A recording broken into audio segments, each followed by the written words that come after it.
Majority Floor Leader. Mr. President, before we proceed with the business for the day, Mr. President, I'd like to acknowledge some guests or resource persons in our midst. We have the Justices of the Supreme Court, Mr. President. We have the Honorable Secretary of Tourism, Secretary Frasco, as well as some visitors coming from the city of Tagbilaran, Mr. President. Mr. President, To the aforementioned guests, welcome to your Senate. Majority Floor Leader. Mr. President, I move to consider on third reading Senate Bill number 2793. This is the bill on the Philippine Natural Gas Industry Development Act, the printed copies of which were electronically distributed to the members of this chamber on November 8 in compliance with the 3-day rule in the Constitution. I so move, Mr. President. Any objection to the motion? Mr. President, The minority leader rather is recognized. What is your pleasure, sir? So, third reading, do we have a quorum?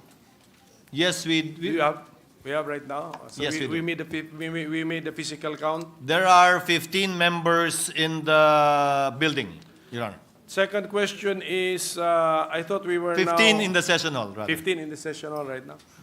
I thought we were in the budget process, Mr. President, and our agreement is that we will just insert sponsorship speeches to make good use of the time, Mr. President. So why are we now inserting a third reading of a very substantive piece of legislation where we need also time to prepare for this, Mr. President? Session is suspended. Majority Floor Leader.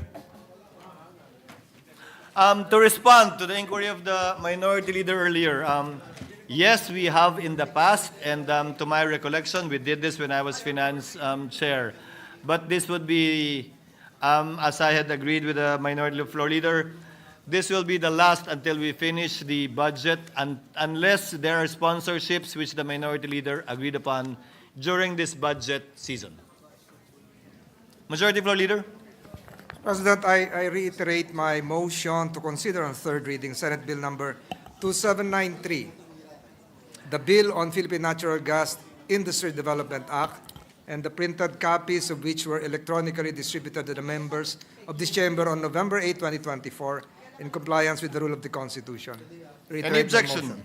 There being none, motion is approved. Secretary General is directed to comply. An act promoting the development of the Philippine natural gas industry, consolidating for the purpose all laws relating to the transmission, distribution, and supply of natural gas, and appropriating funds therefore. Roll call vote. The Honorable Senator Binay, Senator Cayetano Alan, Senator Cayetano Pia, Senator De La Rosa, Senator Ejercito, Senator Estrada, Senator Gatchalian, Senator Go, Senator Ontiveros, Senator Lapid, Senator Legarda, Senator Marcos, Senator Padilla, Senator Pimentel, Senator Poe, Senator Revilla, Senator Tolentino, Senator Tulfo, Senator Villanueva, Senator Villar Cynthia, Senator Villar Mark, Senator Zubiri, the Senate President.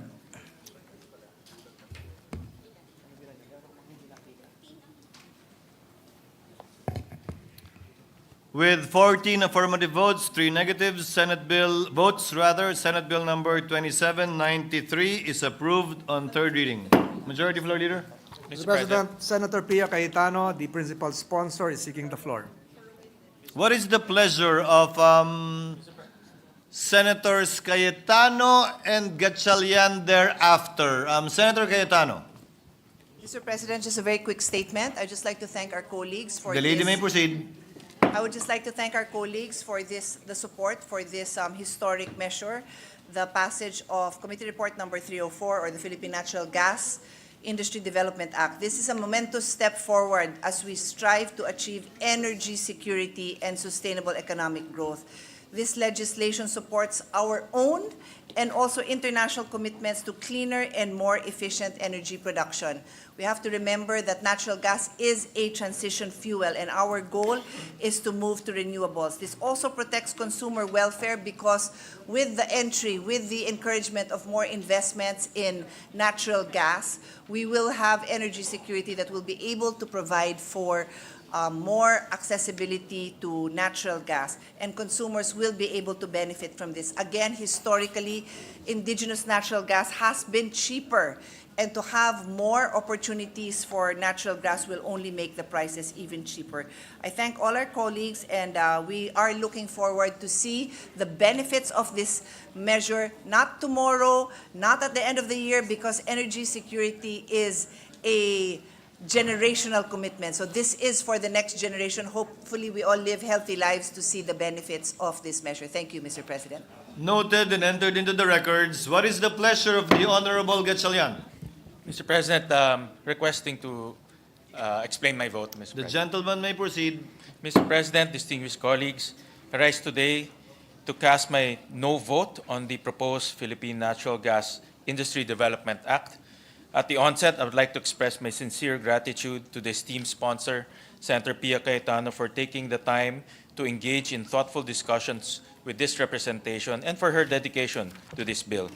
While we fully acknowledge the importance of indigenous natural gas in bolstering the nation's energy security, this representation believes that we must balance this with the cost impact on consumers.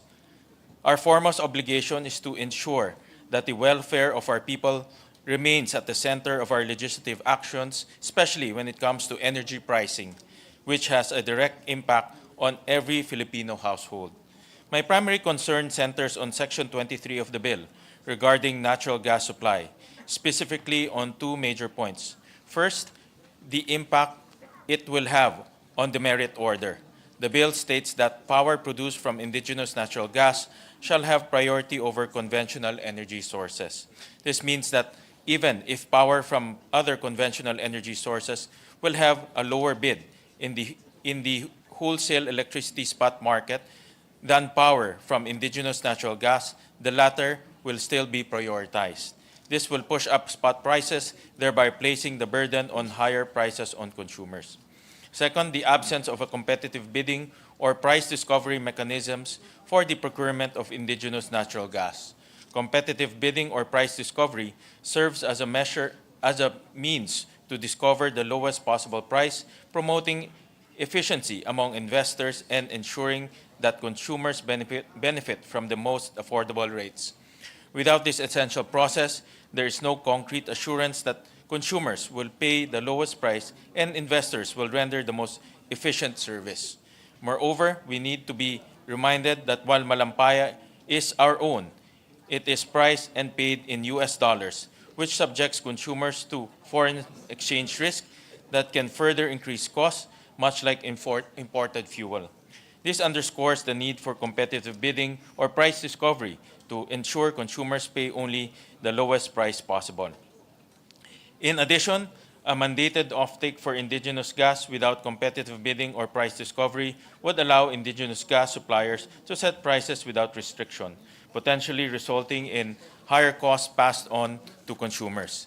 The absence of price discovery and price control at the upstream stage, ang unang hakbang ng produksyon kung saan kinukuha ang natural gas mula sa mga likas na pinagkukunan, coupled with a minimum supply requirement and minimum percentage requirement at the downstream level, kung saan ang mga nakuhang supply ay ipinamamahagi sa gas power plants at ibinebenta ang kuryente galing sa mga ito upang magamit ng mga consumer, raises a significant price risk to consumers affecting their welfare. This could lead to increase in electricity rates as consumers are required to buy electricity from gas power plants, who are in turn required to buy indigenous gas. If this bill is passed, consumers will be required to pay for indigenous gas even when it is more expensive than imported gas. For example, Meralco's latest competitive selection process results show that levelized cost of electricity using imported gas is 7.0 7 pesos per kilowatt hour, while a blended indigenous gas and imported gas costs 8.45 pesos per kilowatt hour. Once enacted, consumers will be mandated to pay the higher rate that uses indigenous gas. This means, based on the example, an average household consuming 200 kilowatt hours per month will pay an additional 276 pesos when they could have paid less. Mr. President, our responsibility to the Filipino people is to protect their interests and to act as guardians of consumer welfare. For these reasons, with the goal of ensuring a fair and balanced energy market that puts consumers first, I cast my no vote on this bill. Thank you, Mr. President. Thank you, Senator Gatchalian. Noted and entered into the records. President, the Deputy Minority Leader is seeking the floor. What is the pleasure of the Honorable Ontiveros? Mr. President, if I may also be allowed to explain my vote. The lady may proceed. Salamat Abi, Mr. President. I must respectfully vote no on Senate Bill number 2793, despite the acceptance of some of my amendments, for which I thank the good sponsor, notably the provision on stranded assets. This provision, by the way, is mainly an antidote to the logic of excessive encouragement of investors in the natural gas industry. My primary reasons for opposing this bill align with some of the deep concerns articulated by Senator Gatchalian. This bill prioritizes indigenous natural gas, potentially undermining and abandoning the least cost principle, which is a crucial safeguard for Filipino consumers against unreasonable electricity prices. This departure from the least cost principle of EPIRA as a principle and procedural guide pertains to fuel selection by the aggregator and generators, generator selection by distribution utilities, and dispatch of generators by the WESM, and is simply unacceptable. Under this bill, the domestic natural gas sector will be under no pressure at all to match their selling price with what is available from regional and global markets. Despite that, the Philippine energy sector is required to purchase everything that the sector will produce. Even the most inefficient wells will be guaranteed a market. This abolition of the least cost principle creates harmful barriers to entry. Just as it would be unwise for, say, a family to dismiss the potential of fiber optic internet based solely on current costs, policymakers should carefully weigh the costs and benefits of both imported and indigenous natural gas. A smart approach would be for the family to encourage fiber optic development, acknowledging its future cost reductions and superior performance, even if it seems less favorable at present. This abandonment of the least cost principle may even affect, without categorically saying, the greatest potential of renewable energy to drive down electricity cost, especially when more and more investments are encouraged into this sector rather than to another fossil industry, which future is clearly defined in climate negotiations as a false solution and unsustainable. The bill's stance on cross-ownership is particularly troubling. My proposed amendment, which would have granted the Energy Regulatory Commission the authority to determine cross-ownership limits for LNG facilities, was rejected. This amendment was inspired by concerns over badly regulated, potentially misbehaving monopolies, particularly in the transport segment of the gas industry. I believe that allowing the ERC to set cross-ownership limits when it saw fit, but not necessarily right at the start, would have fostered fair access and competition among common facilities and ultimately benefit consumers. This approach would allow us to learn from the challenges experienced with the National Grid Corporation of the Philippines and its control over transmission lines. The bill's sponsor argued that such restrictions would discourage investment, especially in the nascent natural gas industry. She believed that ownership of storage and transportation facilities by one entity would accelerate investments. She also maintained that cross-ownership restrictions would have been premature for an industry in its early stages, and also said there was also that option of building one's own gas transport infrastructure.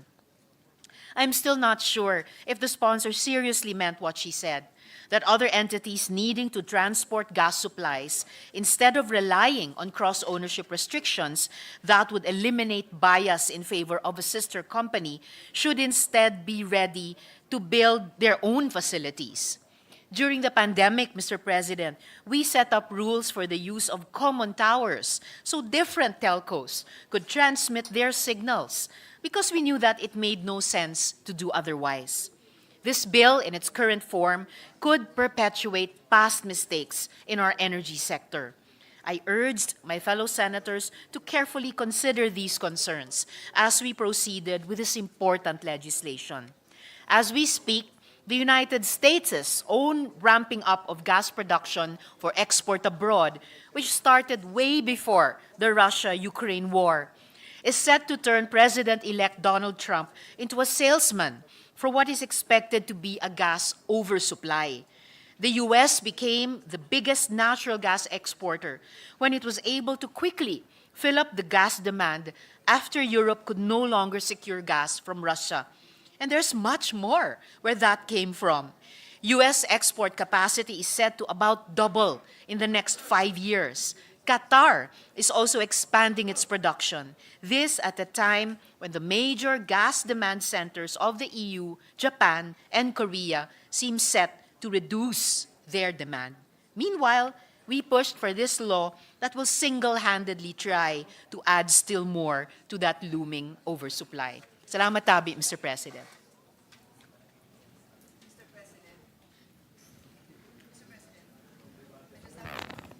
Noted and entered into the records. Thank you, Senator Rivera. What is the pleasure of the Honorable Cayetano? Mr. President, I would just like to clarify a few matters. It's a very important bill. This bill, to be clear, is good for the country. It is good for the environment, and it is good for every consumer. This bill will help us, just like agricultural products, ensure that we have our own supply. We can be a nation importers if that is what we want, but no. We take a stand and we decide that we want to develop our own indigenous sources. Renewable energy currently under existing laws already has priority. Sila ang mauuna. This is now a transition fuel that we are also saying bigyan din ng priority because indigenous fuel to. Hindi lang puro importation.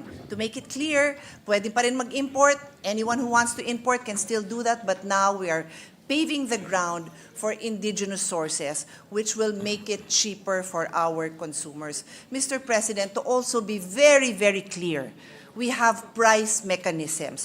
We have transparency. The law is very clear about fair and open access. Hindi po totoo na hindi malalaman ang presyo. Hindi po totoo na ipipilit sa mga consumers ang mamahalin na presyo. Ilang beses ko po pinakita sa chart sa ating mga kababayan at sa ating mga kasama na historically, napakababa nga ng presyo ng indigenous gas. So wag ho natin takutin ang ating mga kababayan na by prioritizing indigenous gas, magmamahal. Hindi po totoo yon. And what I'd also like to emphasize, Mr. President, is currently, ngayon, ang mga power plants nagne-negotiate ng kanilang mga bibilhin na, kung anong presyo nila bibilhin yung fuel supply nila. Nagne-negotiate, wala akong bidding. So wala ho akong pinapalitan. Hindi ko ho tinatanggalan ng bidding kasi wala akong bidding dun sa level na yon. Negotiated po yon. Those are supply agreements. Ganun pa rin. Same ang patakaran. Fair and open access to all the information available. So again, I repeat, this bill is good for the country. This bill is good for the environment. And this is good for the Filipino consumers. Thank you. Noted once more and entered into the records. Majority Floor Mr. Leader. President, Senator Rafi Tulfo would like to issue a manifestation as well. I move that he be recognized. Senator Tulfo is recognized. What is the pleasure of the good gentleman? A manifestation? Yes, Mr. The President. gentleman may proceed. Mr. President, my esteemed colleagues in the Senate, good afternoon. When I filed this bill back in May 2023, I realized how complex the energy industry was. That being said, there was a very simple principle that I discovered then and which I recognize now.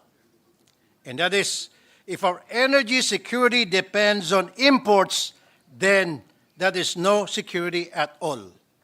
In fact, it gives us a false sense of energy security. This was all proven to us during the spark of Russian and Ukraine war, where our oil industry was held hostage by factors out of our control.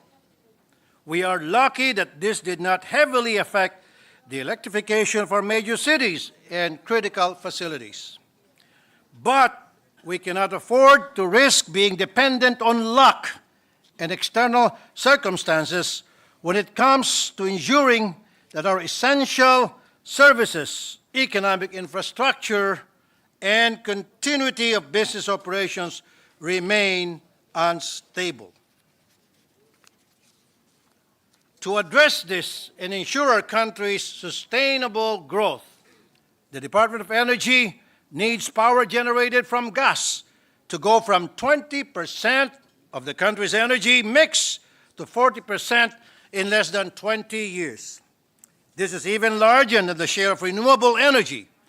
Indeed, natural gas power is critical to our country's economic growth.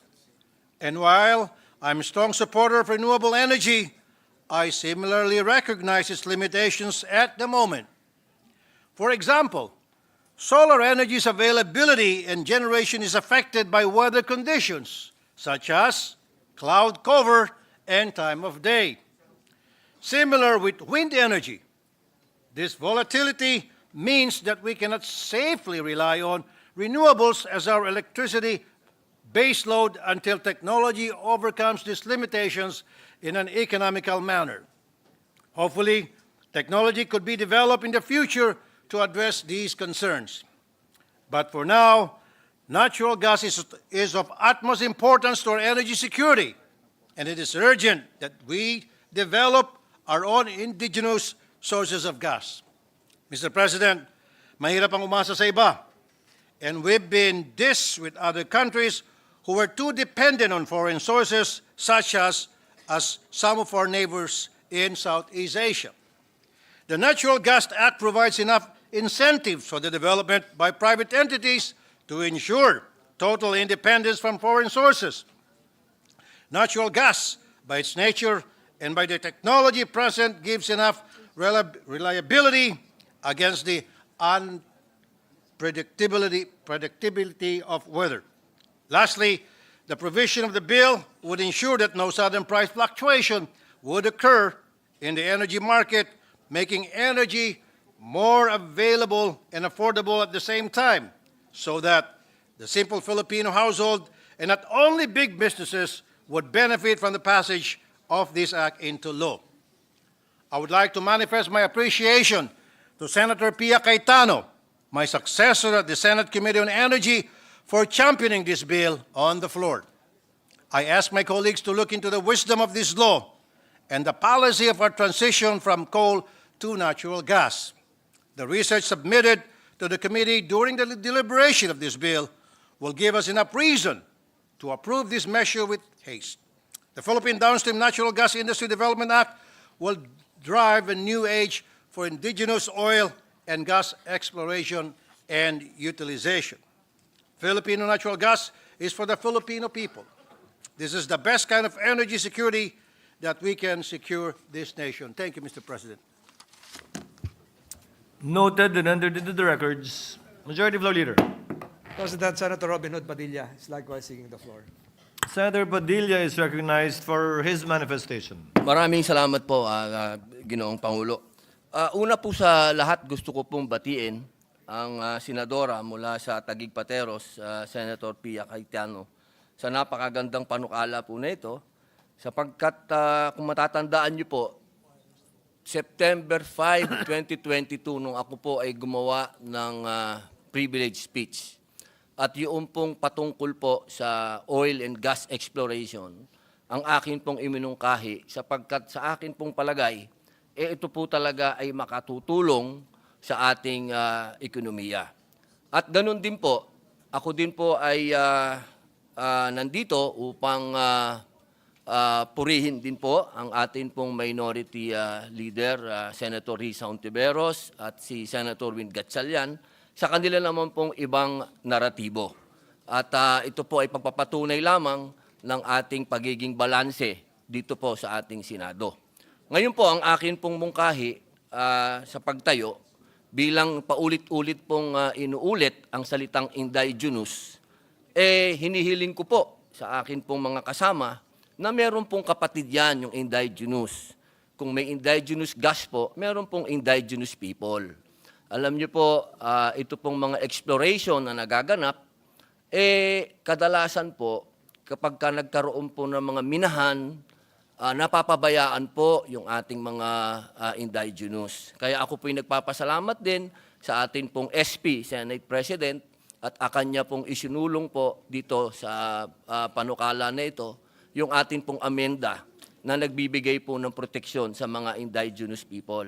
Kaya muli po, gusto ko lamang pong pasalamatan ang lahat ng aking mga kasama, maging pabor man o hindi pabor sa batas na ito. Ang akin lang pong muling hiling, sana po sa kaduluduluhan, ang makinabang po ay yung ating mga katutubo. Maraming salamat po. Mabuhay po.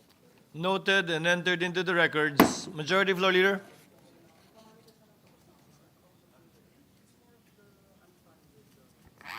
Mr. President, I move that we resume consideration of House Bill number 10800 under Committee Report number 335.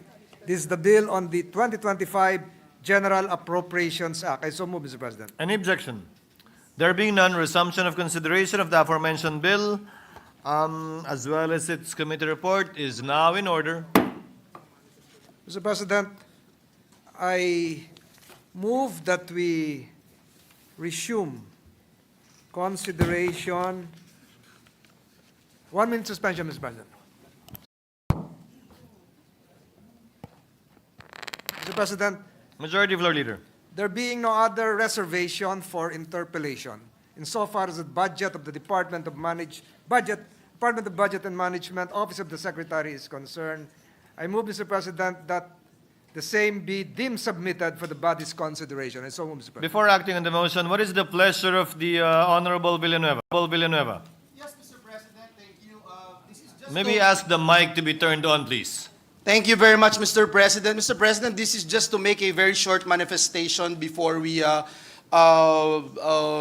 on the motion The of the majority gentleman may leader. proceed. Yes, Mr. President. Mr. President, upon consultation with the Secretary of DBM, I was about to, I'm supposed to raise concerning issues on unfunded loss, and I was made to believe that the department, through the Secretary, would just submit the breakdown, Mr. President, because of the 205 laws identified already by the DBM with funding deficiencies. 46 are with specified budgetary requirements provided for in the law or determined by the DBM or the implementing agency. And the remaining 159 laws have unspecified budgetary requirements. So with that, Mr. President, I have no more objection, and again, put into the records of this August chamber that ever since, Mr. President, we have been supportive of the budget of the Department of Budget and Management. Thank you, Mr. President. Thank We you, thank Majority. Honorable Villanueva for his magnanimity and understanding. Majority Floor Leader. Mr. President, the minority leader is seeking the floor. The Minority Floor Leader is recognized. Yes, we thank this good Senator Villanueva for raising that issue of unfunded loss. I think the Senate President once upon a time also raised this issue here before this body, that we have so many laws which we pass which are not being funded. So, andito na rin naman ang DBM. May we get information? May we get, they will submit? Okay, so they have committed to submit. So, copy furnish na lang po kami. But kailangan malaman natin ito kasi nga naman kailangan isabuhay yung mga batas. Otherwise, we will be reinforcing what Senator Legarda has observed, that in the Philippines, laws are optional. Sabi niya. Kasi even the funding of our laws, hindi natin siniseryoso. So we are awaiting the report of the DBM Secretary. But we make it of record that she is present right before us. And then last Thursday, she was also present, and I think we excused her presence for the Friday session. So, but andito pa rin po siya. So we commend the secretary for really, yes, for being very hardworking and for being here to set an example to the other agencies, Mr. President, na kung wala yung head of agency, baka gawin nating issue sa susunod na sa mga other agencies. So we welcome the secretary. Thank you for your presence. Just to correct, the secretary was present on a Wednesday, but had to leave for a foreign trip on a Thursday. But anytime you want to have sessions on a Friday, Minority Leader, we would be more than willing to accommodate your request. Acting on the motion of the Majority Floor Leader, the budget of the DBM Office of the Secretary proper is now deemed submitted. Majority Floor Leader? Mr. President, I move that we resume the period of interpellation of the budget concerning the allocation to local government units, particularly the Bangsamoro Autonomous Region in Muslim Mindanao, Mr. President. Any objection? There being none, motion is approved. Mr. President, I move that we recognize the sponsor, Senator Grace Poe, and to interpellate Senator Coco Pimentel, the Minority Leader. Senator Pimentel is recognized for his question. Thank you, Mr. President. We just want to take advantage of the presence of the Chief Minister. As promised, the Chief Minister is likewise here, the head of the agency, Your Honor. But the fund is being administered by the DBM, if I'm not mistaken, no? So may we know I think the BARM is obligated to give the national government, then as well as the both houses of Congress, parang periodic financial reports or periodic reports, especially on the level or the balance of the various funds being given to BARM. So may we get the latest information on the health of the various funds being administered, fiscal health, according to former Senate President Big Subiri. Of the various, I think they have the block grant, and then the BARM also has a special development fund, and then BARM has MOOE allocation in the GAA. Please correct me if I'm wrong, ma'am. Tatlo lang ba? Tatlo. Ilang funds yung pinag-iba? Kanina. Inaral natin to kanina. The distinguished sponsor, the Honorable Poe, is recognized and may respond. Leader, we would be more than willing to accommodate your request. Acting on the motion of the Majority Floor Leader, the budget of the DBM Office of the Secretary proper is now deemed submitted. Majority Floor Leader? Mr. President, I move that we resume the period of interpellation of the budget concerning the allocation to local government units, particularly the Bangsamoro Autonomous Region in Muslim Mindanao, Mr. President. Any objection? There being none, motion is approved. Mr. President, I move that we recognize the sponsor, Senator Grace Poe, and to interpellate Senator Coco Pimentel, the Minority Leader. Senator Pimentel is recognized for his question. Thank you, Mr. President. We just want to take advantage of the presence of the Chief Minister. As promised, the Chief Minister is likewise here, the head of the agency, Your Honor. But the fund is being administered by the DBM, if I'm not mistaken, no? So may we know I think the BARM is obligated to give the national government, then as well as the both houses of Congress, parang periodic financial reports or periodic reports, especially on the level or the balance of the various funds being given to BARM. So may we get the latest information on the health on the health of the various funds being administered, fiscal health, according to former Senate President Big Subiri. Of the various, I think they have the block grant, and then the BARM also has a special development fund. And then BARM has MOOE allocation in the GAA. Please correct me if I'm wrong, ma'am. Tatlo lang ba? Tatlo. Ilang funds yung binigay mo? Kanina. Inaral natin to kanina. The distinguished sponsor, the Honorable Poe, is recognized and may respond. Tsaka yung MOOE, sabi mo. Tatlo. Oh, okay. Sa GAA nga, sabi ko. Itong dalawa sa BOL to. Okay. Na lang natin yung fiscal health.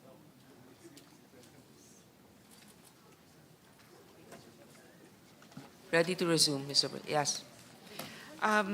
These are the figures from 2020 to 2024. The total appropriations for BARM is 380,615,213,000.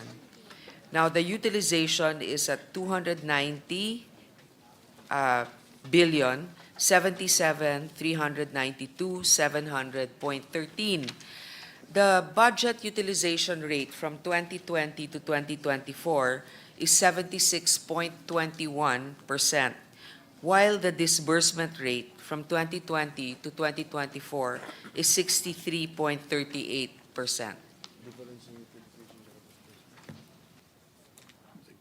Now for this year, for 2025 budget, the ALGU for BARM is 10.9 billion. Tama po yun, ma'am?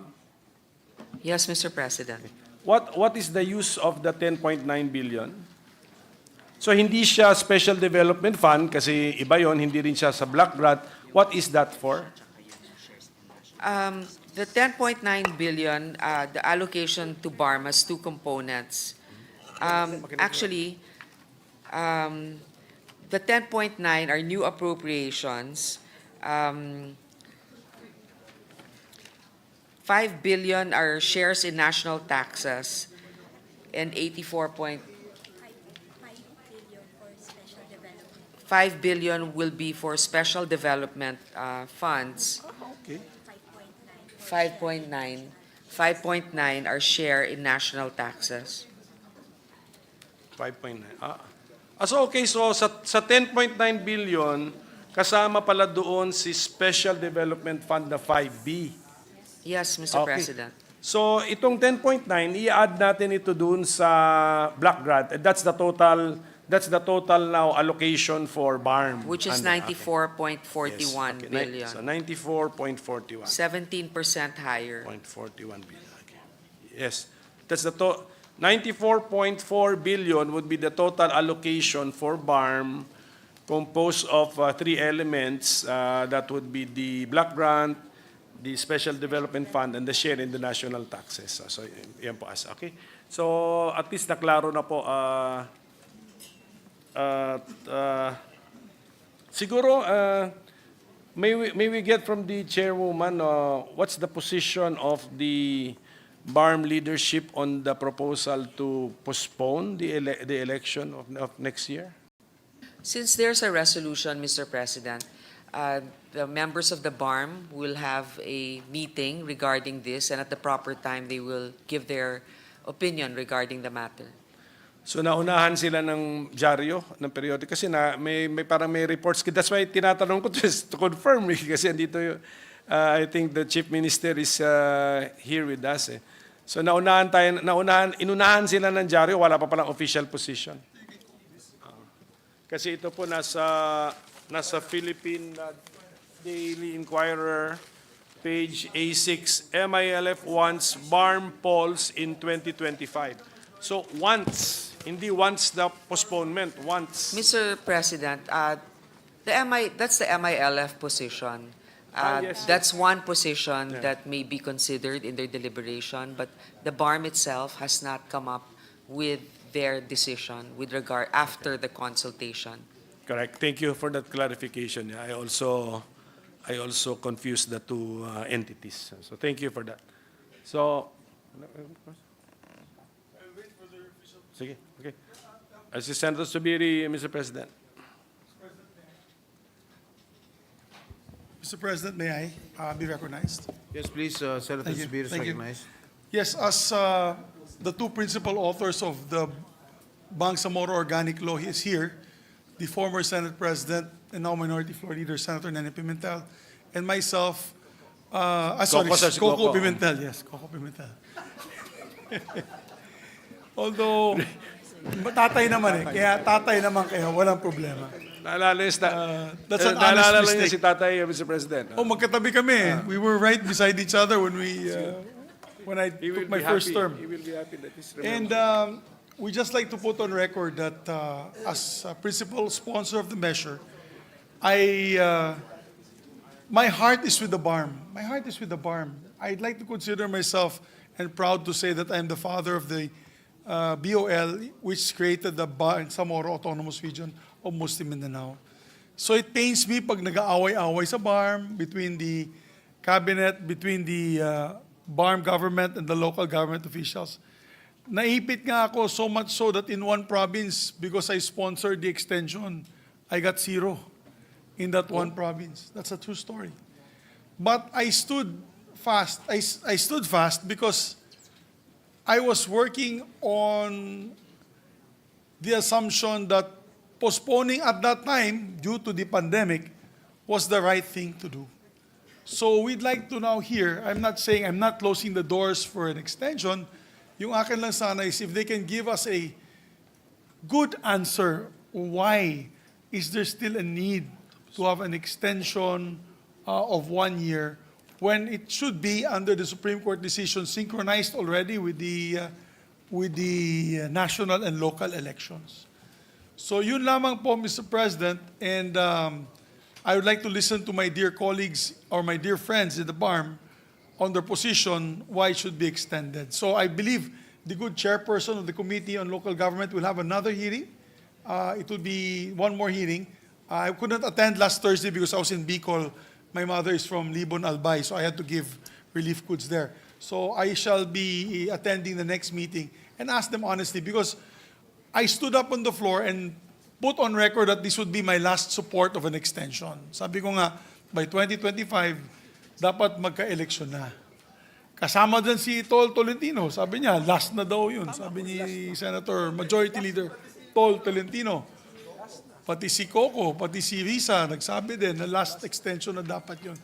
So, I'm not shutting out the doors completely, but you know where our sentiments are. But we'd like to listen to why it still wants to be, or this need to be extended at this point in time.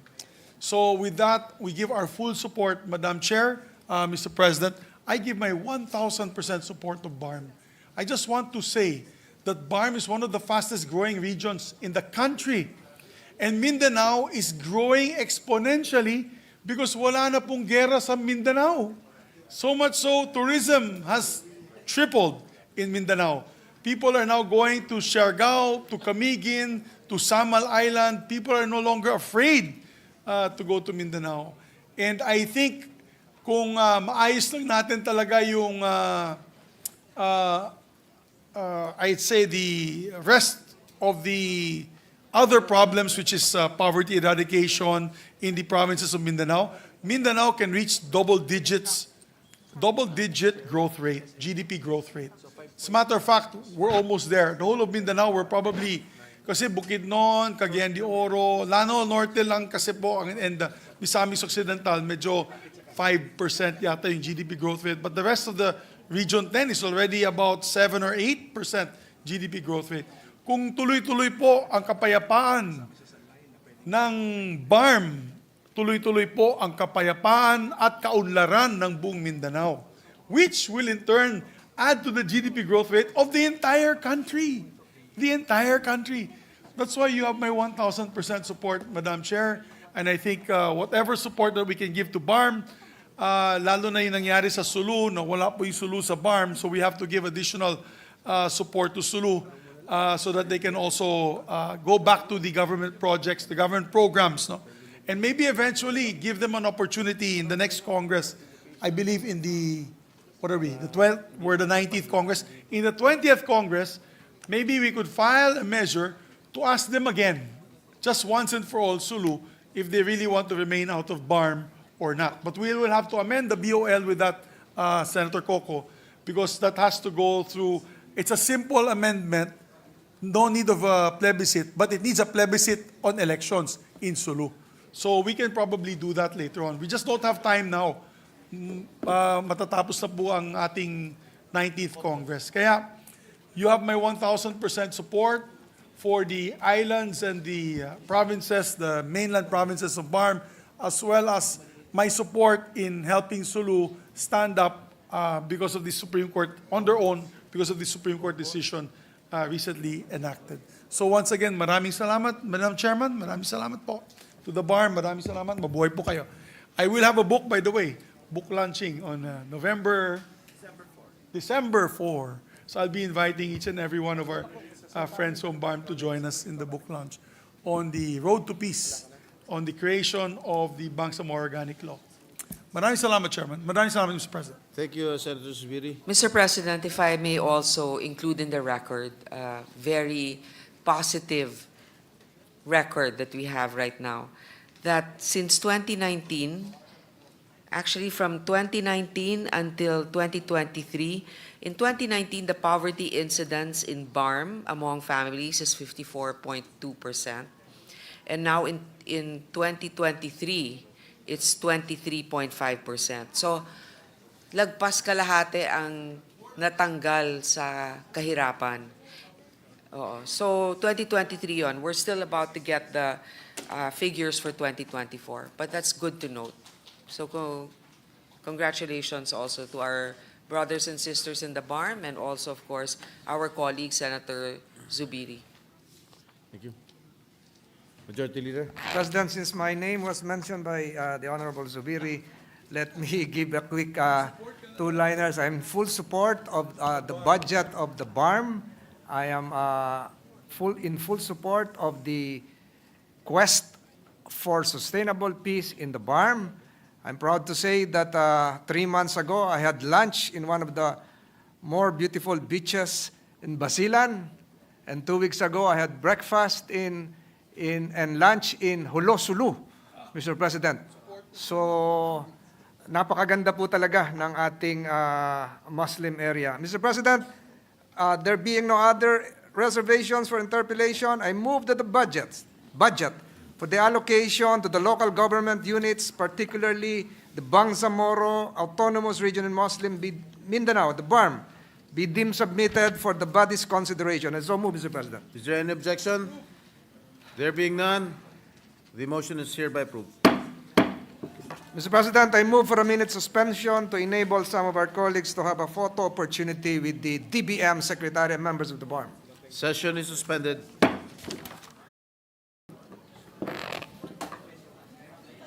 Mr. President, I move that we consider the budgets of the judiciary, including the following: the Supreme Court of the Philippines and the lower courts, the Presidential Electoral Tribunal, the Sandigan Bayan, the Court of Appeals, and the Court of Tax Appeals, and recognize the sponsor, the Honorable Senator Grace Poe, and to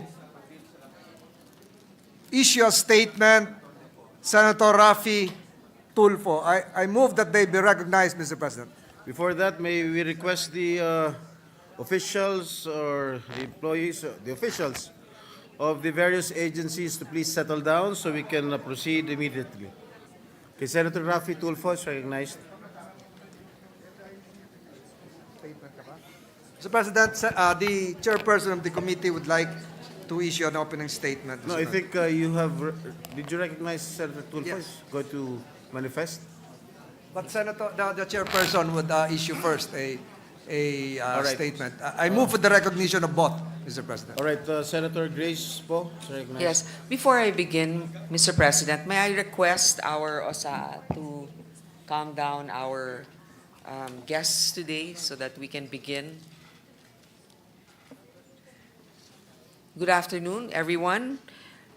We would like to extend our warmest welcome to our co-equal branch, the judiciary.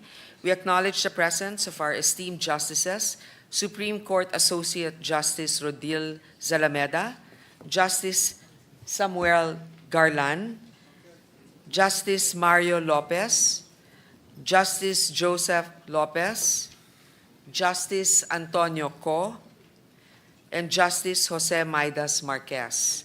From the Court of Appeals, Acting President Justice Fernanda Lampas Peralta, Justice Apolinario Bruselas Jr., and Justice Florencio Mamuag Jr. From the Sandigan Bayan Associate Justice Rafael Lagos, Justice Carl Miranda, Justice Bayani Jacinto, and Justice Arthur Malabagyo. From the Court of Appeals, Presiding Justice Roman del Rosario, and Justice Corazon Ferrer Flores.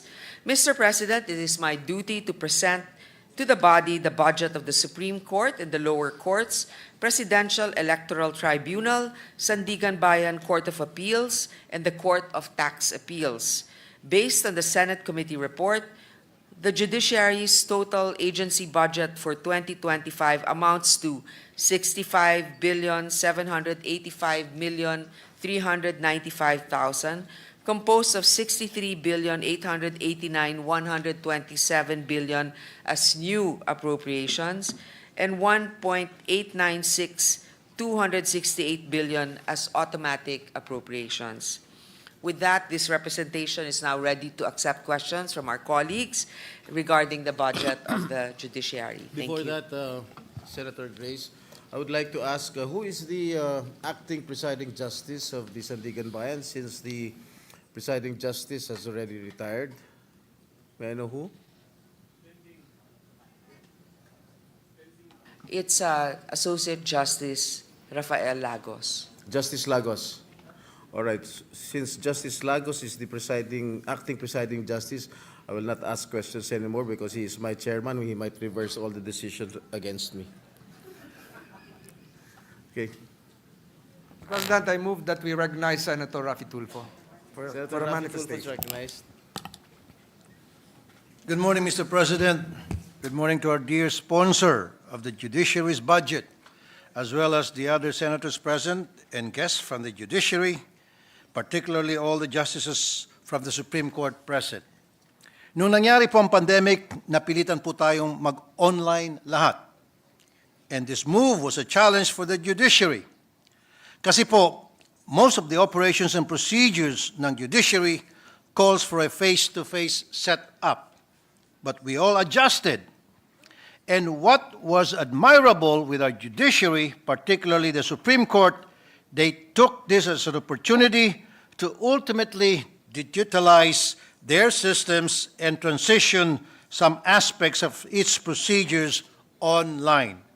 Mr. President, I fully support the budget of the judiciary, particularly to boost their notable ICT projects such as the e-court project, which aims to provide a unified, intelligent case management system across all levels of the judiciary and the National Justice Information System, which is a data exchange portal to facilitate coordination of agency processes and systems.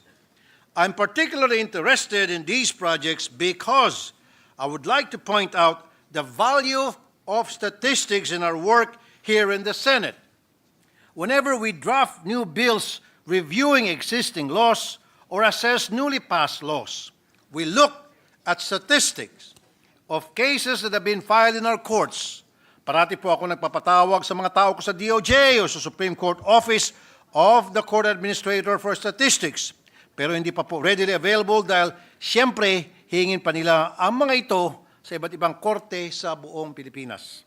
I'm hoping that with these new ICT projects funded by the GAA, maisama ang kapasidad ng mga proyektong ito na makapagbigay ng statistics sa atin ukol sa mga kasong nakasampa sa korte.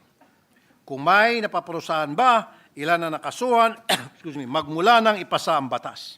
At kung ano pa, I'm sure our legislative lawyers are willing to work with the judiciary to give their input on what is usually needed by our institution. Also, if possible, maybe we could have a legislative liaison officer to exclusively address requested data for legislative purpose. We would really appreciate this.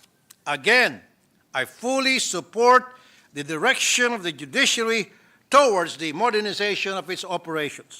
This will definitely expedite the delivery of justice and make it efficient and more affordable for the people. Thank you, Madam Sponsor. Thank you, Mr. President. Thank you, Senator Tulfo. Majority Leader.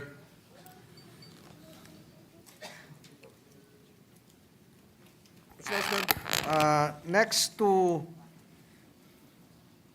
issue a manifestation or questions to interpolate, Mr. President, is the Deputy Minority Leader, Senator Risa Ontiveros. I move that she be recognized. The Deputy Minority Leader, Senator Risa Ontiveros, is recognized.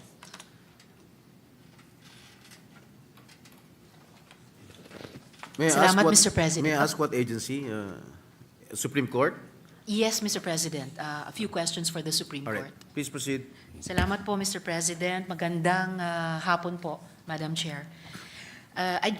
Mr. President, as I told the good chair earlier, I just have one topic and just a few questions about it. Equal access to justice is mandated by the 1987 Constitution. Article 8, Section 5(5) mandates the Supreme Court to promulgate rules on providing legal assistance to the underprivileged. May I ask what projects the Supreme Court has in this regard, Mr. President? Mr. President, the Supreme Court drafted the Unified Legal Aid Service, or ULAS, rules, which maximizes access to justice of the indigents and members of the marginalized sectors, and also harmonizes previous issuances of the SE to enforce not only an effective and efficient legal aid service, but likewise a readily available one. The ULAS rules shall govern the mandatory rendition of pro bono legal aid services by covered lawyers to qualified beneficiaries. And the Supreme Court also has the Committee on Access to Justice Underserved Areas, chaired by Senior Associate Justice Leonen. Thank you, Madam Chair. My office, and I'm sure many others, receives multiple requests for legal assistance. And even with the presence of the PAO and the IBP, the need for accessible legal services still seems to be elusive for many. Does the Supreme Court, perhaps in line with the ULAS, the presence of a committee within it, and its other programs, does the Supreme Court provide support to alternative legal groups which provide the services of lawyers to the underprivileged? Or are there any plans for this, Mr. President? Mr. President, not necessarily an alternative route, but also to maximize efficiency and accessibility. There are video conferencings of persons deprived of liberty. As you know, we are an archipelago, so it's sometimes difficult to get a schedule for physical presence, especially for child witnesses and expansion to other court proceedings. There's a remote hearing and equal access to law and justice, or Real Justice program. It's an offshoot of the Justice on Wheels program, wherein buses are retrofitted to serve as mobile complementary courts. Alternative forms of transportation will be used to bring technology to far-flung areas otherwise inaccessible to buses. Recently also, with the Public Service Act, there have been more players to help us with to provide telecommunication services, and with SpaceX, they're able to conduct video conferencing in other areas. In fact, some of our justices have been to Tawi-Tawi, and that's their main area where other small islands are able to access video conferencing. Now, for the actual numbers, the Supreme Court provided subsidies for the Integrated Bar of the Philippines for 2024 and 2025, a subsidy of 130.9 million. This is used by the IBP to strengthen its free legal aid program. For 2024, IBP has helped 51,662 beneficiaries under this program. Maraming salamat, Madam Chair, especially for mentioning the Justice on Wheels and also this Supreme Court subsidy for the Integrated Bar of the Philippines. Naalala ko po yung Justice on Wheels, isinulat po iyon ng isang dating Chief Justice, kung di ako nagkakamali, si Artemio Panganiban, sa isa sa mga column nila noon sa Philippine Daily Inquirer. Isa sa pinakamagandang o isa sa pinaka-inspiring na column nila, yung tungkol sa tinawag nilang 3 generations of reforms na ipinanganak ng Korte Suprema sa ating judicial system. Tinalakay nila doon yung Justice on Wheels, nakaugnay ng katarungan para sa ating mga mahihirap, yung justice in the area of human rights, so yung kanilang inilabas na writ of habeas data, writ of amparo, at yung justice for the environment or the ecology, yung mga writ of kalikasan at iba pa. At napaka-inspiring na mabasa yun noon at malaman na sinasagawa at ginugunita ito ng Korte Suprema. It made citizens like me look forward to further generations of reforms na pamumunuan ng Korte Suprema. And then to hear now of a more recent innovation, SC subsidies for the IBP. Kasi paraan po yan na parang force multiplier ng ating judiciary within other pillars of the criminal justice system, which also reminds us yung ilan sa mga pioneering advocacies ng bantay katarungan, maybe two decades ago, no? So nakasama doon yung mga dating justices, dating judges, at mga abogado. Lastly, Madam Chair, I was also asking if, for example, in addition dito sa ginagawa na ng Supreme Court na ulas, yung Justice on Wheels, yung pag-subsidize nila sa IBP, are there any plans for the Supreme Court to also provide support specifically to NGOs composed of volunteer lawyers, Mr. President? Mr. President, actually, for the continued training and education, they have involved interest groups, alternative interest groups, and these are. There was a conference and training involving specifically alternative interest groups. These are cost-oriented groups to further strengthen their role in providing legal services for the underserved sector. As you know, there are advocates who are not necessarily lawyers or members of the court that have specific advocacies that they would like to push for, like ito ngang sa kalikasan. So they're able to know the procedures of the court and have the proper training so that they can gather as much information that would be beneficial for their cause and to push their cases towards a resolution. Salamat, Madam Chair. But I take it to mean na bukod pa nga dito sa, in a way, paralegal training para sa mga NGOs at advocates groups, so wala po bang plano na to work or to partner with legal NGOs, so mga NGOs na binubuo or may mga miyembrong abogado na, pero magkakaroon din ng partnership with the Supreme Court. So para sa ganitong legal NGOs o kaya legal aid groups, wala po bang plano ang Korte Suprema Actually, in this meron direction? namang plano. Okay, Mr. So President. there's a request for a developmental and social lawyering fund in the amount of 100 million for NGO lawyering groups. I believe Justice Leonen also has advocated for this, having been in the academe and working with also different NGO lawyering groups. So, Mr. President, at the proper time, seeing that our fiscal space is tight, but there are also probably there's a possibility that this can be proposed and we can consider it during the committee amendments.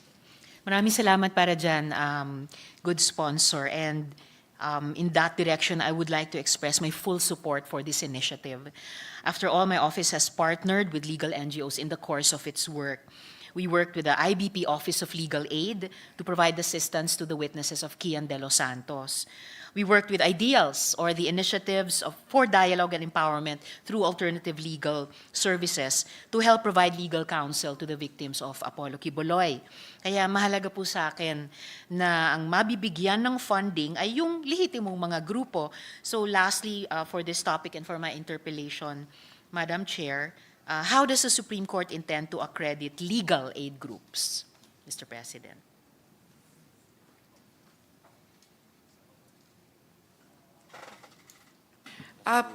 Per the ULAS rules, the ULAS board shall identify and acknowledge registered organizations para hindi naman hausyaw, di ba? Na masiguro they have the capability and then also the track record of being a true advocate.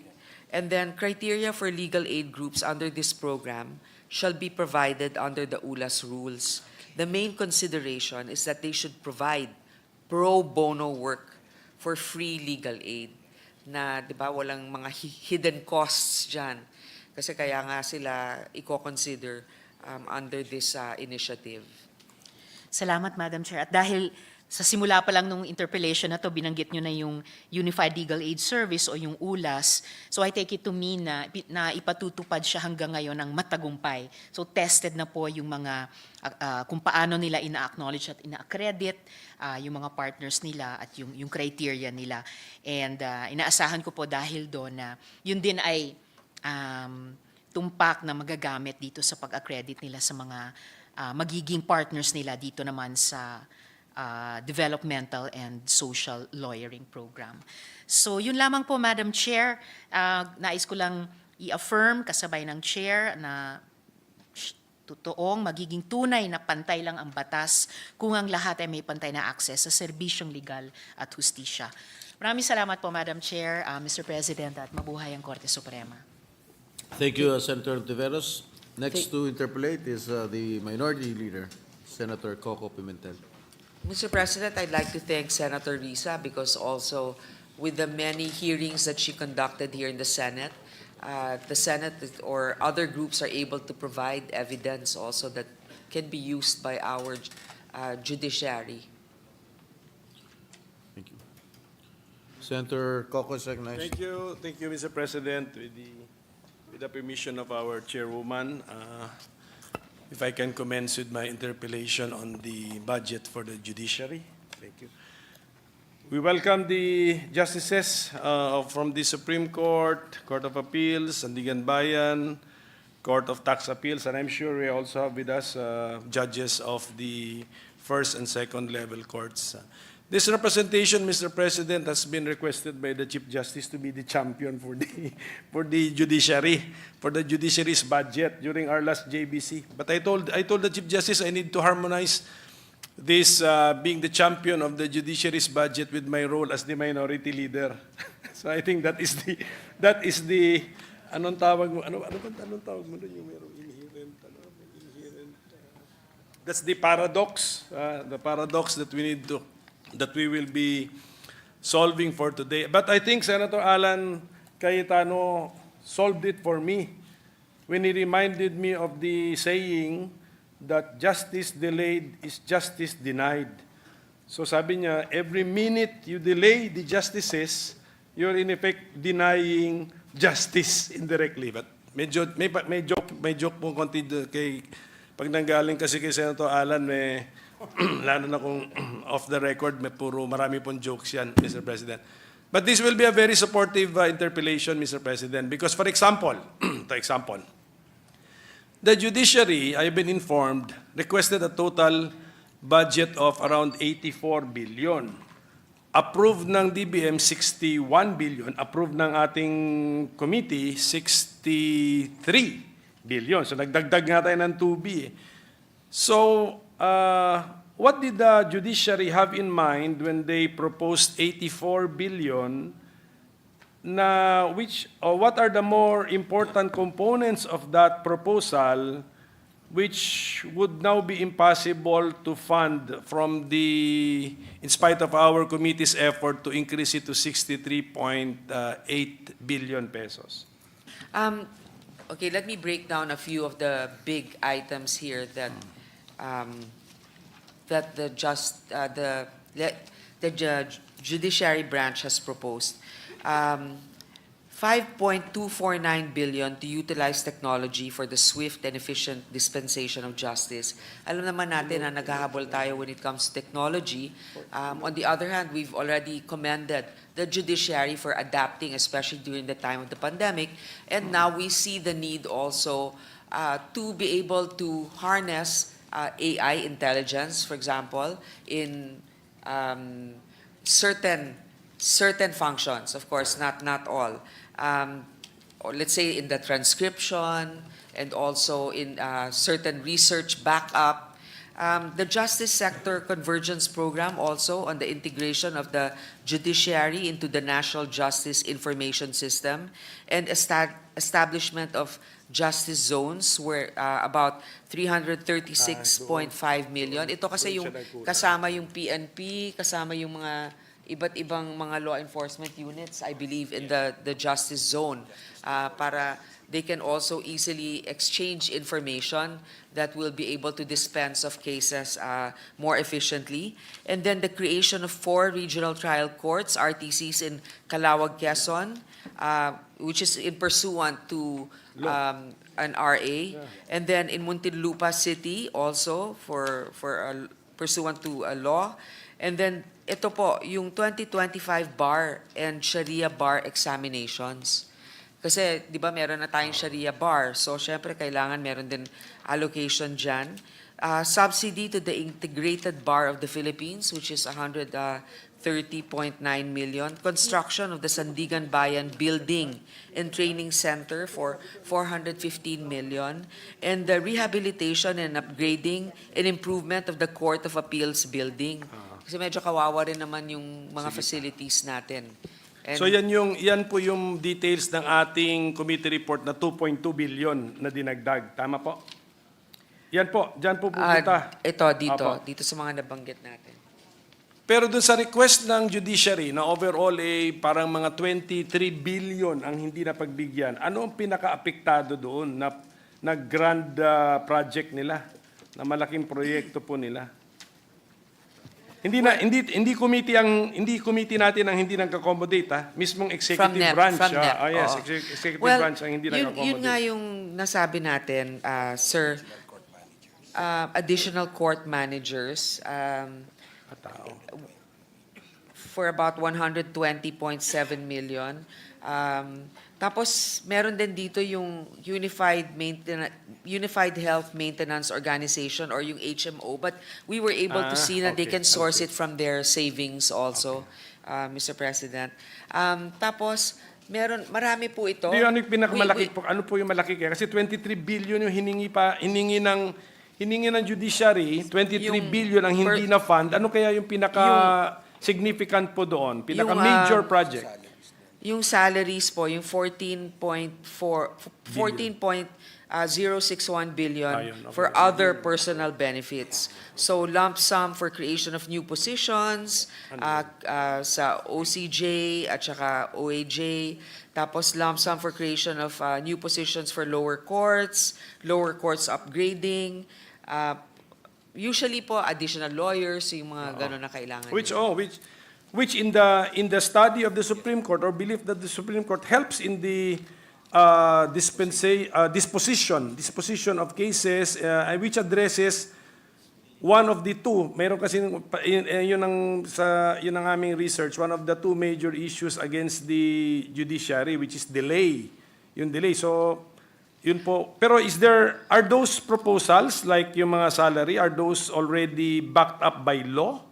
Or parang wish list lang ng Supreme Court yun? Well, Mr. President, no, it's not necessarily an increase in salary. It's also the additional positions being requested. So they can really request for that. Doesn't need I'm not a lawyer, but I don't think you need a law to be able to expand your the number of employees that you need.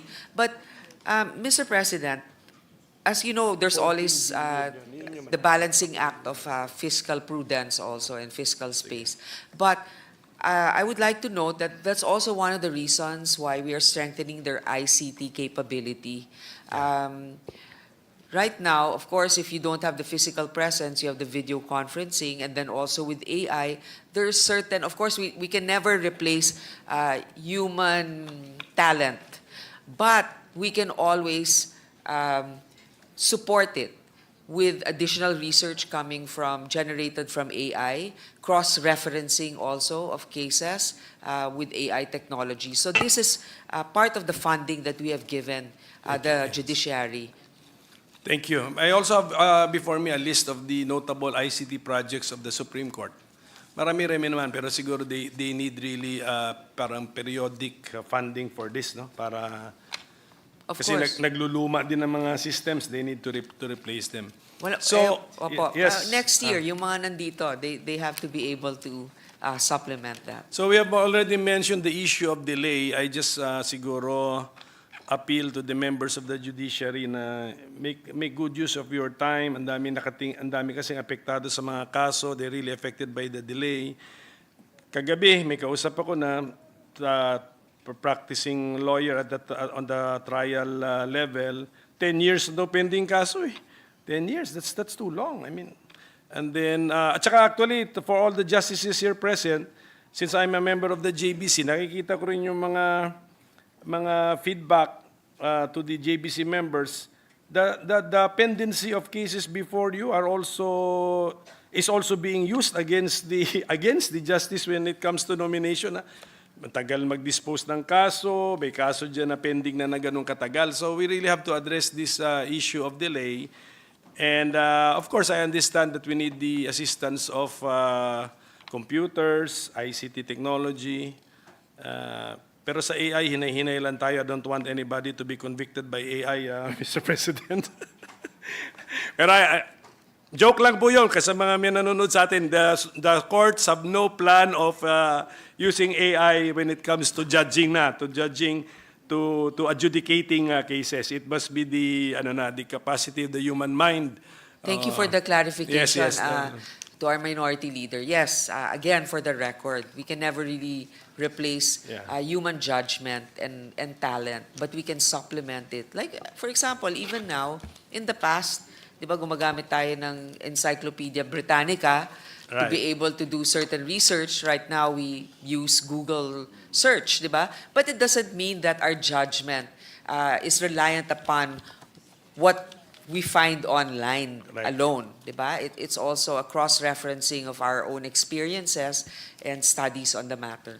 Kasi when you judge a case, sometimes tinitignan mo yung demeanor ng witness, lalo na sa first and second level courts. So, hindi kaya ng AI. Anyway, napakita ko lang po sa justices na sometime narito po sa Senado, marunong din tayo mag-joke ng konti. Kasi I'm sure seryoso yung mga deliberations ng ating mga justices. So, ito po ma'am, in writing na lang, may we request from Justice Villanueva a listing of your existing ICT projects and then the status of each one.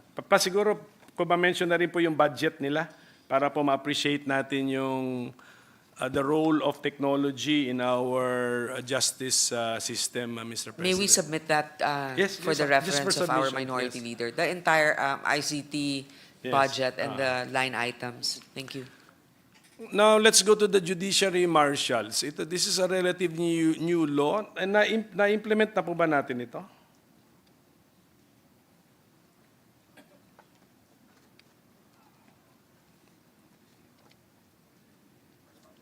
Because of that new law, there is already the implementing rules and regulations, but they are now in search of those court top officials. And by the end of this year or first quarter of next year, they will have filled some positions.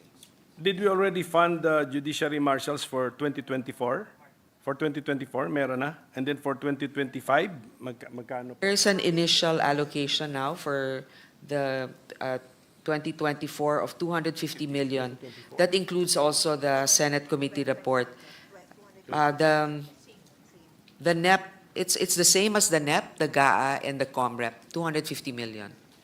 Kasi recurring expense yan eh. Tama? Kasi tao yan eh. Tao, office yan eh. Okay. Sige po. Siguro just a reminder, tama po ba ito, that the primary responsibility of the judiciary marshals is to to be responsible for the security, safety, and protection of the members, officials, personnel, and property of the judiciary. Yan po. And to conduct investigations as well. Investigations of who? Crimes committed against judiciary officials and employees. Okay. And threats to them as well. Tama. Because that will contribute to the security of the members if the potential criminal will know that the crime will be solved. Yan yung criminal deterrence, Mr. President. Yan na po yun. Deterrent effect. Meron po tayong justice zone. Siguro isa yun, no? Isa yun sa mga kung nabigay yung request, mas kasi ngayon 9 justice zones. Siguro the plan is to increase the number of justice zones.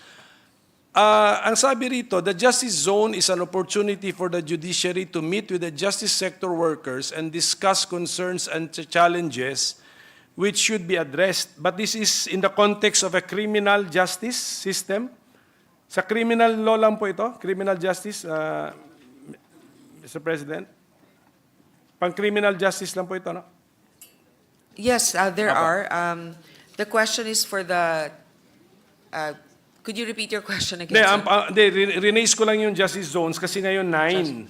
Siguro part doon sa 20 billion na hiningi is paramihin yung justice zones. So They're now 10. They're now 10? They're now yes. 10. Sige. Of course, we have to be a little bit cautious also, but Yeah. because this is an organization that involves not just the judiciary, but also Yes. the DILG and the DOJ. So Which is the 10th justice zone? Ano yung pinakabago? the last one is Iligan, Okay, Iligan City. Osamis, Cagayan de Oro. But treated as one? Treated as one? Yes, it's a tri-zone. So yung lugar Sige po po. ninyo, Yes. Mr. President. Can I just get siguro in writing na lang from the Justice Raul Villanueva examples of the concerns and challenges which were raised and possibly addressed because of the regular periodic meetings pursuant to the Justice Zone concept? Pero, nabigyan lang po kami ng example. Opo. The committee will take note, Mr. Yes. President. Para po maging tunay na champion tayo ng judiciary, talagang naintindihan natin yung ins and outs of the judiciary sector, Mr. President. Mr. President, sa Cagayan de Oro, matagal na po itong issue, yung nasunog kasi yung Justice Hall dyan na maybe ilang years ago na po yun. Ilang years ago na po yun, sir? Justice.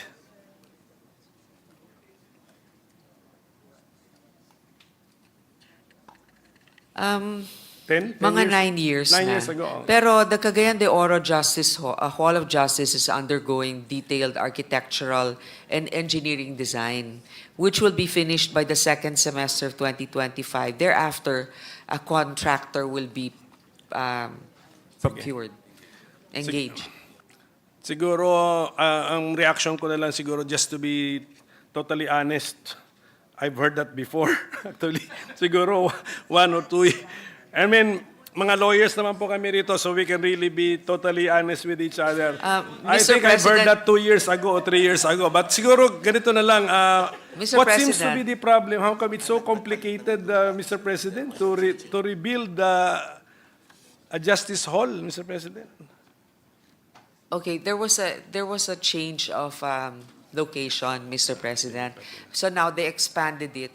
Na it will be also a court of appeals and a trial court. So it's a complex. So Now it's a complex. Kaya Yes. nga, so to make the matter more complex, it's more than a hall of justice. It's now a justice complex. It will be another cluster. But I assure you, Mr. Okay. President, you will not hear it, at least in this plenary, next year. Correct. I know that. I know that. I won't be here to hear that. Even to ask that question, I will not be here, Mr. President. So, but we have many friends here whom we can ask to request to ask that question, Mr. President. So, kumusta na po ang judges at large law po natin? Is it working in accordance with the objectives of the law? I mean, There are 50 justices at large, Mr. President. And, judges. judges at large, and they are working on different locations. In vacant courts. May I know? Oh, yes. May I know who appoints, with all due respect to the minority leader, who appoints the justices, judges at large? I think our minority leader, because it goes through the JBC from the President's Yeah, so recommendation. eventually, is it Shortlisting. Final appointment would be the president, just like a normal judge, no? Yes. Ganun. All Just right. like Thank you. And in correlation with the line of questioning of the minority leader, may I know the status of the Justice Hall in the city of Manila?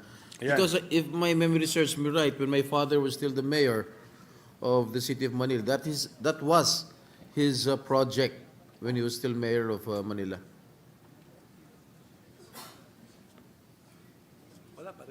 It's going through a detailed engineering and architectural design. It's ongoing. So it hasn't started yet. No construction has started yet.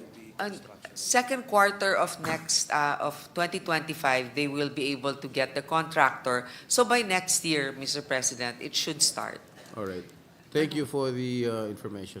Senator Pimentel? Yes, Mr. President, ito lang po yung IBP subsidy natin. When did this start? Madam Chairperson, 130.9 million yata for next year. Pero I think for this year, meron din yata tayong binigay. When did this start? Tagal na?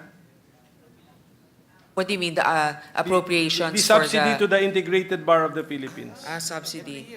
Every year, 100 million in 2019. Yes. Every year, and then now, that's 2019, 100 million. Now we stand at 2024, 130 million, 900. Sige po, kasi the IBP is under the supervision of the Supreme Court. May mga lawyers na nakapansin that our IBP membership fees have been increasing the rate or the amount. So, saan kaya, anyway, nasagot na yata kanina yung subsidy, not really meant for the membership fees, but for the free legal aid program. Sige po. So, meaning to say, the lawyers, the IBP lawyers who render free legal aid are being compensated from this fund? Yes, Mr. President. Okay, maganda. Agree po ako dun. Okay, so Mr. President, in writing na lang po yung mga hiningi natin kasi sabi nga, so we have taken much time of our justices. Baka ma-minus na yun sa kanilang They could have spent the time writing their decisions to address one of the issues. There are two issues, justices, para lang alam nyo po, kwento-kwento sa taong bayan.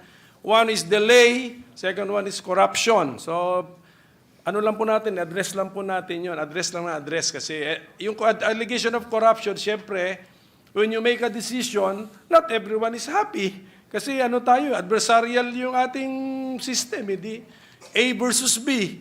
You make a decision in favor of A, B is unhappy. And of course, madali lang ang pakawala ng salita. So, yung mga allegations of corruption, we really, kung merong ganun, I really ask for proof. Ano naman ang masabi mo? Kasi siyempre, pwedeng disgruntled, lang yun na litigan. But I'm happy that the Supreme Court has initiatives to address the two issues. There may be more, but yun po yung parati kong na-encounter. But just keep on, just just be conscious of all of this feedback from our people, and then just have continuous programs to address the so-called problems, the biggest problems being thrown against or hurled against our judicial system, Mr. President.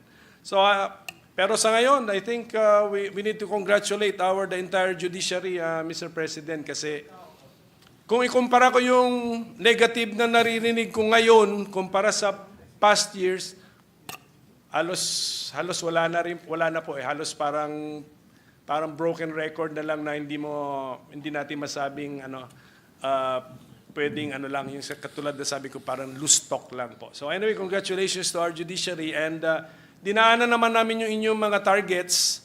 Tinatamaan naman ninyo 100% pa. Kaya nga siguro, Justice Raul, siguro taasan nyo naman. Yung mga cases to be disposed, target cases, taasan nyo naman. Baka naman masyado rin mababa, kaya that's why you're exceeding 100% the target. So, No, Mr. President, mas marami. Sa ngayon, of course, there's a lot more to be done. But there are more cases, there are more cases being disposed than cases coming in. So, I mean, little by little, I guess the Supreme Court is also, the justice sector is also catching up. ito, one final point pala. In the issue of delay, so since mag-use na rin tayo ng computers, focus na sa aging. Kasi hindi lang yata yung mabilis ka mag-dispose, pero yung ano ba tawag mo doon? Long pending cases, yung dapat na-address. Sana there is a system with the aid of computers. Meron na pong ganon nangyari sa... Last year, there's a directive already that the older ones should be heard, be prioritized. So first in, first out. So soon mararamdaman na yan kasi kung ano. So it takes time also na maramdaman din yung effect ng program. So congratulations to the Supreme Court and to all the courts, Mr. President. So thank you, Madam Chairperson. Thank you for your patience also. Thank you to our Minority Leader for clarifying many points, as well as also recognizing the efforts and achievements of our judiciary. Mr. President, thank you Thank to you, our Minority Minority Leader, Leader. who is also a member of the JBC. Mr. President, the Minority Leader is seeking recognition. The Deputy Minority Leader. Senator Risa Antiveros, recognized. Salamat, Mr. President. Good sponsor, wala na pong additional questions. Maikling manifestation lang na pagdating sa proper time, sa period of amendments, baka magtanong lang ako ng konting-konting dagdag pa or gumawa ng maikling manifestation kaugnay po ng mga recently reiterated na advocacies ni Professor Raymond Narag tungkol po sa pretrial detention at saka bail para po sa mapakinabangan po natin kung ano yung thought processes at harinawa at malamang pagkilos ng Korte Suprema tungkol sa mga ito. Salamat po, Madam Sponsor. Salamat, Mr. President. Thank you, Senator Risa. Senator Villanueva. Yes, Mr. President. I will no longer ask questions as I listen attentively to the questions raised by our Minority Leader. I just like to put into the records how we are appreciating the work being done by our judiciary. And let me also share my sentiments in as far as setting the targets, Mr. President, kasi laging yung 100%, no? And of course, we wanted to make sure that we all understand what it means when you say justice delayed is justice denied. And at the same time, let me congratulate also our friends from the judiciary. And again, to put into the records that this representation had been very supportive of the budget of our judiciary. Thank you, Mr. President. Thank you, Senator Villanueva. Just one question, please, addressed to Senator Grace. Is it true that there is a memorandum circular coming from the Supreme Court ordering the lower courts to resolve all cases within 90 days? Am I correct?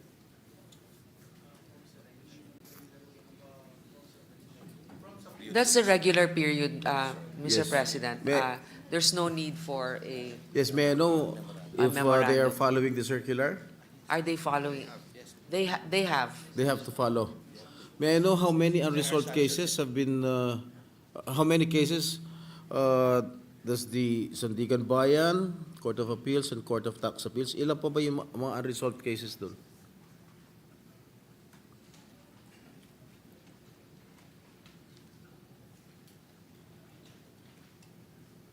For the Supreme Court, there are 14,756. 14,000. Yeah. All right. You want me to go, may I just No, submit just this? the numbers, just the numbers. Court of Appeals, 26,000. I'm sorry, yes. Court of Tax Appeals, 1,500. The lower courts, for the regional trial courts, 362,000. Nationwide. Nationwide, Sharia, 298. Family courts, 64,000. Metropolitan trial courts, I'm just rounding this off. Yes, yes. Metropolitan trial courts, 40,000. Municipal trial courts, 69,000. That's municipal trial courts in city, 69,000. Municipal trial courts, 28,000. Municipal circuit trial courts, 29,000. And Sharia courts, 1,368.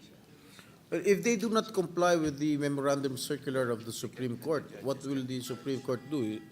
Is the Supreme Court going to reprimand these justices or judges? If they don't comply within the 90 days, Yes.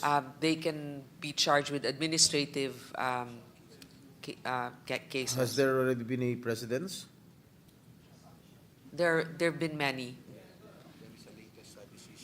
There is a latest decision Marami na bang na-dismiss involving ng mga an judges RTC tungkol judge dun? in Antipolo. How many cases have been filed against, administrative cases has been filed against these justices who did not or does not want to comply with the circular of the Supreme Court?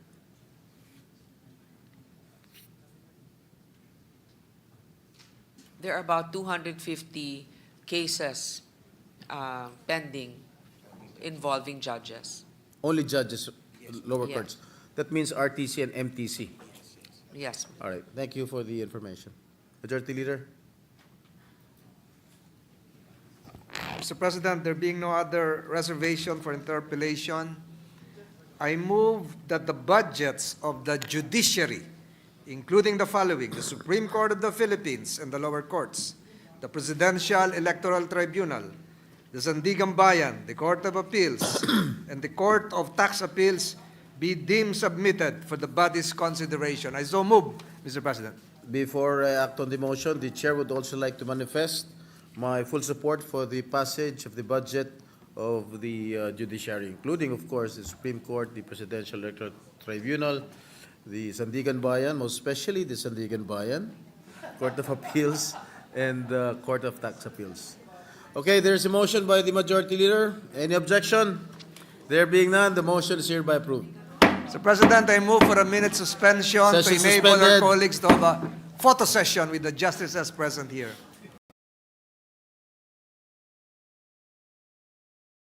Mr. President, I move that we consider the budget of the Anti-Money Laundering Council and recognize the sponsor, Senator Grace Poe, and to interpellate the Honorable Deputy Minority Leader, Senator Risa Ontiveros. I Is there move any that they be objection? recognized. Hearing none, the motion of the Majority Leader is carried. We recognize the hard-working chairperson of the Senate Committee on Finance, Senator Grace Poe, and to interpellate our Deputy Minority Leader, Senator Risa Ontiveros. Thank you, Mr. President. I would like, thank you for the kind introduction.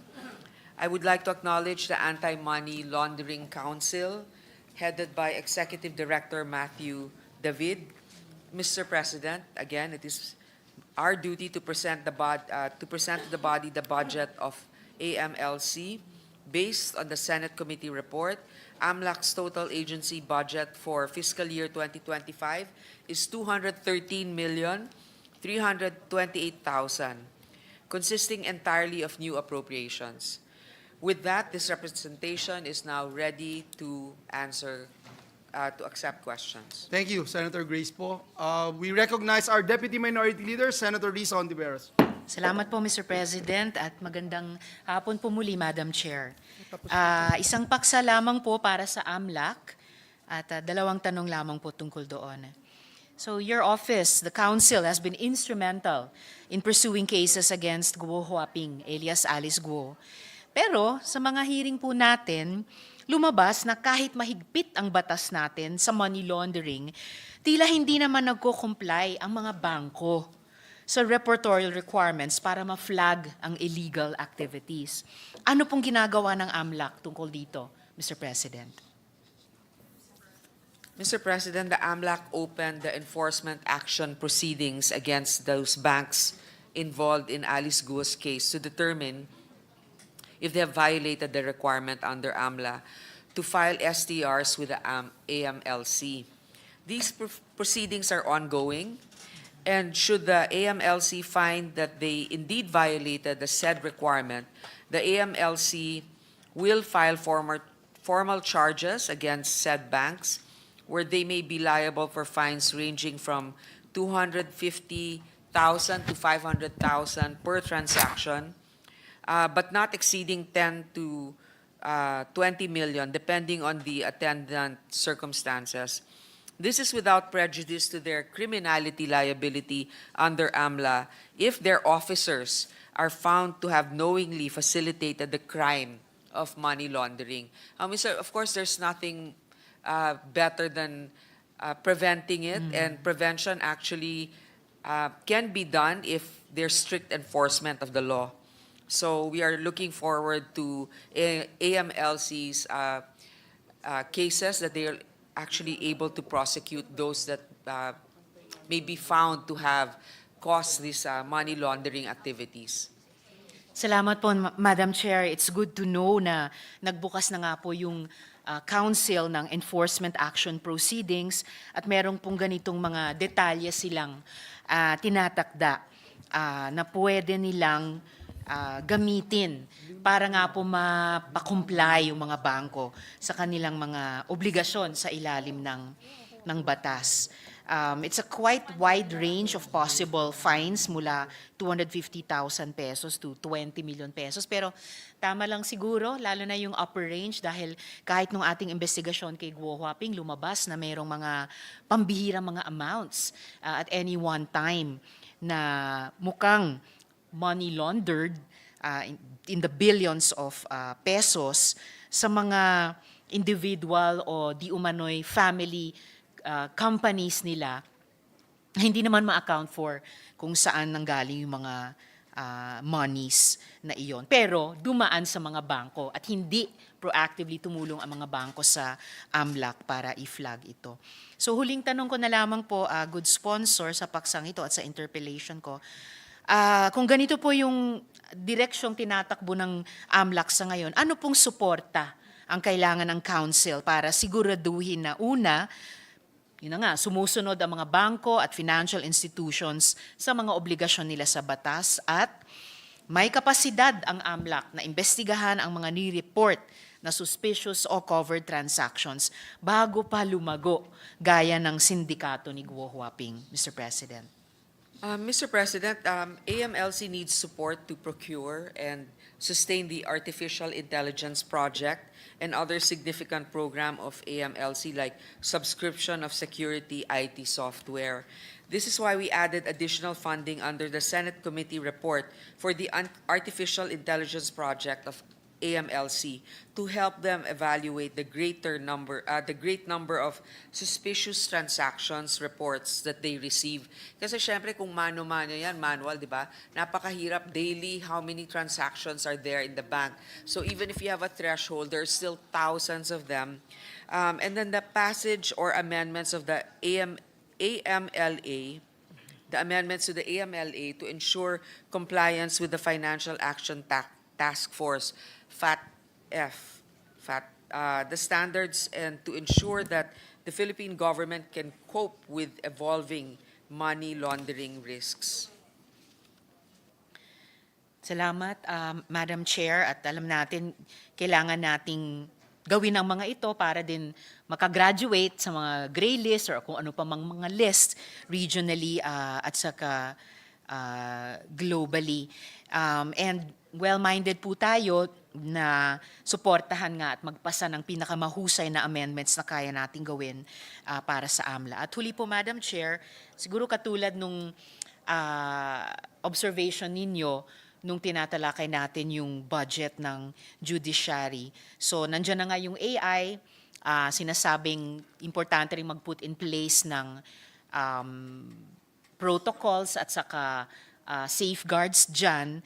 And I suppose, tulad nung sinabi ninyo dun sa pagganap ng judiciary nung mandate niya, ay ganun din po, halos kung hindi man eksakto sa AMLAC, na bagamat napakahalaga na gagamit ng ating mga departments at agencies, pati councils, yung in a way, SIGINT or Signal Intelligence and mga teknolohiya tulad ng AI, wala po talagang kapalit yung human intelligence, yung wisdom, yung insight, minsan yung hunch, yung instincts na nasa tao at hindi kailanman kayang i-develop o i-simulate ng teknolohiya. So, maraming salamat, Madam Chair, at sinusuportahan ko po yung efforts ninyo na makapagpa-budget tayo ng sapat at maayos para dito sa Anti-Money Laundering Council. Thank you. Salamat po, Mr. President. Thank you, Senator Risa. In fact, if the AMLC is actually strengthened, a lot of the issues that were tackled here in the Senate with regards to the POGO could have been prevented early on because of all of those suspicious transactions in the billions of pesos. Kung na-flag yun early on, baka hindi din lumaganap ng ganyan kalaki. I totally agree. Thank you, Senator Risa, Majority Leader. The next to Yes. interpellate is the distinguished Minority Leader, Senator Coco Pimentel. You are recognized, sir. Thank you, Mr. President. What we know from the AMLAC or AMLC, what are the important thresholds when it comes to covered and then mandatory, yung mga mandatory reporting as well as yung optional reporting? The covered transactions threshold is 500,000 pesos. But of course, there's also the KYC and covered persons criteria. Like, alam nyo, minsan may mga nakakalusot kasi na mababa sa 500,000 pero regular. Di ba nakita natin yun in one of our hearings before the Committee on Banks. So that's also something So- that we can check on is a pattern. To summarize nga, pagka 500,000 pesos and above yung transaction, that's what is called covered transaction. Meaning Yes, to say, Mr. it President. must be reported to the AMLC. But transactions in smaller amounts may be reported or must be supported when they are suspicious? What is this? Mr. President, ganito po yun.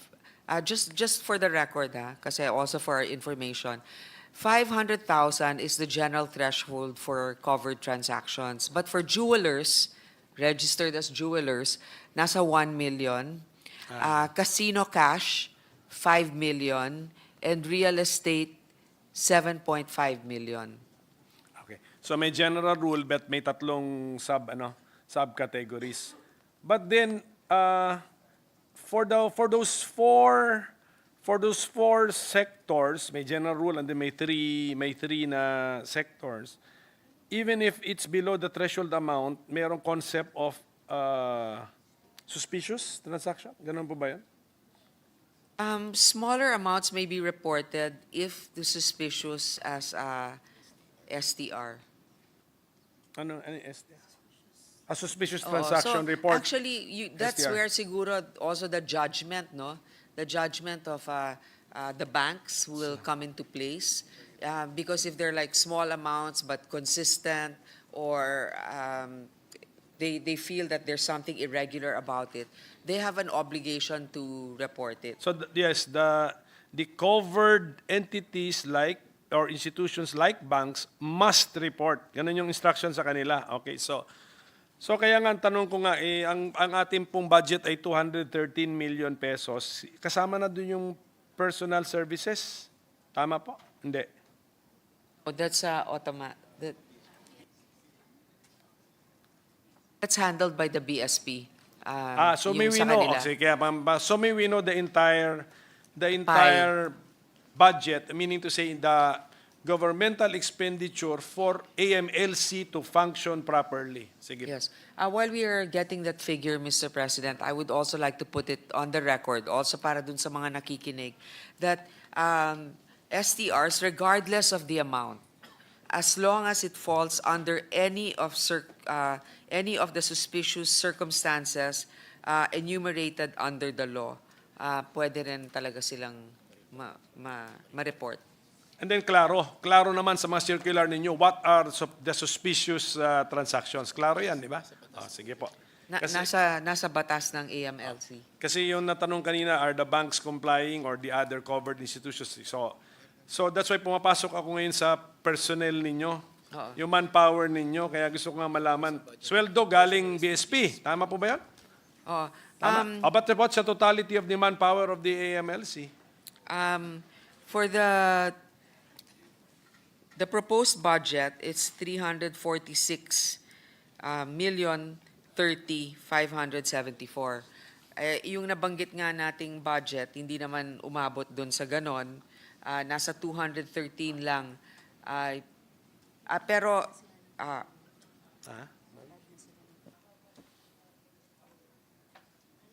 okay, Mr. President, as you know, the BSP has fiscal autonomy. What we know, so all the payroll, all of the salaries of the personnel of the AMLC come from the BSP. There are 224 of them. 224. So 224 po ang kanilang personnel. Apa. Okay, and then how many covered transactions in the millions are you receiving in a certain period of time? So for the covered transactions, in 2024, there are about 23,882,882. So far yon, bale, kasi hindi pa tapos si 2024. Suspicious circumstance yun, oo. Covered yon, covered. Covered. Covered yon, meaning to say threshold amounts yon. Yung mga suspicious ilan po? Yun nga, yung suspicious circumstance, 36 Ilan? 36 million, 897, no. Okay, so this is from 2022 until 2024. The suspicious circumstance, meaning smuggling, swindling, violation of Electronic Commerce Act of 2000, 36,987 for 3 years. Yung 23 million is for calendar year 2024 only. Tama pa? Or same period? For 2024, yes, correct. 23 million. For this calendar year only? Tama. That's Yes, right. so far. Q1 to Q3. Yes. Pinapakita ko lang po yung enormity ng trabaho ng Or it could also be now because AMLC is also catching up faster. So there are more identified under this category. So personal services is with BSP. But when you computerize, because you need to be assisted by computers, so that's in the capital outlay? Where is it Yes. found in your budget? MOE or capital outlay? Meron yata kayong 27 million sa... Both. Both, yun, both. Okay, so... For the NEP, the maintenance and enhancement of AMLC cybersecurity and database, 59 billion. Ngayon, ang proposed budget nila 155 billion. Million. Million, sorry. Yes. 59 million. Yes. Ang proposed nila 155 million.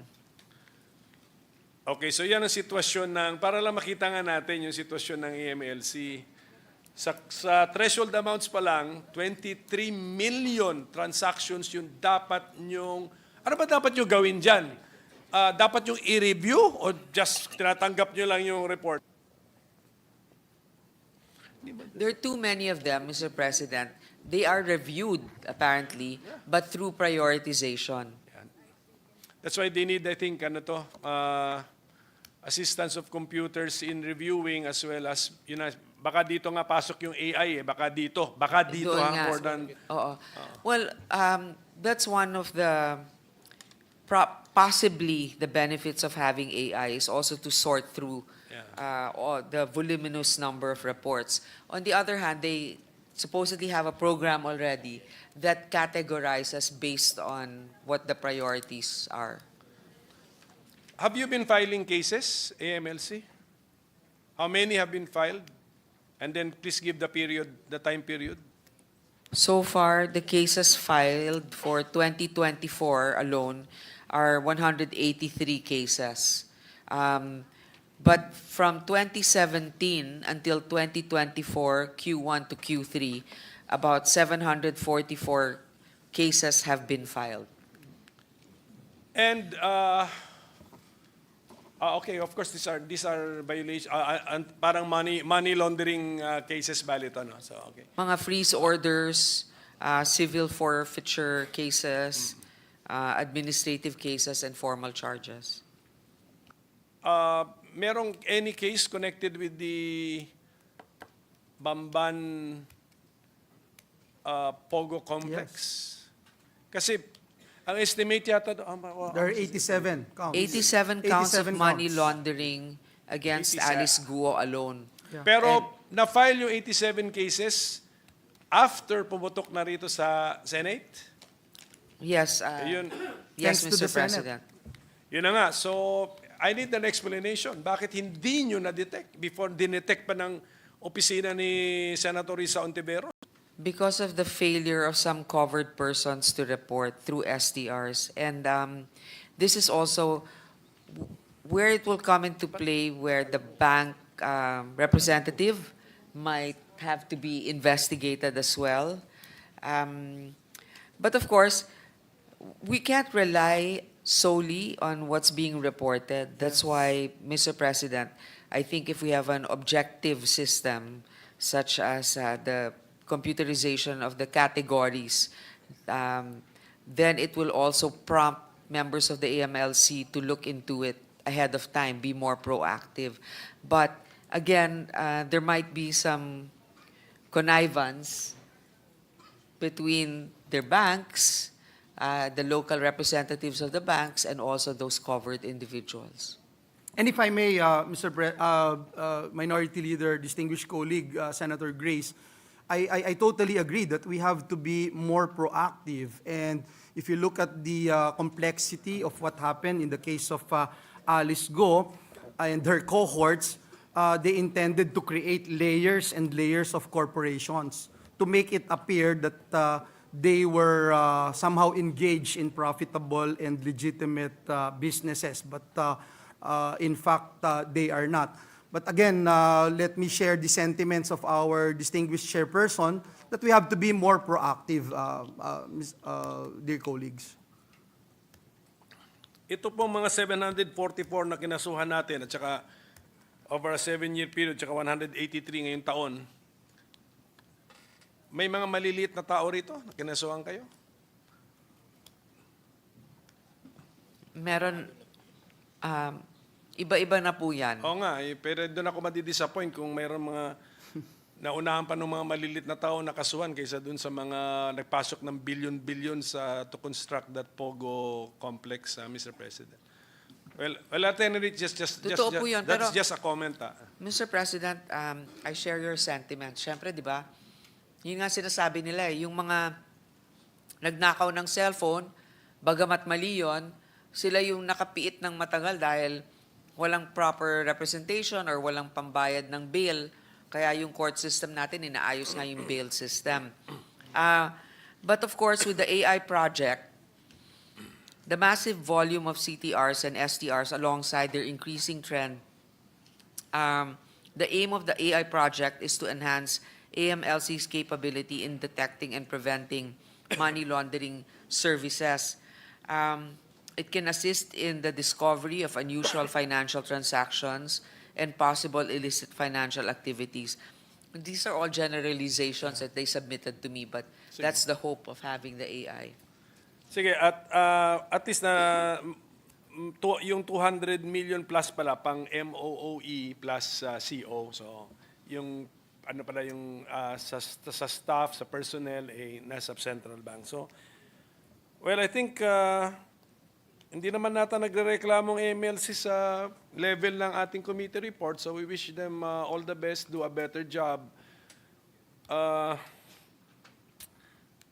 Basta do a better job kasi dapat kung kaya nga tinanong kung may nakasuhang maliit na tao, tapos yung mga malalaki na discover na lang dahil pumutok ng issue, medyo it doesn't speak well of your agency. So do a better job. Dapat yung nagpapapasok ng billion, huli agad. Dapat na-detect na ng system ninyo yun, whether manual or computerized, Mr. President.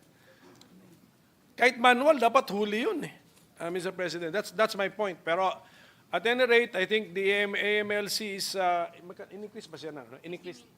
In-increase ng committee ng 50, I think we added 50 million to the budget of the AMLC. So I think, challenge na lang po yun to do more with less or to do more with what was given to you. At we understand that you have to be assisted by some automated system or computerization. Kailangan kasi. Kaya ako pinalabas yun 20 million plus yung review para maintindihan niyo po na it's not an easy job. I mean, 20 million transactions po yung review nila sa 1 year lang ba yun? 3 years? That was a 3-year period, no? Yeah, in For 2024 alone, 20 plus for million. 2024, yes. Yun na nga. So, ganun the enormity of the job of the AMLC. Sige. Okay, and if you have some amendments in mind to the law which you are implementing, please give it to us na lang in writing. Sige, para matulungan po kayo. Sige po, but sige. Alam natin na kumikilos sila, nag-file sila ng kaso, maliit man na tao, or lalo na sa mga malalaking suspected violators of the anti-money laundering law. So, at least malaman po yan para yung compliance sa law, mas tumaas po ang compliance sa law. So, thank you, Madam Chairperson. Thank you to the AMLC. Thank you to our minority leader. Thank you, Mr. President. Thank you, Minority Leader. Madam Chair, I just have one question based on my personal experience. One, I would have to agree with our dear Minority Floor Leader that when it comes to billions of pesos transactions, the AMLA should be more sensitive because we were surprised during the hearings conducted led by Senator Risa Ontiveros that billions of pesos would come from different places in the country, and it appears that AMLA was surprised about this. And looking at the situation, Your Honor, the Philippines is one of the 24 countries under the Financial Action Task Force gray list of countries under increased monitoring for dirty money due to our anti-money laundering and counter-terrorist financing regime. This is our third, in fact, Your Honor, third straight year na po on the gray list. My only question is, now that POGO has been banned, and we thank the President for issuing an executive order to ban POGO. We have been espousing this initiative since 2016, Your Honors. May we know what other steps can we take to finally exit the gray list, Madam Chair? That's the only question that I have in mind, if you don't mind. Thank you.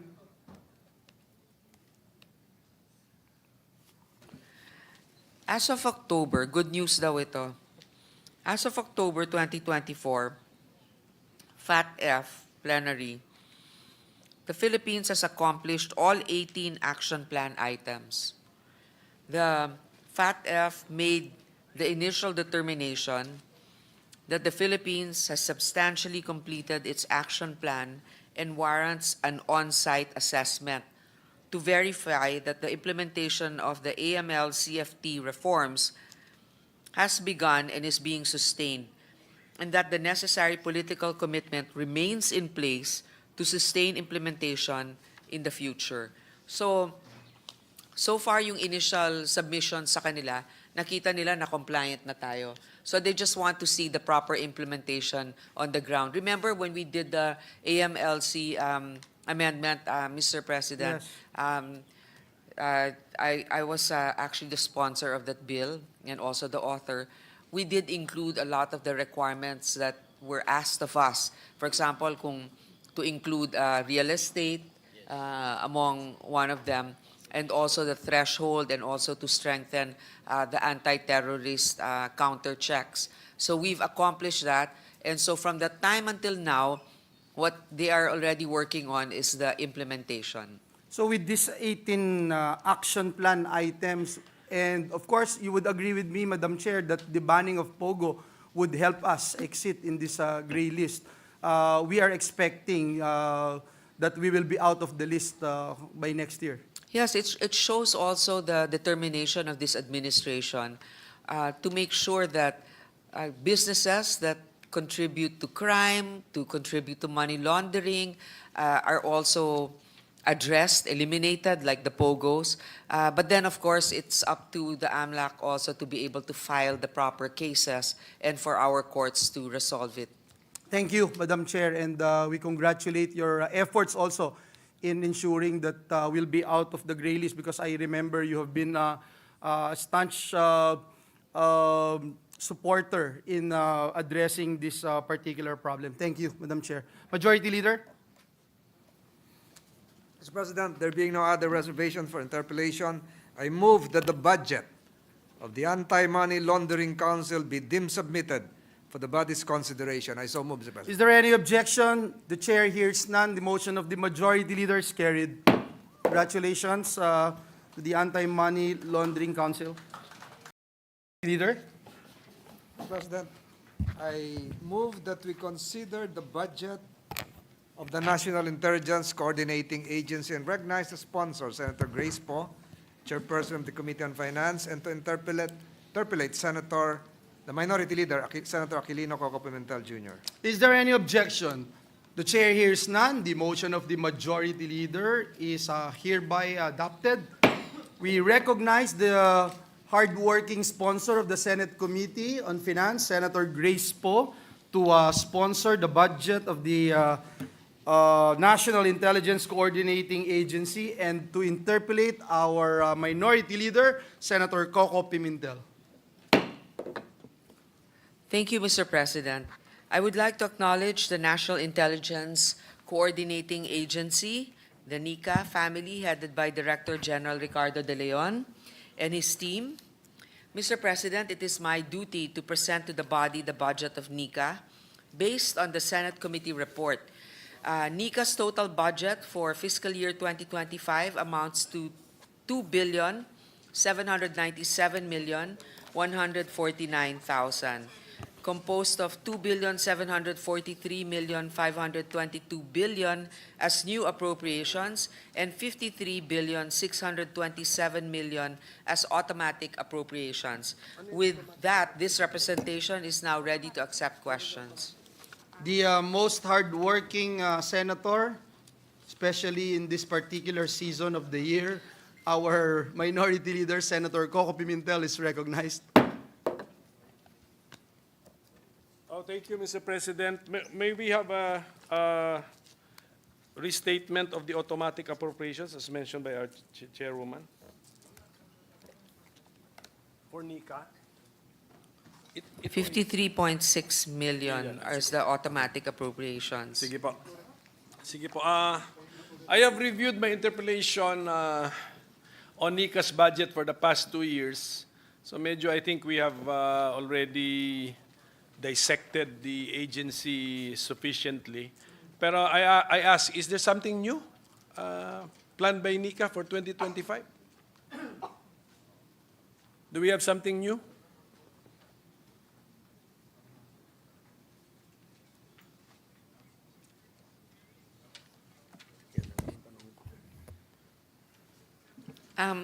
Together with other agencies that have to harness technology, there is the cybersecurity and countering weapons of mass destruction program.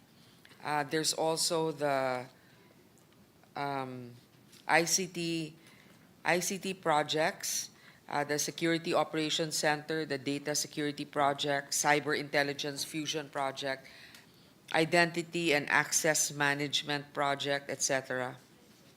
So basically, a lot of ICT improvements also.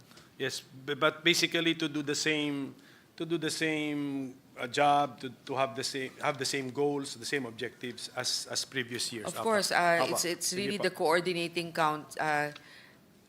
What NICA's mandate, Mr. President, is basically the security of our country. So the coordination also of the different information that we received, and also the analysis of that information, aside from just gathering intelligence. Itong NICA, it has CIF. Tama po ba 'yon? And legitimately, di ba? It's legitimately entitled to CF, which confidential funds, and also legitimately entitled to intelligence funds. And I've noticed the levels. Wag na natin i-mention yung amount. I think the levels were retained and are at a reasonable level. So wala na po akong question dyan. But Yes. yung entirety ba ng IF, Intelligence Fund, of the budget, si NICA ba ang nag-set noon mga yun? Doon sa mga agencies na legitimately, we believe are legitimately entitled to intelligence funds? Did NICA set the level? It depends on the different agencies requesting for those IFs or CFs, Mr. President. It is their recommendation, and of course, it's really up to us here in Congress to determine, the Senate and the House of Representatives to determine if they will be able to utilize those accordingly and properly. Hindi, ang short answer, no touch si NICA sa intelligence fund level requests of the other agencies. You don't. They have their autonomy You don't to comment. You don't request. comment. No. Sige po, basta yun lang po yung aking na-observe. Either we retain them from this year's level, tama ano so. And I think this is reasonable for our intelligence coordinating agency. And then of course, just an exhortation or a request that we follow to the letter the joint budget circular governing the usage of CIF. Yun lang po. Just an appeal to the NICA. Although wala naman ako na-encounter na any issue. We looked at the COA report. Wala naman po kaming nakita about the CIF. So, okay, so if there are other questions siguro on some sensitive matters, we will just do it in some confidential or executive sessions, Mr. President. So with that, Mr. President, actually we really have no further questions on the budget of the NICA. So we wish them all the best, and then sabi nyo same plan, same objectives, just do it better with lessons learned siguro. I'm sure we are learning lessons over the years, so we will be more efficient as an agency. So good luck to NICA. Thank you, Madam Chairperson. Thank you. Thank you for the consideration of our minority leader for very sensitive topics of the NICA. We appreciate the support. Thank you, Senator Grace. Thank you, our Minority Leader. Majority Leader? Mr. President, this representation likewise would submit its full support to the budget of NICA, an agency faced with various challenges on all fronts, Mr. President. So, Mr. President, there being no other reservation for interpellation, I move that the budget of the National Intelligence Coordinating Agency be deemed submitted for the Senate's consideration. I so move, Mr. President. Is there any objection? The chair hears none. The motion of the Majority Leader is approved. Mr. President, I Thank move you for a and minute congratulations. suspension to enable the members of this chamber to have a photo session with NICA. Session is suspended for a minute. Leader?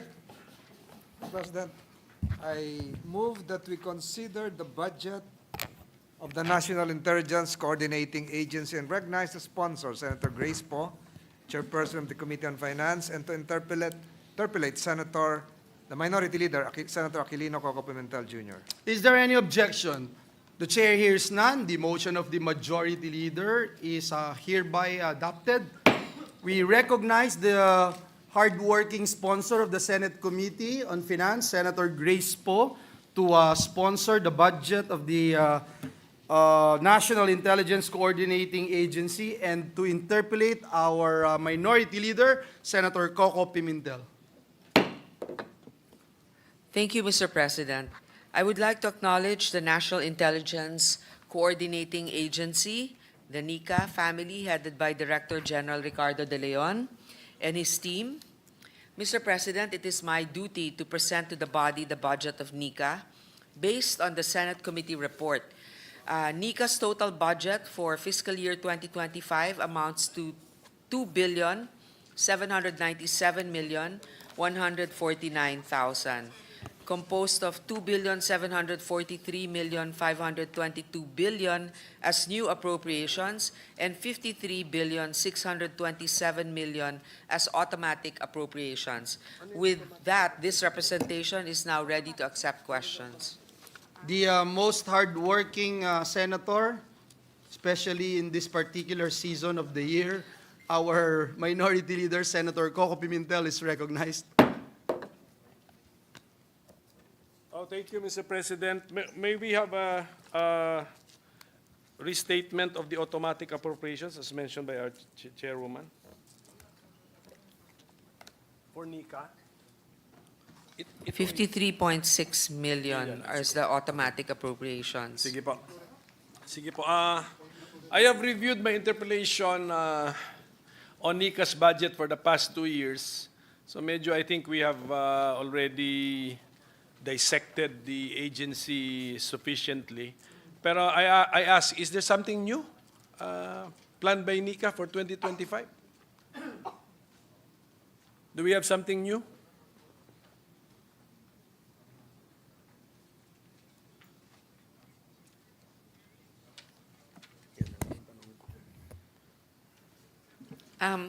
Together with other agencies that have to harness technology, there is the cybersecurity and countering weapons of mass destruction program. There's also the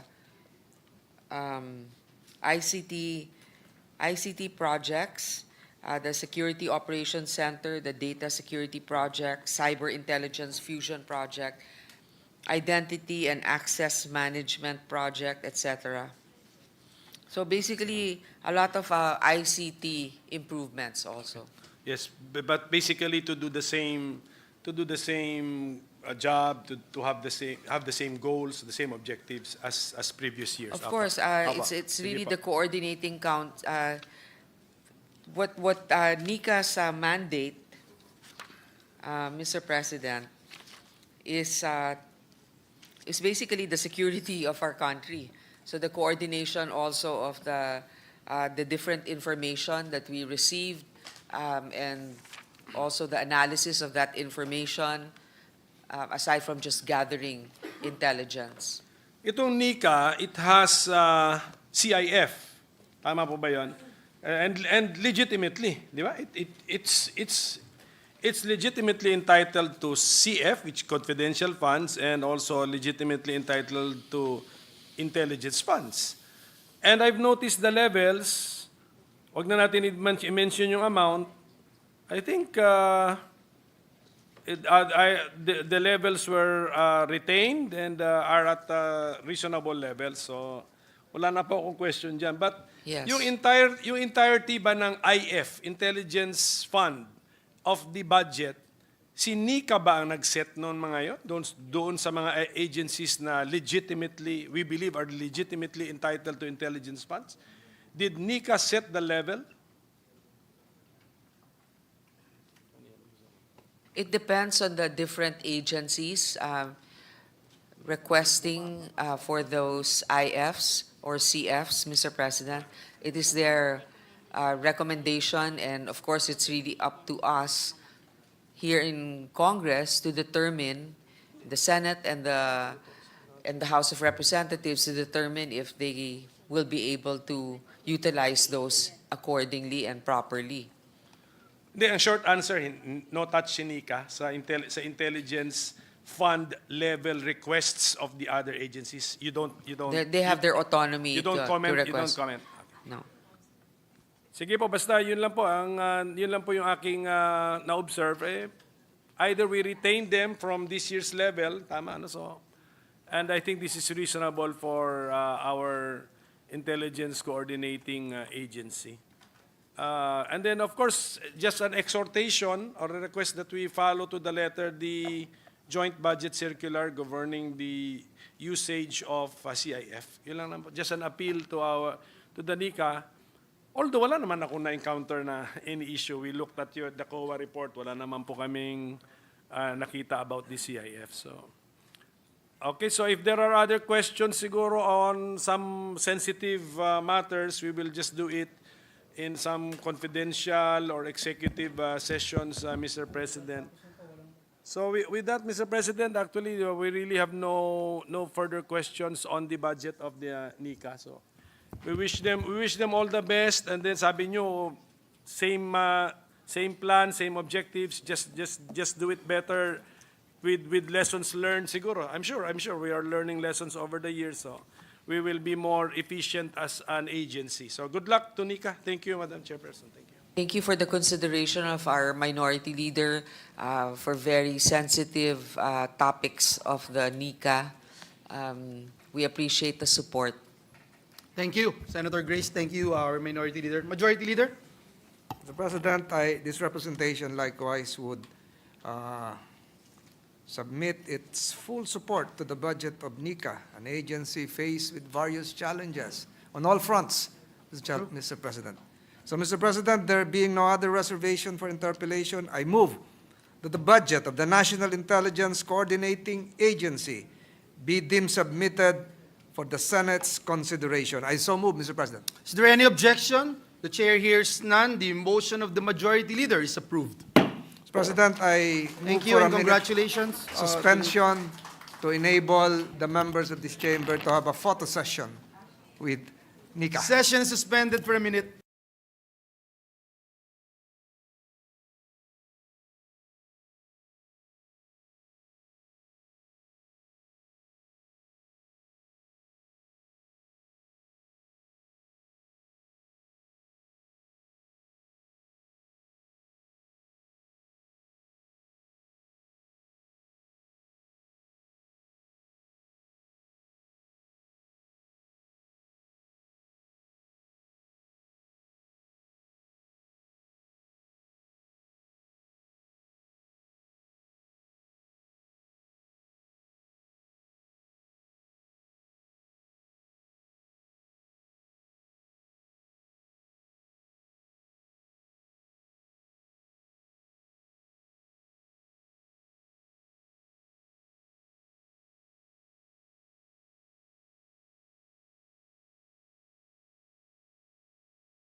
Next agency, I'd like to acknowledge some guests of this representation, the Mayor of Siargao, Mayor Elizabeth Matugas, the Vice Mayor of Siargao, Mayor Jerry Matugas Abejo.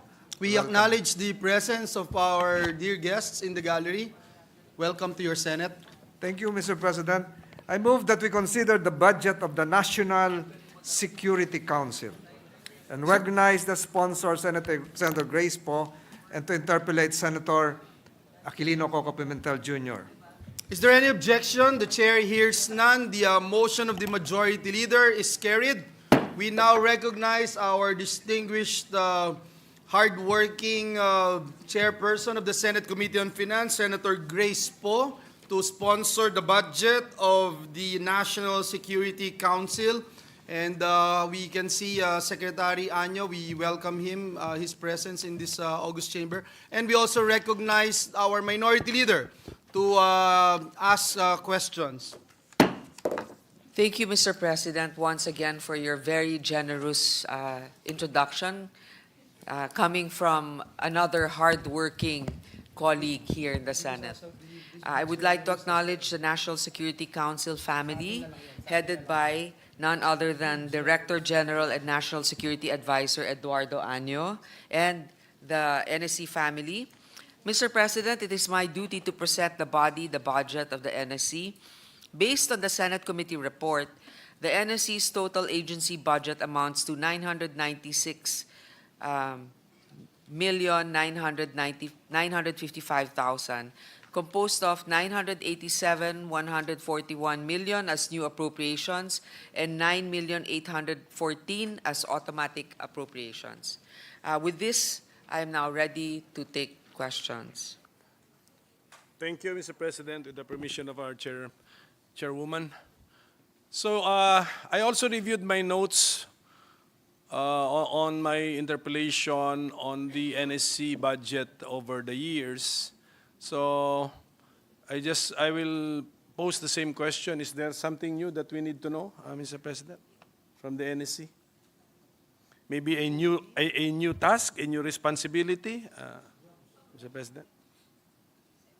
It's the same mandate, Mr. President, but there's now some capital outlay. I won't anymore mention where, for the construction of something. Okay. If I may interject, with the Yes, permission of Majority Leader. Senator Pimentel. Perhaps the question now of Senator Pimentel, and I think it's just trying to gain some momentum, is relative to the recently passed Republic Act 12064 and 12065. And perhaps the question now would mean, is there a new desk to be established within the NSC that would specifically focus on or be named as a maritime desk? Mr. President, as I was made aware, the law will take effect 2 to 3 years from now. So they're in the process of evaluating what needs to be done in terms of the organizational structure to implement this law. If I may just add, Mr. President, the law will be effective 15 days upon publication. Yes. But there are items within the law that would be beyond the control of the executive branch. For instance, the approval of the International Maritime Organization, the approval of the International Civil Aeronautics Administration, but it doesn't prevent our government, specifically the Philippine Coast Guard and the NSC for that matter, to really prepare for the full implementation, even without the imprimatur to be given by the other international organizations relative to Republic Act 12065. But 12064 is a law that would really be effective immediately, Mr. President. So And this has to be, and again, my question is there a new desk or would the NSC be refocusing on the contents of the twin laws just passed and signed? Mr. President, there's a 360 archipelagic security governance. The preliminaries, the policy research on the 360 archipelagic security governance program to enhance national security by implementing advanced air, sea domain awareness and response capabilities. This is ensuring the monitoring of our territories and real-time surveillance of maritime and aerial threats to protect the Philippines' economic and environmental interests. We also thank, of course, the sponsor and the author of this one to prompt us to take this particular action of the security governance. The Policy Forum conducted the 360 degrees archipelagic security governance, a two-day policy forum last September 26 and to October 1, with the aim of integrating development, governance, and security linkages from the government and non-government sector.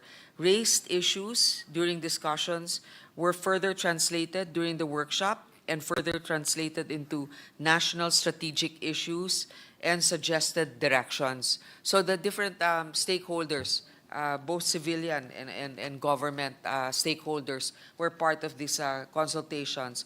These are also supported by literature review of archipelagic nations' best practices of other territories, I suppose. Adoption of balangay mindset, an ancient seafaring vessels used by early Filipino communities to navigate and govern their islands. This mindset can serve as a framework for the nation's approach to security, development, and governance in our archipelagic context. And then that ongoing right shop, finalization of the strategy map and framework, and sectoral consultations. Thank you, Mr. President. I'm sure that the agency would likewise consider coordinating with various agencies as well, specifically those with acumen in laymanizing and information dissemination campaign as to how the twin laws recently approved would help not just in increasing maritime domain awareness, but providing the average Filipino the mindset as to how the twin laws would benefit the country. Thank you, Mr. President. Thank you. Thank you, Majority Leader. The Minority Leader, Yes, thank please you. proceed. Thank you for the intervention of our Majority Leader, which led to the mentioning of the balangay mindset. May we understand this more, Mr. President? Ano eh, so what is that? Balangay is parang bangka, no? Bangka. Oh. So, kung tawag natin yun is balangay mindset, what is it? It's based on the community involvement, Mr. President. Okay. Basta I think we can discuss this separately. I think we've already also utilized this in the past. Basically, civilians are also involved. Sige, yung 360 degrees kasi na, ano ba yung term yun? 360 degrees archipelagic security governance, narinig ko na yun sa past. So, but this one, first time ko narinig po. So just siguro if you can just be given na lang in writing what is this. Parang But I think the minority leader is a good idea. But anyway, let's okay. talk about that. Sige po. And then, for example, meron din sa notes ko that the National Security Council has a role in the Foreign Investments Act. Siguro ganun yung tanong, ano, yung the two recent laws signed by the President, the Maritime Zones Law and Archipelagic Sea Lanes Law, yun, ano yung mga, how will that affect, what's the involvement of the NEC and how will that affect your budget? Ganun siguro kasi budget season tayo ngayon eh. So for example, sige, ano yung sa Foreign Investments Act? Ano po ang, how does that E involve the NEC? And did that affect your budget? Ganun siguro kasi budget season tayo ngayon eh. So for example, sige, ano yung sa Foreign Investments Act? Ano po ang, how does that involve the NEC? And did that affect your budget? Mr. President, having mentioned the Foreign Investments Act, they have an office now that they have budgeted to vet also certain investments being made here in the country. Remember, well, I can speak more with authority when it comes to the Public Service Act. There are what you call critical infrastructure that has to have the approval of the NSC or the president in particular. So, of course, the president is part of the NSC. He's the head of the National Security Council. So, especially when it comes to any state-owned corporation, this is actually not allowed in the criteria for the Public Service Act, and I suppose also for the foreign investments. So there's a creation of the Foreign Investments Office, and there are many positions for that office. They also created a manual on foreign investments, which can be submitted to you, Mr. President, for your perusal. Yun na nga yung example that there's this law, yun ang this creation of an office in the NSC. Yun ang tanong siguro ni Majority Leader. There will be 2 new laws. Desk lang nga yung nabanggit niya, but these 2 new laws may lead to creation of offices, which will affect now the budget. And I looked at your budget levels. You are a prioritized government agency under this administration. Nakita ko yung sa 3 years na so. And then the committee, our committee, added 100 million. So you are really a priority government body, okay, by the administration and by the Senate, itself. Now, talking about your budget, do you have intelligence fund? Only a CIF because the composition is civilian. Yes, And, with the president you have also. actually you have CF, you have confidential. Oh, Yes. sige, tama. Ang mother category niya is CIF, but it's basically confidential funds. And I looked at the level, we're just maintaining the old level. So hindi ko na po pupunahin yan. Siyempre, wala rin naman ako nakita sa COA report. So just continue adherence to the joint budget circular. Do we already have an approved national security policy? Correct. Yes, we do. Do we already have a national security strategy? For approval of the president. So hindi ko na matatanong next year yan kasi tinanong ko yan last year, wala pa. So ngayon nasagot, wala pa rin. For approval na. But what's the difference? Last year, ni draft, wala pa. They just finished the draft this year. Yeah. So yun na yung difference natin. So we are now in a better situation in the sense na may draft na for approval na. Nung tinanong ko yan last year, ni draft, hindi pa tapos. So, okay, so... Para kasing teleserye to, bitin eh. Mag-iintay ka muna ng next season. So, So wala ng franchise. so I think, Mr. President, anyway, I think the NSC is a very accommodating and open agency. If we need more information, ano lang tayo? Si Jonathan nga, pumupunta the Deputy Director General, visits my office. So I think anytime na may kailangan naman tayo information from them, they give it to us. So with that, Mr. President, I have no more further questions. Thank you, Madam Chairwoman. Congratulations to the NSC. Thank you, Mr. President. Thank you, Senator Coco. Majority Leader? Mr. President, there being no other interpellator, I move that the budget of the National Security Council be deemed submitted for the Senate's consideration. there I any- so move, Mr. President. Is there any objection? The chair hears none. The motion of the Majority Leader is approved. Mr. President, I move for a minute suspension to enable some of our Session is colleagues- suspended for a minute.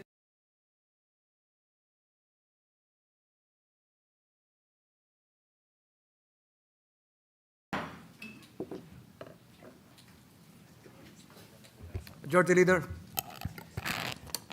Mr. President, I move that we consider budgets of the following: Department of Tourism, Office of the Secretary, Intramuros Administration, National Parks Development Committee, Philippine Commission on Sports, Scuba Diving, and the budget support to Government Corporation, Tourism Infrastructure, and Enterprise Zone Authority, or TIEZA, and recognize the sponsor, Senator Lornica, and to interpolate And I will be Your Honor. interpreting, Mr. President, and I move that I be recognized as well.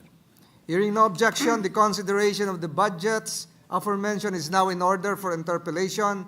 Senators Ligarda and Ejercito are recognized. The proposed appropriations for the Department of Tourism and its attached agencies and corporations under Senate Finance Committee Report 335, or the 2025 General Appropriations Bill, amounts to 3,670,486,000 pesos. The distribution of the proposed appropriation is as follows: Office of the Secretary, 3,079,160,000. Intramuros Administration, 145,714,000. National Parks Development Committee, 381,178,000. Philippine Commission on Sports Scuba Diving, 24,434,000. Under the budgetary support to government corporations, Tourism Infrastructure and Enterprise Zone Authority, 40 million. I'm now ready to accept questions from Your Honor. Thank you. Thank you, Mr. President. Thank you also to our sponsor, our Tita Ganda, for defending the budget of the Department of Tourism. First of all, Mr. President, I think that one of the lowest hanging fruit among the industries is the tourism industry. Of course, we have the natural beauty, and first of all, they would like to thank the DOT family under Secretary Cristina Frasco for their very aggressive marketing. No, you love the Philippines, and we're hoping that we can tap the vast potential of the tourism industry, and kung makahabol man lang tayo sana, no, if we can get half of what probably Thailand and other ASEAN nation, our neighbors, is getting, then that will be a big help to our economy.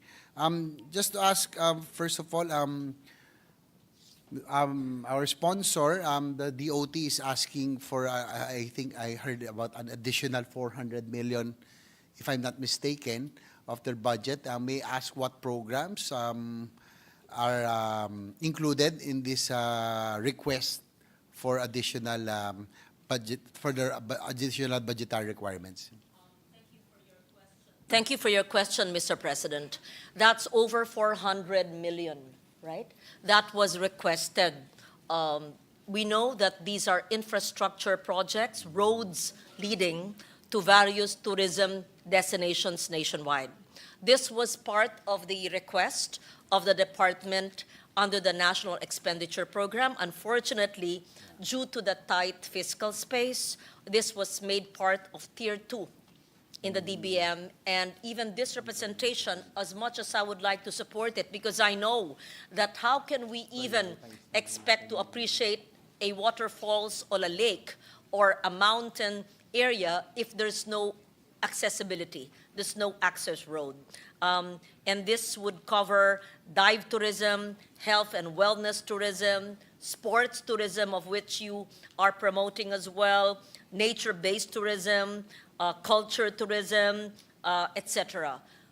This more than 400 million request, unfortunately, was placed in Tier 2 and was not even included in the House of Representatives bill, the GAB, and it would be very difficult for this representation to give the whole amount. If I would be happy if Your Honor would help me amend a part of it, perhaps even in the BICAM. But we know very well that of the 6 trillion budget, it's 6 trillion, right, more or less? Yes, we know that when we slice from somewhere, the pie would have to suffer. And you are correct, and I agree with you, that tourism is a low-hanging fruit, and tourism, both foreign arrivals and domestic tourists, really would spur a robust localized economic livelihood, especially community-based and community-managed tourism.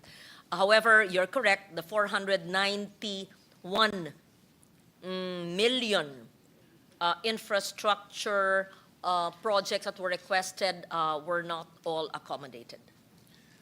Well, Your Honor, Mr. President, every time I travel and I go to, especially to ASEAN neighbors, I really feel that, they've got so much, they get the bulk of the tourism, no? But I always tell myself, Your Honor, that, Mr. President, that the Philippines is far more beautiful than the other areas. Just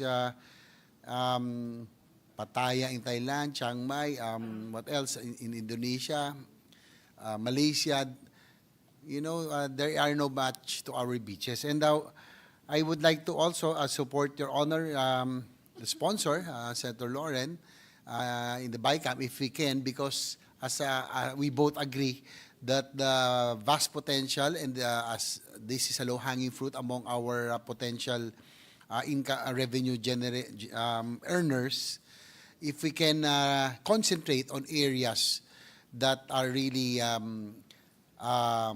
big potential for tourism, no? Napansin ko po when sa mga tourist areas sa ibang bansa, it's really complete, no? And I agree with the tourism secretary in what they plan to do, complete with the infrastructure, complete with of course yung support restroom, stops, everything, all going to the tourism areas. How many tourism areas are identified or that will be prioritized? That siguro that will we be prioritizing, for example, 5 or 10 potential areas that we will really be promoting, and concentrate on the infrastructure activities, infrastructure projects in those areas.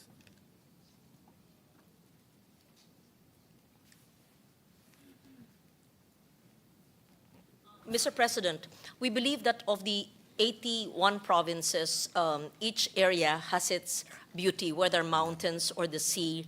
And while I would like to mention, let's say, specific traditional areas that they are promoting, I am told, and I agree, that we are promoting the whole country. Meaning, traditionally, we would say Cebu, or perhaps Batangas, or perhaps Boracay. But it does not mean that the other provinces and the other areas are not worth promoting, which they are. And so there is not just 1, 2, or 3 specific areas. And in fact, under the Philippine Experience Program, which the DOT under this administration has institutionalized, where they had focused not just on sun and sand, but also on nature, on culture, on heritage, on culinary heritage and gastronomy, on historical heritage, on arts, on living traditions, on the creative industries. They have gone to the less known areas. And this is good, not just for foreign tourists arriving, but also the great untapped potential of domestic tourism. I am pleasantly surprised to learn, Mr. President, that while we compare ourselves with other countries, that there are, let's say, only 5 million compared to the tens of millions of the other ASEAN neighbors, but in terms of tourism expenditures for domestic tourism, the Philippines, I am told, based on the World Tourism Council, is #1 in Southeast Asia. And I'm holding here a document which shows that the Philippines is the biggest domestic tourism market in Southeast Asia in year 2023, with $52.1 billion or 32.9% share compared to ASEAN, meaning that, and this is domestic tourism, right? Because we have the tendency, and rightly so, that we compare ourselves to our ASEAN neighbors. Bakit? ang Thailand ganito, tayo ganito lang. But because also, perhaps, of our 110 million Filipinos, perhaps we could also focus on the exchange of tourists of the various islands of the country. So I take note of the WTC report. Not us, not the PSA, that the Thailand is only second to the Philippines in terms of the percentage share of domestic tourism expenditures domestically.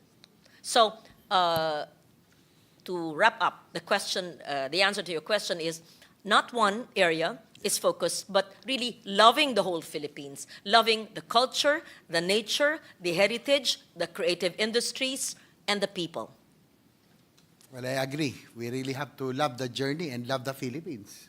Yeah, that's the tagline. And you have greatly contributed to that. I see you online, Mr. President, how you go to the less treaded areas, not just the usual commercial, traditional spots we go to. And I think that's the way to go. I agree. I thank the sponsor for being consistent also in us promoting tourism, and of course the very proactive and the very aggressive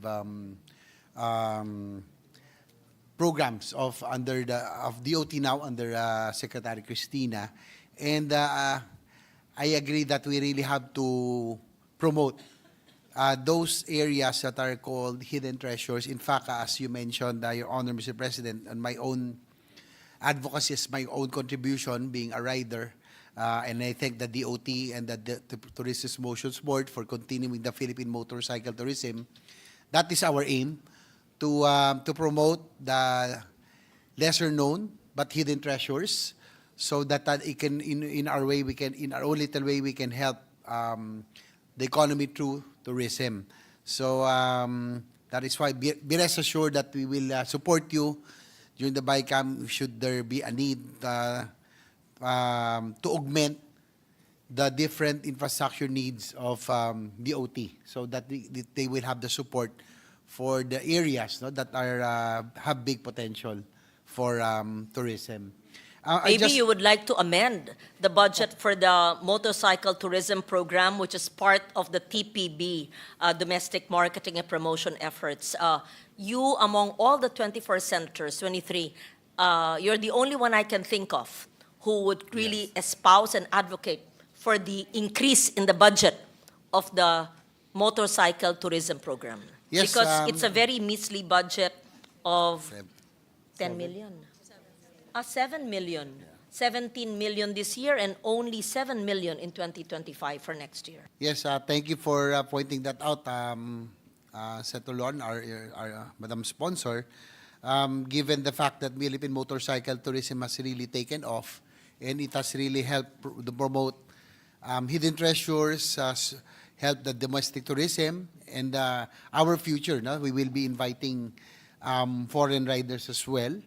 And be rest assured that from 17 million, it was slashed to 7 million, and I will be introducing amendments to add to this budget so that at least it can be retained. And likewise, actually, I would like to propose another one, since the Philippine motorcycle tourism has really taken off already.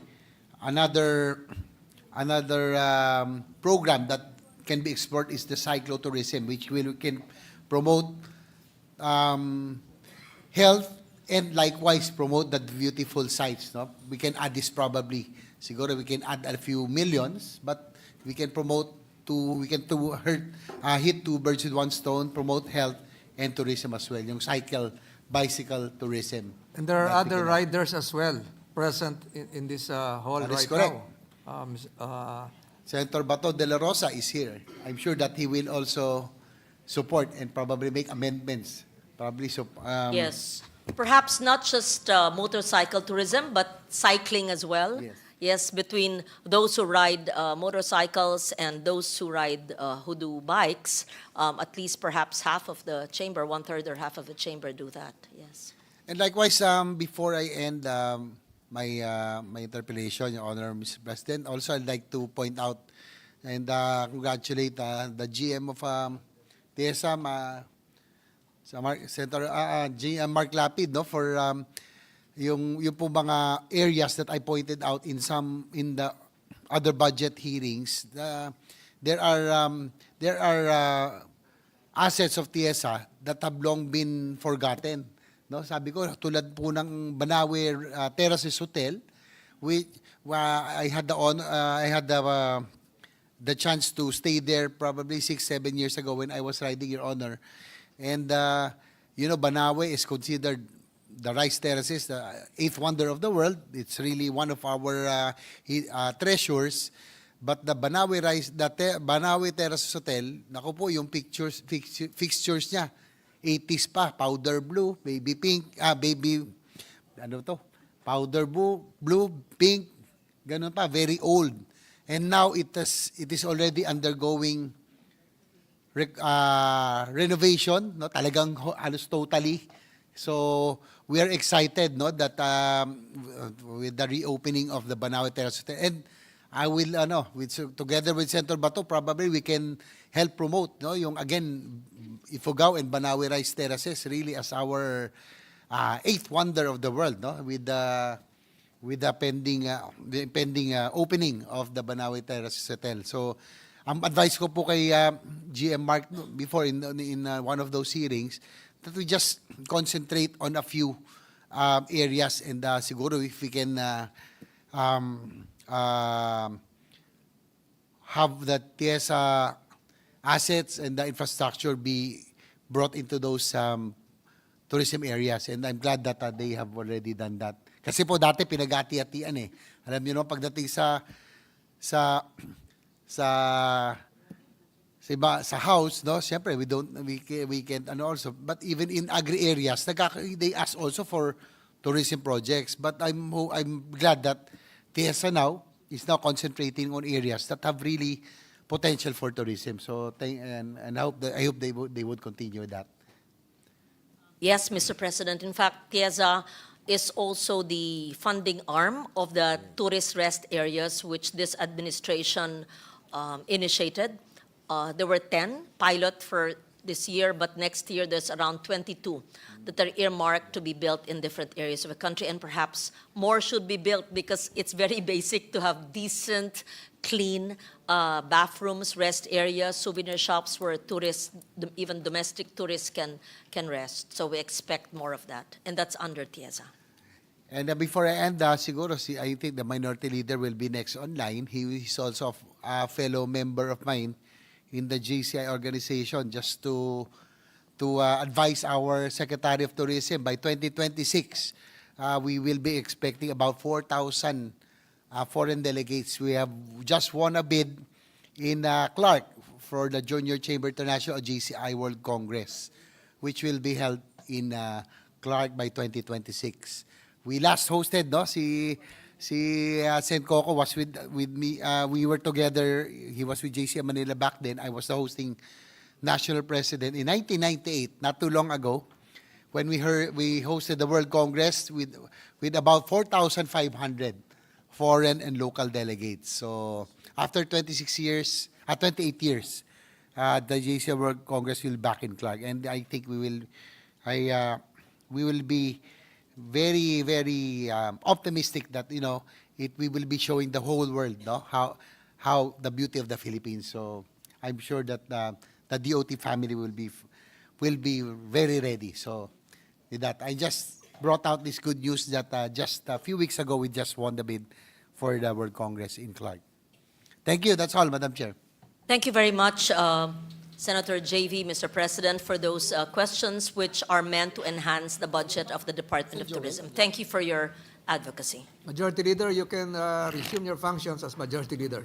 Yes, I honor Mr. President. Next to interpellate is Senator Joel Villanueva, but the minority leader would want to be last, no? So a minute suspension, Your Honor. Session suspended for 1 minute.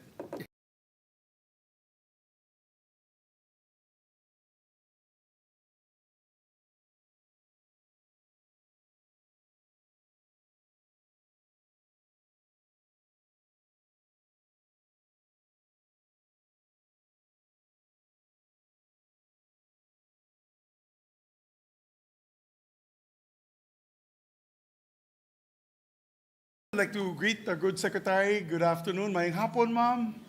Maayong hapon sa imong team. Of course, to the dear sponsor, Senator Lauren Legarda. Mine is not a question. I'm not going to bother you with any questions. Mine is actually 1,000% support to the Department of Tourism.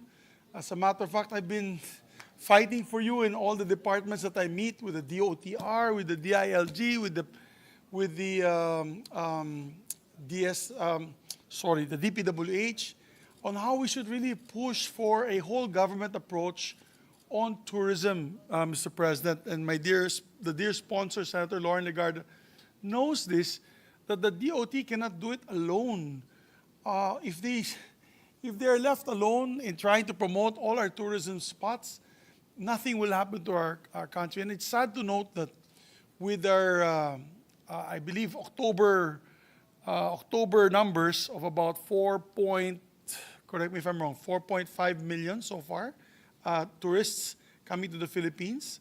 What is it, Madam Sponsor? Would you know how many up to date of October up to October, Your Honor? As of now, at least 5 million least have 5 million. arrived in the Philippines, Mr. President. Because from the data that I gathered when we were having my economic affairs hearings on the impacts of tourism on the Philippine economy, before the October break, that was September, we were about 4.5 at that time.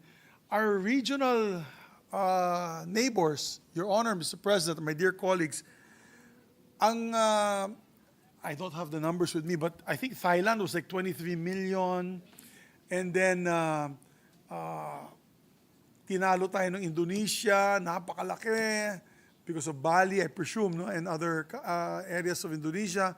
Tinalo tayo ng Malaysia, truly Asia. Tinalo tayo ng marami pang ibang Southeast Asian countries, and even Cambodia beat us. Cambodia was about 4.8 while we were about 4.5 at that time. At that particular period, it was a survey that we gathered from this other news forum. No? So talagang imagine, pati Cambodia natalo na tayo. And Vietnam, I forgot about Vietnam. No? So I keep saying this, it's a low-lying fruit, Mr. President, my dear colleagues. It's a low-lying fruit. Tourism can bring in easily how many billions of dollars worth of income for our people, for our country, for our economy. I'm still making this appeal to the administration that they should do a cluster coordinating council amongst the different departments so that they have a coordinating group. I think they've already planned this, but I don't hear much about it. And in my proposal, Mr. President, my dear sponsor, just concentrate on the top. I know there's so many. I know the problem of the dear secretaries. If you concentrate lang, for example, in the Visayas and Mindanao, magmahay pod ang mga taga-Luzon. You know, magtatampo. Pero ang akin dyan is, why don't we get the 10 best tourist sites? 10 or 12 best tourist sites. Put all our money and all our funding there. And then we work after we're done with that, then we work on the other areas as well. Why? Because we still have problems with, as I mentioned when I was in Siargao, it's still intermittent power distribution in Siargao, Mr. President, Madam Sponsor. The airport looked like a bodega and such a small airport, although the DPWH and the DOTR has promised us that they are now in the process of building more terminals in the airport in Siargao. I'm just giving one example. And yet, Siargao is becoming the fastest growing tourism site in the Philippines. Almost every foreigner that I meet wants to go to Siargao.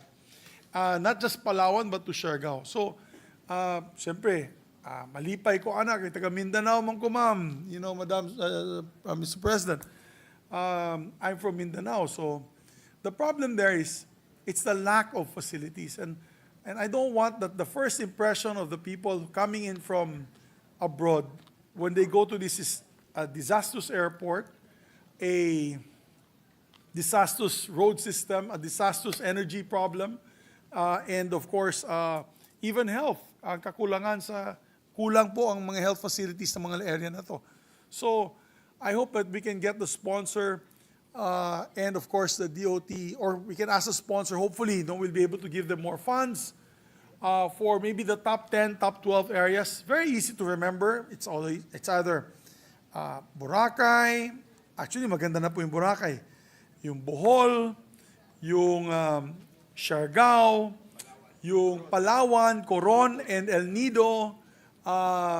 Of course, in the north, you have several places in Pangasinan, in the 100 Islands, for example, in La Union, in the beautiful San Juan, La Union, where my wife is from, Batanes, Camiguin, Pagudpod. I see Senator Amy Marcos. Yes. So if you just get the top 12, Rice Terraces also, pinupunta ng mga foreigners yan. Sana we just get the top 12 destinations, really put our money where our mouth is, and try to make it work. Indonesia nga, they earned billions on Bali alone. Bali alone. They earned billions of dollars on Bali alone. So I hope that we can support the DOT, Mr. President, my dear colleagues, in the budget that they need, especially the departments that have to fund this, because, of course, it's not in the mandate of the DOT to build the roads or the bridges or the airport. So rest assured, Madam Secretary, that when the departments come, the others, I will make them kulit on the lack of infrastructure needed for our tourism to actually work. Yun lamang po, Madam Chair, Madam Sponsor, my dear Secretary, my dear Senate President, while you were awaiting for Senator Joel Villanuevas to come down, I said I'll just make a manifestation because that's my sheer frustration. I'm really so frustrated. How Pilipinas tayo, tapos number 7 tayo sa listahan sa tourism, napakababa. Tapos pagpunta naman nila dito, they're welcomed by all sorts of, really, I'd say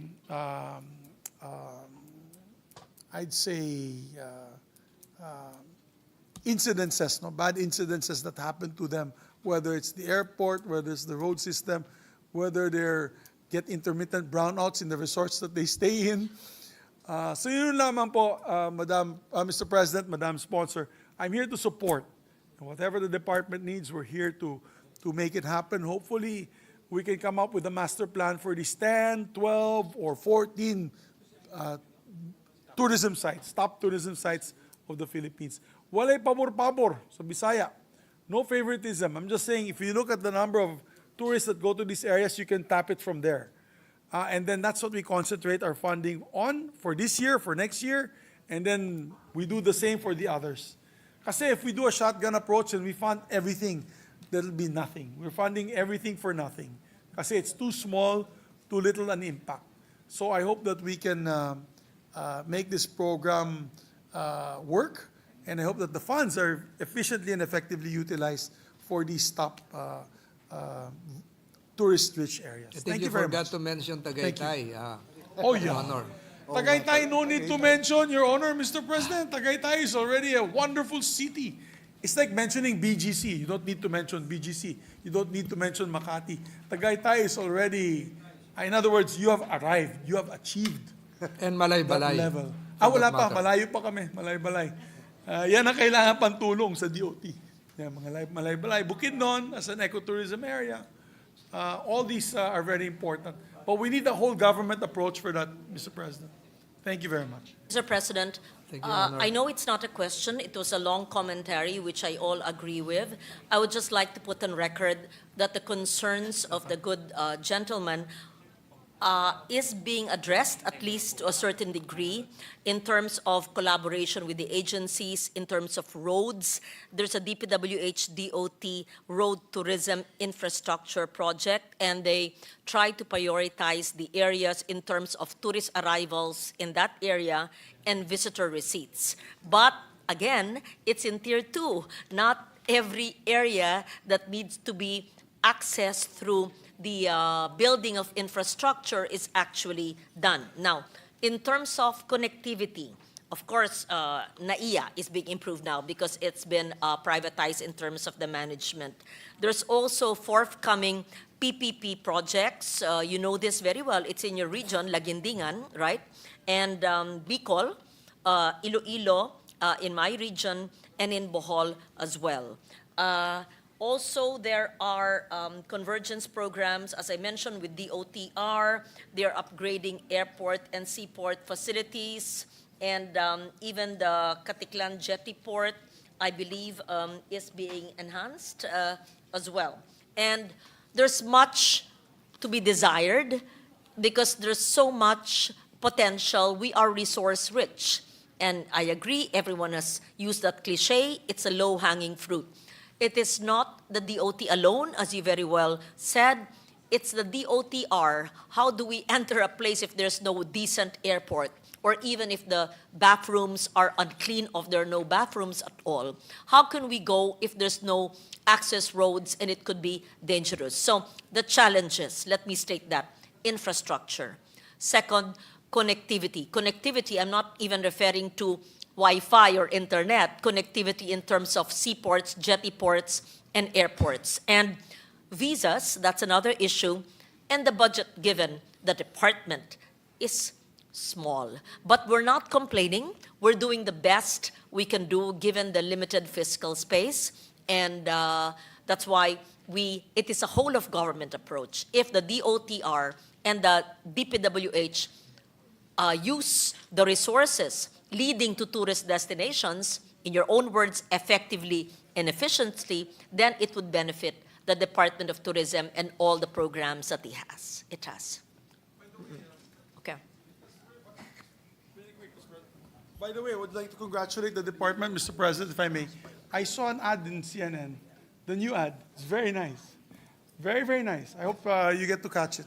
So congratulations, Madam Secretary. That's what we need. And I think we need to budget that. So we have to help them. We have to give them more budget for those ads. Very nice ads. Congratulations, Madam Secretary. Thank you. Majority Leader. Yes, next, Mr. President, next to interpellate the sponsor is Senator Joel Villanueva. I move that he be recognized. Senator Villanueva is recognized.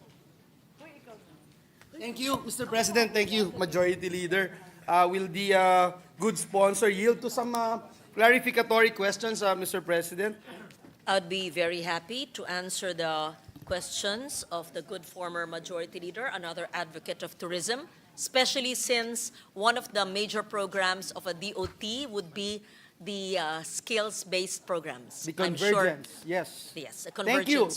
Thank you, Mr. President. And we likewise admire the defender of the budget of the Department of Tourism for supporting our advocacies when it comes to job generation and employing our kababayans, Mr. President. We likewise would like to acknowledge and commend the performance of our Secretary of the Department, Secretary Frasco, and we thank her presence today, Mr. President, for being here.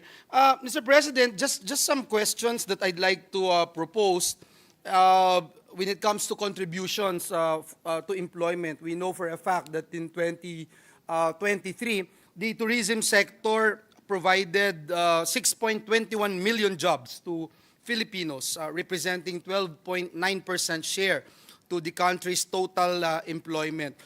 From this, Mr. President, we are seemingly on track to reach our target, the 6.3 million target employment in tourism by 2028. May we know, Mr. President, what specific programs are included in this year's Department of Tourism's proposed budget to reach or even surpass our target employment in the tourism sector?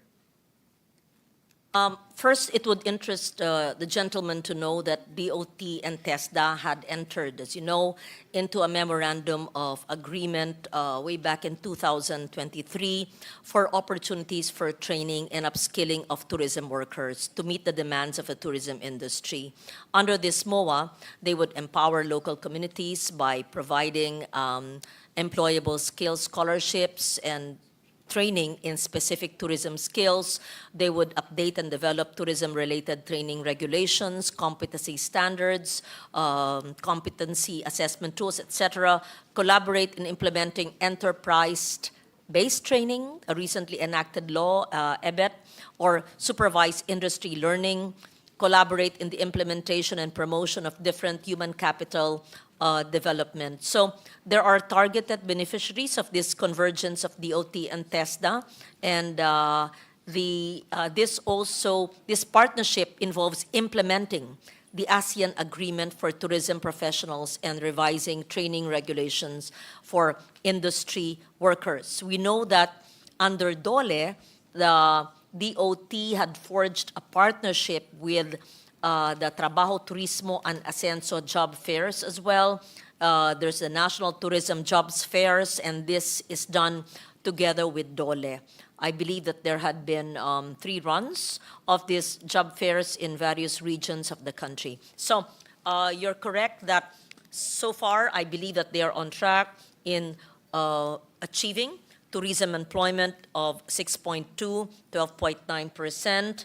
I believe that there's even a greater possibility for higher employment because this is like, in a way, domino. It's not just tour guides, it's really culinary, gastronomy, it's drivers and vans, even tricycle drivers, jeepney drivers, it's helpers and domestic. It's so much. I can't think of an industry that will not be affected positively by tourism. In short, everything else impacts positively on tourism.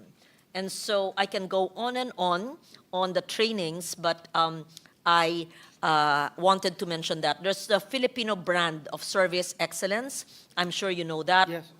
Because this is similar to what TESDA is doing. This is a centerpiece training program, the Filipino brand of service excellence. These are the values of the Filipinos are actually taught, mainstreamed and embedded. Maka-Diyos, makatao, makakalikasan, makabansa, may bayanihan, masayahin at may pag-asa. When we say a Filipino brand of service excellence, tinuturo po ang mga pagkatao natin na maaring nawawala. In a way, it's even part of parang moral reformation din ito which is very, very good.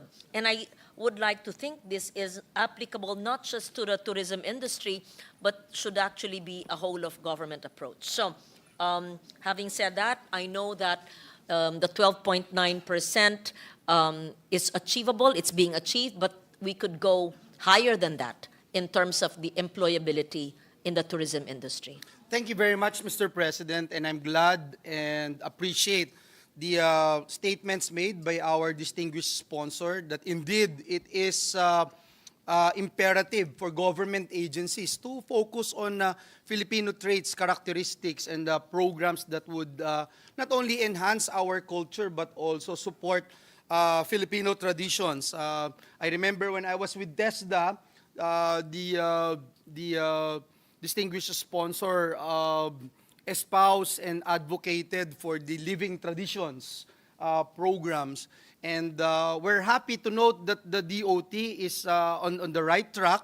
And maybe just know, Mr. President, if by next year we are expected to exceed the pre-pandemic share of the tourism sector to the country's total employment. Yes. In fact, I'm happy to put on record, Mr. President, while we mentioned about the 12.9%, these are the direct impact of the tourism employability, but based on a labor force survey as early as the first quarter in April 2024, the total employment in the Philippines actually reached, believe it or not, 48.35 million. Of this, 6.49 million or 34.11% of the overall employment in the country provided goods or services to foreign tourists, local visitors, or tourism-related businesses. So what we're saying is that the total direct impact on employment may be 12.9%, but indirect because of other provision of goods and services, it's much more than that. It's 34.11%. And I believe, I'm a firm believer that given enough support and convergence with the government agencies of infrastructure and connectivity, it can easily double, Mr. President. That's good to hear, and we note, Mr. President, the importance of the tourism sector in contributing to generating or creating quality jobs in our country. Mr. President, the good sponsor made mention about the partnership of the Department of Tourism and TESDA. I think they were able to, they signed a 5-year memorandum of agreement. May we know, Mr. President, the status and accomplishments? I know that it was signed August of 2023. May we just know the status and accomplishments of DOT's partnership with TESDA in expanding opportunities for training and upskilling of our tourism workers? Thank you for that, Mr. President. There's a DOT TESDA scholarship data summary here, and the trainings offered. There's, I believe, 2,422. But that is lodged, Mr. President, under TESDA or under DOT? Under the TESDA funding? budget. Oh, This yes. is Okay. based on the TESDA budget. Yes, And because this would- I know of that, Mr. President, considering that I'm also defending the You're budget defending the of TESDA. TESDA. Yeah. So you that's- actually would have this. That's why I wanted to know if there are also contributions coming from the budget of DOT with regard to this Okay. program, Mr. President. Let me just state what you may already know, but just so that it's on the record. Yes, please. The trainings are tour guiding, tourism promotion, bread and pastry production, cookery, housekeeping, events management, barista, bartending, and front office services. But this is lodged under TESDA because of the partnership. But there's also the Filipino brand of service excellence.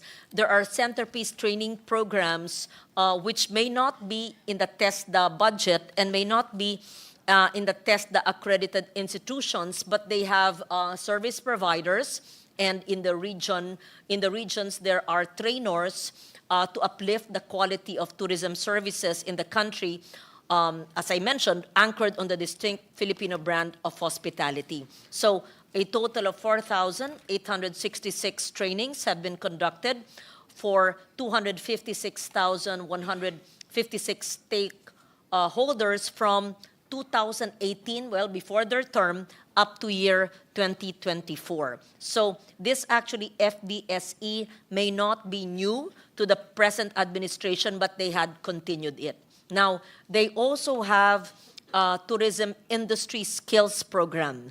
This is aimed at empowering local formal and informal tourism industry workers to deliver quality services so that they could meet service standards and to boost the overall competitiveness of the Philippine tourism industry. So from January to November 2024, a total of 2,157 trainings were conducted with a number of 116,072 participants trained. May I suggest, Mr. President, for example, you are very involved in providing livelihood for the province of Bulacan, and that's very low-hanging fruit because it's so near Metro Manila.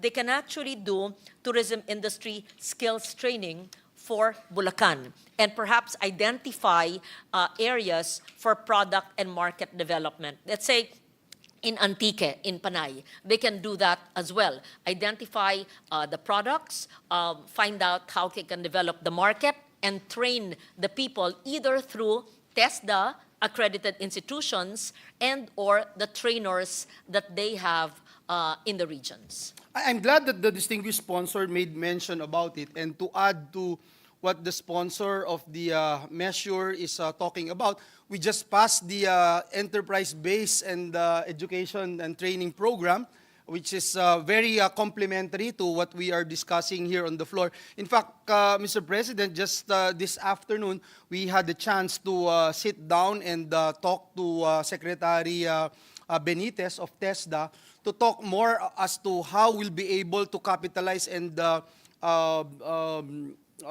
improve the performance of enterprise-based now that it's being institutionalized, and now that there's a clear policy when it comes to giving of tax breaks and holidays and tax breakthroughs, including the establishment of a one-stop shop. I would also like to put into the records that according to TESDA, the tourism sector receives one of the highest TVET scholarship allocations, which is about 30.9%. And I'm happy to note that this particular program translates to producing or creating more quality jobs for our kababayans. I would like to ask another question with regard to the whole of government approach being mentioned by our distinguished sponsor. May we know if there are other formal agreements with relevant government agencies to increase employment in the sector and to improve overall tourist experience? May we know if how the department is implementing a whole of government approach in the tourism industry? Thank you for that. I mentioned earlier for infrastructure, of course, that's the Department of Public DPWH. Works. For connectivity, that's the Department of Trade, the DOTR, Transport and Communications. And for employment, DOLE and TESDA. I'm surprised, pleasantly surprised to know that there's an NCIP partnership, the Katutubo Kapwa project. In fact, I would like them to not pilot, but to do a proof of concept in your area, which has Dumagats, right? You have Dumagats in Bulacan, yes. and in Antique, which has Iraynon, Bukidnon, and Ati. So I will be looking forward to that, Your Honor, Yes. distinguished colleague. So without having to wait for next year's budget, I am therefore requesting my colleagues here in government to visit, to send within the week the Dumagat community, let's say in Bulacan, Region 3, and in Region 6, the Iraynons and the Ati. This Katutubo Katuwang sa Pag-unlad at Pagwagi is a joint undertaking between DOT and the NCIP to enjoin the indigenous cultural communities and the indigenous peoples in tourism development. It aims to diversify tourism products built on tangible and intangible cultural heritage to enhance overall tourist experience and strengthen tourism governance, as well as the advocacy of the NCIP on the protection and promotion in arts and culture. I would also, it may not be in their budget, but let me just suggest to them which they can incorporate and I can make a special provision. DOT must partner and converge with the National Commission for Culture and the Arts if you don't have yet. Because while the NCIP is there are many other issues pertaining to our indigenous peoples, but the protection, preservation, promotion of the schools of living tradition. There are more than 100 schools of living tradition. And these are not schools with four walls and roofs, but these are community-based, community-managed IP schools where traditions, tangible and intangible, are passed on from one generation to the other. There's a niche in tourism, both local, domestic, and foreign tourists who would be interested to see the SLTs. Another would be perhaps Gamaba, the Manlilikha ng Bayan Awards. These are given to the national treasures in different regions of the country. And there are many gamabas in Mindanao. There are gamabas as well in the Ilocos region, like the 100-year-old Magdalena Gamayo, who has a weaving center in Pinili, Ilocos Norte. There are gamabas, let's say, in Pampanga, Mutuk, right?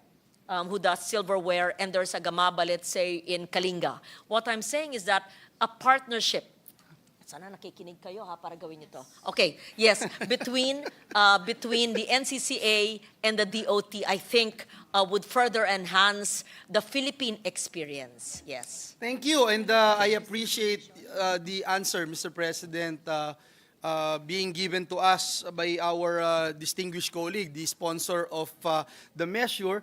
I am aware, Mr. President, of the vision of the National Tourism Development Plan 2023 to 2028. But may I just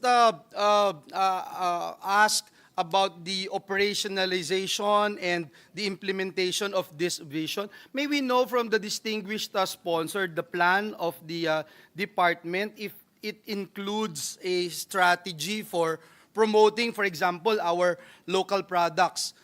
For example, is there some form of partnership with the department, the DTI, to provide support, entrepreneurial development, and promotional assistance to MSMEs in the industry, in the tourism industry, Mr. President? Very good question. Before I go to the DTI partnership, which can be a special provision in the budget, DSWD, surprisingly, has also a partnership with the DOT, because the DOT gives trainings on alternative tourism, livelihood, and the DSWD project is Bayanihan sa Bukas na May Pag-asa para sa Turismo. It's a DOT-led project aimed at providing assistance to tourism workers affected by disasters, I see. So, let's say in areas affected by Typhoon Christine, and that is in 12, I think, how many regions, provinces in our country. So, they have a partnership with the SWD so that tourism workers could be helped. Now, your question is, what are the other agencies?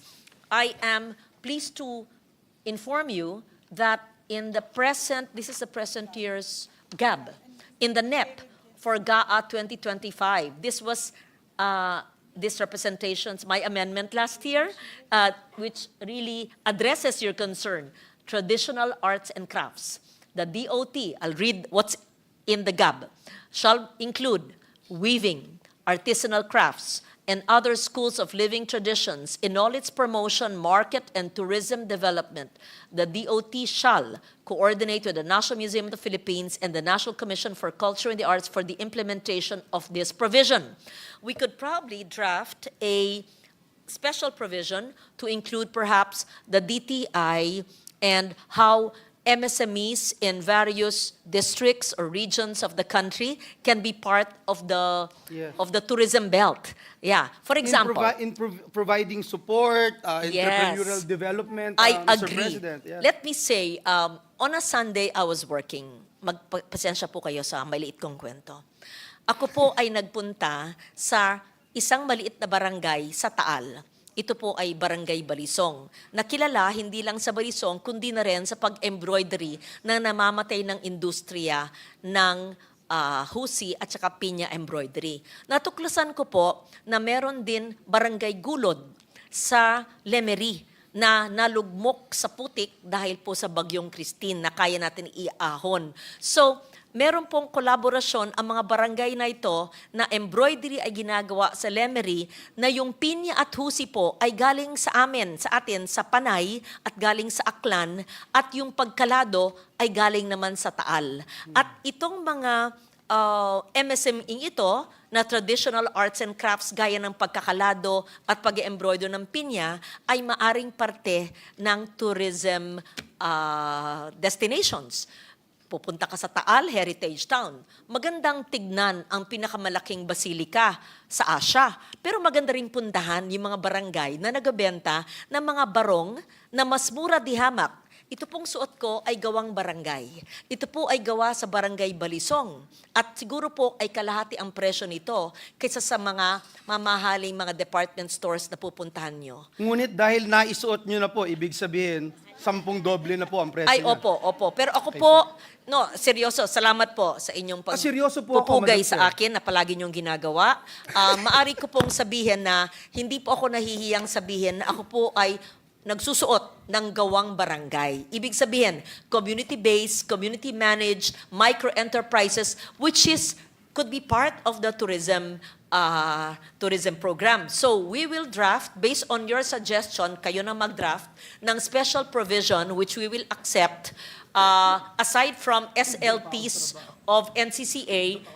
The DTI budget is after this. We will do a collaboration between DTI, especially OTOPs and MSMEs. Actually, Mr. President, I am inclined to ask questions. to the Department of Trade and Industry in relation to what we are discussing today, Mr. President. And just because I heard a personal story coming from our distinguished sponsor, my story in my beloved province of Bulacan, in my hometown in Bukawi, I used to see a lot of weavers in my hometown in Barangay Taal, Bukawi, Bulacan. But unfortunately, when I was in high school, Mr. President, nawala na po ito. And now that I'm already here in the Senate, I could hardly hear, Mr. President, the industry in our beloved hometown. So I hope that we'll be able to revive it if we can do something about it, and if I could be of help. Your Honor is a master of these particular initiatives, and I hope that she will be able to help our beloved barangay in Barangay Taal, Bukawi, Barangay Bulacan. Taal, Bukawi, Bulacan. Do not despair, Your Honor. Alam niyo po, again, maikling storya. Nung ako po ay nagpuntang Antique, when I served the Lone District of Antique, halos mamamatay na at patay na po ang industriya ng patadyong. Ako po ay kinalap ko yung mga suot ng mga lola, even 100-year-old patadyong, na indigo natural dye. Sinuot ko po. Nagulat ang mga tao, ba't ganun ang suot ni Loren Legarda? Binuhay ko po, nagtayo po ako ng mga weaving center. Tayo po ay nagtayo ng natural dye center. Tayo po ay nagdala ng mga designers doon. Even Sarah One nandiyan po sa Greenbelt Mall, ang mga bags gawa sa patadyong. Ginawa po natin, binuhay. At ngayon po, ang daming sumusuot, ang daming bumibili, destination po, hindi lang isa.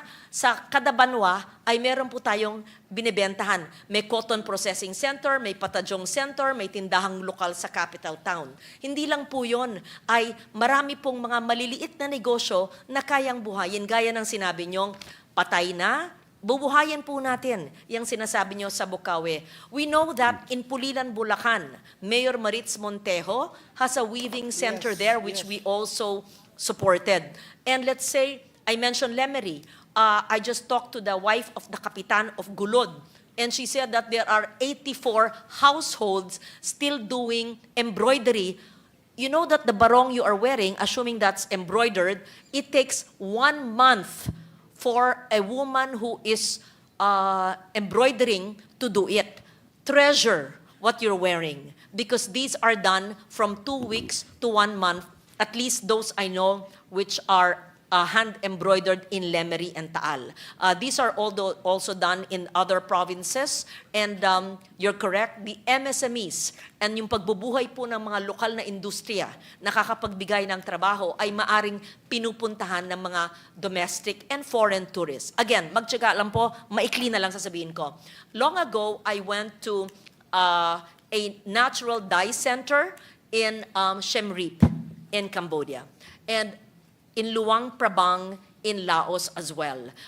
These are not the usual tourist hubs, but I was surprised to see there were busloads of Chinese tourists. At the time when I went, 2007, 15 or almost 20 years ago, I thought it was not the usual tourist haunts and hubs, but I was surprised to see busloads of Chinese and Japanese tourists visiting very simple weaving centers in Siem Reap, in Luang Prabang, and other areas of both Laos, Cambodia, and even in Vietnam. So if our neighboring countries in Southeast Asia can do it, we can do it as well. And Bulacan, where you're from, is so near. It would be very accessible for tourists to go to. Thank you. Thank you very much. And also for the record, I'd like to say that I'm proud of what I'm wearing. I love my Barong Tagalog. Unfortunately, Mr. President, unlike Senator Legarda, pag sinuot po niya, nagta-times 100. Sa akin, parang wala akong nangyayari. Pagkatapos ko isuot, the same price pa rin. If I may go to another topic, Mr. President, and I'm up to my last one, Mr. President. When you talk about recovery, Mr. President, the Bank of America Global Research noted the slow return of tourists in the country, still below 20% of 2019 levels, as a significant factor in the country's underperformance. From January to October 2024, international tourist arrivals in the country reached 4.485 million. Talking about the recovery rate, Mr. President, vis-a-vis the pre-pandemic level in terms of tourist arrivals, may we know the strategy of the department for this coming budget year, Mr. President, for attracting new market of foreign tourists since, again, according to Bank of America Global Research, the Philippines still lagging behind its Southeast Asian neighbors in tourism recovery. And perhaps it's because of the budgetary allocation being allocated by other countries, Mr. President, when you talk about the tourism sector. I am told that we are fully recovered based on the most recent report and on visitor receipts. And we are focusing on the big markets that have been coming to the Philippines, namely South Korea, the United States, and Japan. And it doesn't mean that we are not tapping other markets as well. Okay. But these are the top 3 sources of foreign arrivals in the Philippines. Also, we feel, Mr. President, that aside from the big possibilities of attracting more foreign tourists, because 5 million is definitely very low, we must promote domestic tourism. I think the human capital is our.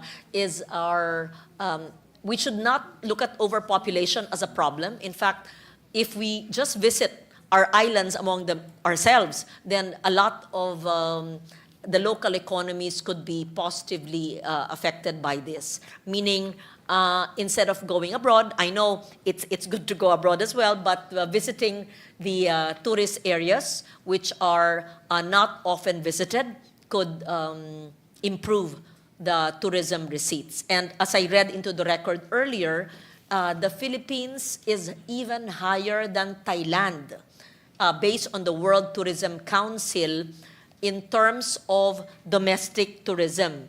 The World Travel and Tourism Council report says the Philippines has the biggest tourism market in Southeast Asia. This market was valued at over 52 billion pesos, highlighting the domestic, it says pesos here, it's dollars, right? This is, okay, dollars, I'll correct myself, $52 billion. USD, sure. Highlighting the domestic tourism market strength for Philippine tourism as an attractive pull factor in generating tourism investment. We contribute the highest national output in Southeast Asia. The WTT's estimated Philippine tourism contributing $78 billion to the Philippine economy. So, maaring tayo po... Mr. President, may we know again the figures, because the minority leader and I are looking at each other if it's Yes. really in dollars. How much is the figures again? Because it would translate to about 1/10 of our GDP, Mr. President. If it is dollars, that's 1/10 of our gross domestic product. This is not a Philippine organization. I am reading from the WTTC, World Travel and Tourism Council. Here, I can give you the hard copy. Thank you. The Philippines, 52.1 billion US dollars. 52.1 billion US dollars in 2023, right? We're number 1 in domestic tourism, biggest domestic tourism market, and Thailand is only 33.2 billion US dollars. I was surprised when I discovered these figures as well. That's surprising, Mr. It is President. very surprising. Yeah. And, this was given to me today. Yeah, Mr. President, no, please don't get me wrong. I'm a big supporter of the Department of Tourism. And in fact, I was looking at an article this morning that tourism earnings from inbound visitors are estimated at 282.17 billion pesos from January to June of 2024, or approximately 32.81% higher than the 212.47 billion revenue from the same period last year. So again, we congratulate Secretary Cristina Frasco and her team. Just one last point, Mr. President, that I would ask, because this has been my advocacy, and the distinguished sponsor of the measure sponsoring the budget of DOT knows very well that I would ask the issue of unfilled positions in government. Because until now, Mr. President, 1 out of 10 authorized positions in the government are still unfilled. And if you look at the DOT, a third of its staff complement, equivalent to 352 positions, has remained vacant for almost 3 years. So I would just like to point it out, because this has been my advocacy since time immemorial, and the distinguished sponsor would attest to this. I just would like to raise this, and at the same time find out the details of these vacancies, and how can the Department of Tourism properly and effectively fulfill its function given these vacancies. Thank you, Mr. President. What I have here are 220 unfilled positions. Out of the 220 vacant, 9 are third level. It requires presidential appointment. But that's only 9. There are 13 coterminous. There are 26 vacant coterminous positions. May we just ask, Mr. President, Yes. if we can be given a copy of the department's plan to address this particular issue by 2025? We just wanted to make sure that we are not remissing on our duty, Mr. President, to look into this very important issue. In fact, I would go even further, Mr. President, to even discuss the contract of service and job orders in government, because since I started this advocacy, Mr. President, we only had about 430, 500,000 contract of service and job orders, and now it has ballooned to about 830,000. So just to not belabor the point, Mr. President, if we can ask the sponsor to just give us a copy of their action plan on this particular issue. Yes. I would be happy They're to... actually explaining to me, but I told them so that they're accurate. Yes. Because they were talking about job orders, contractor, etc. It may be lengthy to memo us, Yes. to memo you, especially having deep concern for the labor sector, so that we see. Because Yes. they're trying to tell me that it's not all unfilled, but it's a long explanation. Yeah, because, Mr. President, just to point out, because during the time when this representation was heading TESDA, we had a particular item, for instance, an item for a lawyer, but the salary is not anymore commensurate to the service of a lawyer. That's why no one is actually applying for the job. And so what we did is we talked to the Department of Budget and Management to adjust the items, Mr. President. So I will not be surprised if the department is also experiencing the same problem. But at least, Mr. President, what we are trying to do here is to address the issue of filled and unfilled positions, and most especially the problem of endo in government. Because if you talk about endo, Mr. President, the government is the #1 violator. Thank you, Mr. President, and I'd like to thank our distinguished colleague for her patience in answering these representation's questions. Thank you very much, Mr. Thank you President. very much to our colleague for your very enlightening questions, which are only meant to enhance the budget further. And let me remind you of the special provision that you had wanted to include, which will be a collaboration between the DOT and the MSME sector of the DTI. Thank you, Mr. President. Majority Leader. Yes, Mr. President, last to interpolate the Department of Tourism and its attached agency is our Minority Leader, Senator Aquilino Cocomitel. I move that he be recognized. Senator Pimentel, the gentleman from Cagayan de Oro and Marikina is recognized. Thank you, Mr. President. With the permission of our chairwoman, just some factual questions about the budget of the DOT. Well, according to the President's budget message, his administration wants to make the Philippines a tourism powerhouse. But from our research, only 20% of what the DOT requested was given. So, paano po ito? How come For example, I think the DOT requested for a budget of 13.43 billion. Ang binigay sa NEP is 2.79 billion pesos.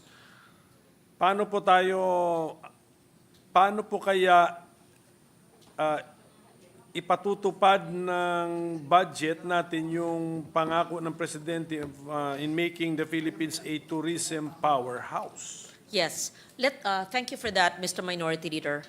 The biggest item that was not considered was the 8 billion infrastructure budget, because the reason of the DBM was that infrastructure should be lodged, it's not their mandate, under the Department of Public Works and Highways. And the DPWH said that their ceiling will be breached if they include the 8 billion. So there lies the predicament. But having said that, we know that there are convergence programs with the agencies of government. As I mentioned earlier, there's the partnership convergence with DOTR and with DPWH, where there are supposedly programs that would improve infrastructure in areas leading to tourism destinations, and this would include as well port facilities and airports. So you're okay. correct that we could have a better budget, we could have a bigger budget, but the reality is 8 billion was not given in the President's budget. If the bulk of the amount not given was for infra, maybe no? What the DOT had in mind for infra? These are roads leading to tourism destinations. So convergence, nasa convergence program nga yan So it could be placed DPWH. under DPWH. So, meaning to say, in spite of the fact na meron nang accommodated in the convergence program na roads to tourism spots, around 8 billion ang in the pipeline or in the database of the DOT which were not accommodated. Yan pa. Okay, sige, klaro po yan para... This was placed on Tier 2, Mr. President. Yes, okay, thank you for Yeah. that. Ngayon, pagdating sa, gamitin ko na lang word na convergence, pero actually overlap, in my opinion. Meron tayong Tourism Promotions Board na may 1.1 billion pesos. I'm using NEP figures muna. Anyway, yung general figure nandun. To promote the country as a world-class destination for tourism. And then DOT has branding campaign program which will receive 500 million, and that is also to fund efforts to increase the Philippines' global presence as a top tourist destination. Hindi po ba may overlap?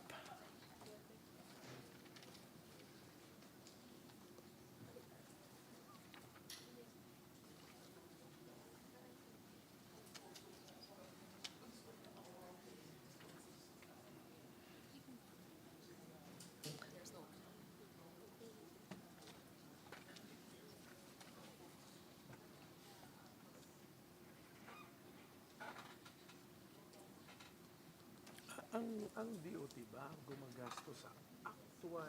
I am told, Mr. President, that there's no overlap between the DOT and the attached agency, the TPB. They call the market being addressed by the Tourism Promotion Board as the mature market. These are the markets of TPB, right?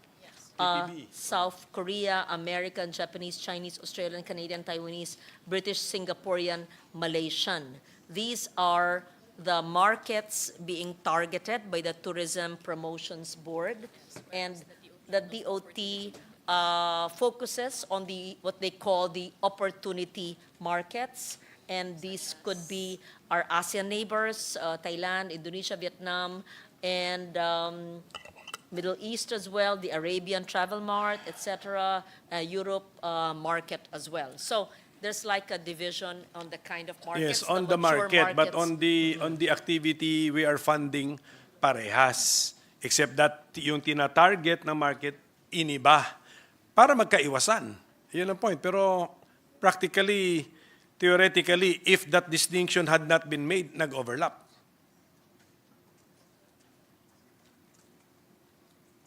I am told, Mr. President, that there's no overlap because the needs of the markets are different. Because if the markets is an opportunity market that the DOT is focusing on, and the mature market, which they call the TPB is addressing, would have different needs. Yes. Under the law, is the DOT prohibited from marketing to the mature market? DOT, are you prohibited? Hindi naman ata. Choice yun. It's a conscious choice. Precisely to limit nga para hindi nga magka-overlap. Pero at any rate, I'm just pointing this out, Mr. President, Madam Chair, na marami yata baka yung mga bodies natin medyo sumobra na sa dami na nag-overlap. Sige, what is says si TPB is one attached agency not asking for money, not asking for funding in the GA. Wala siya eh. So, how will we differentiate the promotions activity of TPB from the promotions activity of the DOT itself, aside from the target market? May kaibahan ba talaga? The TPB is actually a product of a fairly new law, and that was a law that we discussed here under the Tourism Act. I think it was 2009 or 2009 with Senator Gordon. And this agency is tasked with engaging and building relationships with business-to-business stakeholders. That's why probably they call it the mature market. It would include partnerships with travel agencies, tour operators, tourism-related businesses, and organizations. And they handle positioning the Philippines as a top-of-mind travel destination, aligning each strategy with the National Tourism Development Plan. So the TPB focuses on businesses. That's why they focus on the MICE, the conferences, expositions, meetings. So they conventions. First of all, there's different kinds of markets, and possibly the activities relating to those markets are different as well. Thank you. Does the DOT have a grant or aid portion of its budget they can release to tourism enterprises to help them? Meron pa bang item sa budget natin? Mr. President, they have product and market development. They have what they call the training program, tourism industry skills training program, where they deal with the local communities and LGUs, where they identify the possible products, resources, locations, places. They train people so that those places can be promoted. So it's not a grant that they give to the LGU. The funds is lodged with them, but they do skills training, tour guiding, housekeeping, gastronomy, culinary, etc. But these are service providers identified by the regions. But you don't have a grant, no? That is given to the LGU, no. Sige po. Because I think yung atin namang branding campaign program, I think increased by ilang percentage ta? Malaki. I think yan yung malaking 150% increase. So what is the tama ba? According to the President's budget message, the DOT's branding campaign program will receive 500 million pesos, an increase of 150% from its fiscal year 2024 GAA allocation of 200 million. So what would be the result of this 300 million peso increase? A new branding campaign? Mr. President, under the GAB, 250 was amended, taken out, and given to product development, which will go to local government support and domestic tourism. In short, it was cut. Now, in our committee report, did Yes. we retain the branding campaign program? There's some funds remaining, but not the 500, because it was already cut in the GAB. So how much in our committee report? 100. So what was the original plan? How come the President gave them 500 million? Did we envision to have a new branding campaign for 2025? Not a new branding campaign, Mr. President, but promotions for the brand, which is Love the Philippines. Love the Philippines would be pa rin. Okay. for other countries. Like Senator Subiri mentioned about seeing our ad on CNN. I know that we have interviews and features in Bloomberg as well. You were mentioning in CNBC. So this Warner Brothers features on the Philippines. This would be marketing and promotions internationally, and even country branding and domestic marketing as well. Thank you, Madam Chairwoman. In the budgetary to support the government corporations, we are giving CHESA 40 million, I think, in our committee report. Tama po ba yun? The tourism rest areas, Mr. President, 10 of which were done in the previous years. We have 22 at least, I think, next year. And we added some areas because one tourism rest area is how much? 10 million. We added some funds for TIEZA. Actually, I should not add it. You should just earmark what you have already. You know? But I added. Hindi mo ko binibigyan, so ako nagbigay sa'yo. Okay. So, yes, these are for tourism rest areas. No, can I also have just an explanation? I looked at the TIEZA budget over the years. It's like a roller coaster. Zero, may isang year zero, may isang year 620 million, next year zero, and then to 40 million.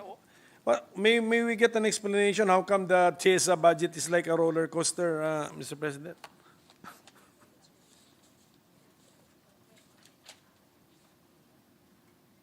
TIEZA, Mr. President, does not depend, it's a GOCC, does not depend on the GAA for its funding. But if there's a lawmaker that wants to fund a specific project because it is the infrastructure arm of the Department of Tourism, then it increases.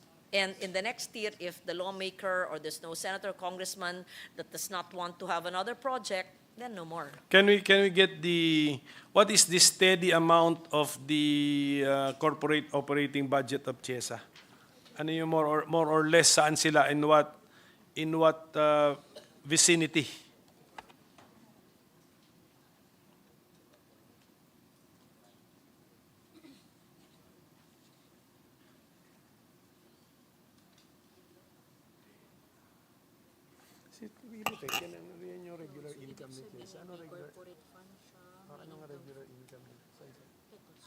We have here from 2019, I can give it to you, so many numbers, until 2025, the TIEZA corporate operating budget, it's here. We can pass it on. Do you want me to put it on record? Ang haba. From 2019 Like, more or less, yes. up to So, 2025. ibig sabihin niyan yung may steady source of income? 3 point, 3 point, okay. okay. 2024 is 3.7 bito, no? Billion, apa. Right? And then 2025 is the same, 3.7. Yes. So more or less andyan yung 3.7. regular source of income ni CHESA around sa 3.5 to 3.7 billion Yes. siguro. Okay. So thank you for that input, Madam Chairwoman. And then the attached agencies requesting for funding would be Intramuros Administration, the National Parks Development Committee, and of course the Philippine Commission on Sports Scuba Diving. I think we have good news with the Intramuros Administration. No?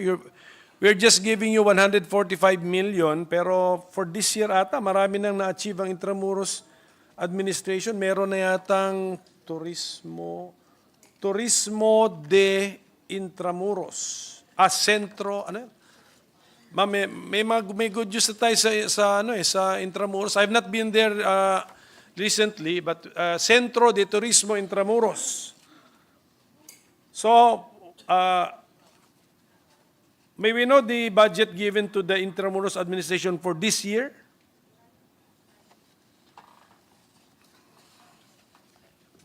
For this year, ilan siya? Silipin mo? The budget given to them is very, very small. Yes, for this year. Yes. Kasi nagawa nila, that's why I'm asking, dahil nagawa nila yung ano eh. 123 million. So 100, But the yes. beautiful Turismo Center was not government funded. Okay, so There how was did they... private sector. I think it was a project of the First Lady, no?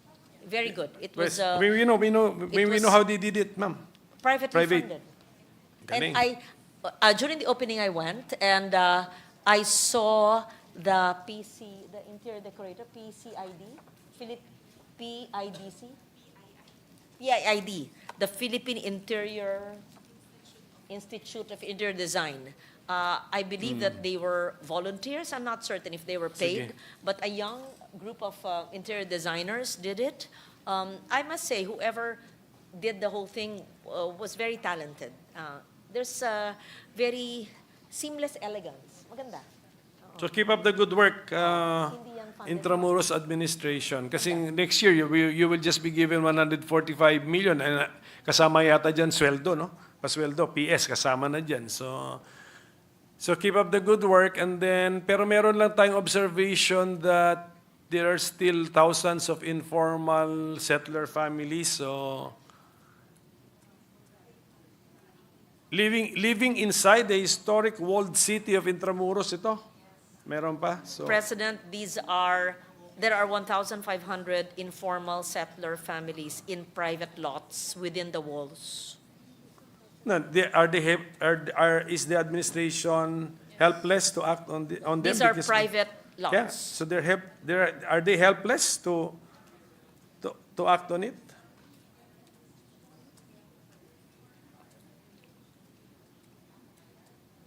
Out of the 1,000, how many? Out of the 1,500 families, I am told that there are 400 plus families that are willing to be relocated on site. No, in Morong Rizal. So maybe it would be 1,000 families remaining. But note that these are not on government land, but on private lots. Maybe government should acquire the private lots and give decent, humane housing to the informal settler families. Well, I was anyway, actually speaking to, have you met with Secretary of Housing, Acuzar? He had some plans to help Intramuros administration for on-site resettlement of informal settler families. I'm not so certain about the details, but he was also interested to help out in solving the IFS. sige, kasi dapat yan mga... wala namang just to ask the Intramuros administration, wala naman tayong significant number of complaints from tourists visiting Intramuros that they have had some unpleasant experience while visiting Intramuros, like a walking tour of Intramuros. Wala naman. Do we have or don't we have? The administration should know this, siguro. Yeah. Meron o wala?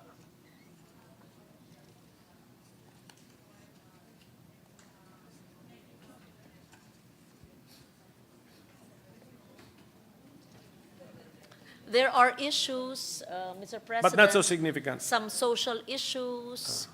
Everything, no matter how small, is significant. And we wish, and there are possibilities if you could just really provide a humane relocation for those who are living within the walls and provide them sustainable livelihoods there. I believe things could be better and can improve. Because Yeah. But is it a UNESCO site? It's a proposed UNESCO heritage site, if I'm not mistaken. But it cannot be with the way it is if there are IFS. No. But we have to balance, right? The rights of those who have been living there in private lots, at the same time, government programs to utilize the heritage structure. no, I hope some ideas will be coming from the administration suggesting some actions. Mr. There's President? also issues on vandalism and cleanliness. I would really, I raised it in the committee hearing, Mr. President. the lawyer chair is here, the administrator, they must strictly implement the ecological solid waste management law so that they should have clean restrooms. They should strictly implement ESWM by having a minimum of 3 bins for nabubulok, hindi nabubulok, and latak. And do this, we can't wait to clean it after the IFS are not there. No, we just have to deal with them, right? And not wait for the relocation of the informal settlers. But I think even the IFS families would welcome being taught and being helped in terms of cleanliness and segregation of solid waste in the walls of Intramuros. And I say this within hearing distance of the administrator because I hope that the issues of garbage, of having dirty grounds, is a desecration to the heritage structure. Mr. President, Senator Risa Intiveros is seeking the floor. Senator Ontiveros recognized. Salamat po, Mr. President, and thank you to the two colleagues on the floor. Just a quick interjection. Madam Chair, dahil i-defend ko po yung budget ng DSUD, perhaps the good chair and I could work together and see kung papaano, kung may mga plano na rin ng DSUD for the proper relocation of any of the families affected glad by you mentioned that. yung pinag-uusapan nyo ng Minority I'm glad you Leader. mentioned that. Salamat, Madam Chair. Salamat, No, Mr. 6 President. months ago, Minority Leader. I talked to Secretary Acuzar, who told me about his plans. He even gave a timeline. I can't recall. Maybe you could remind him, and when you defend his budget, and look whether the DSUD has provided for the relocation of the informal sectors. He told me that 6 months ago. I will do that. I will relocate, and I'll work with the IA, but I have not seen it. So I'm glad you mentioned, Your Honor, about your defense of the DSUD budget. We can earmark a part of the budget for appropriate housing for the IFS in Thank you. IA. Thank you, ma'am. Also, in the President's budget message, sinabi niya that the Pasig River is also being rehabilitated as a priority program of the Intramuros administration. Tama ba? Intramuros? This should. Okay. Maybe he was referring to his administration. Okay. So, just in case the chairwoman knows about this, we have allocated 953 million for the Pasig River Urban Development Convergence Program. Is that with tourism, Intramuros administration, or this should? Is it this should? The Pasig River Urban Maybe the Development housing Convergence Program. Yes. Okay. So we will just raise this with the should budget. But I think this is good news, lalo na kung na-implement na. It's the full rehabilitation of the 25-kilometer promenade. That's the plan, Mr. President. So, Mr. President, I think, if I may interject, I think they have started the rehabilitation, and a portion has been completed near the old post office building, if I'm not mistaken. True, if my memory serves me right, the intervention of the private sector. since this is a convergence program which improves sites or adds possible places for our tourists to visit, isn't the DOT apprised of this program? The Pasig River Urban Development Convergence Program? DOT is part of the interagency committee cleaning the Pasig River. As we all know, it's not just housing, but should be DOT, should be DNR, should be the agencies around it, even Intramuros. Hindi Should ba be kasi the ako local nakabisita government. pero pwede nang bisitahin? Meron ng improvements? Meron na ata eh. So yun, marami na Yes, siguro. Marami I na po actually siguro. went to one inauguration. It was very nice, but we all know that it's not a matter of beautifying it. From Laguna Lake, we should really address the issue from the source. Right. And if the other tributaries of the Pasig River will continue throwing trash in the river, no matter what, Yes. how much you clean in the Escolta or Jones Bridge side, we'll forever have basura in our waterways. So it's really a Metro Manila issue, and even outside of Metro Manila in Laguna Lake, Mr. President. And I will repeat, RA 9003, Ecological Solid Waste Management, we cannot make Pasig River and Laguna Lake and Manila Bay as the Pozo Negro of Metro Manila or Mega Manila. We must segregate waste and not throw solid human waste into our waterways. They're sacred bodies of water, and we must segregate waste at source, recycle, compost as well. So we appreciate the efforts of everyone in government. It cannot be maintained if not everyone cooperates. Yeah, a good example nga of a convergence program kasi siguro the should and DOT sa river banks, the physical improvement of the river banks, promenade siya. But the quality of the water of the river, which gives some undesirable odor, just like here, kanina, pagpasok natin dito, medyo masama amoy ng papasok ng Senado, Mr. President. So, that's for another department's concern. So, convergence talaga. So, kahit na-improve na natin yung riverbanks, may 25-kilometer promenade ka doon, pinapasyal natin ang turista, but, pag uwi, yung memory na dala nila, there's an intangible na hindi nila nahawakan, hindi nila pero na-sense nila with the sense of smell, Mr. President. So, yeah, the sense of smell, which is with another department. So, tama, okay, so let's really put our attention to this convergence programs, Mr. President. Yes. If I may interject, I probably would like to direct this question to the minority leader. Some policy questions probably following his line of questioning. Intramuros administration is being administered. The Intramuros area is being administered by the Intramuros administration. No barangays, am I correct? Minority leader. So if there are no barangays, but there are habitants within Intramuros, it's left to the Intramuros authority to do what a barangay should do as a special heritage area.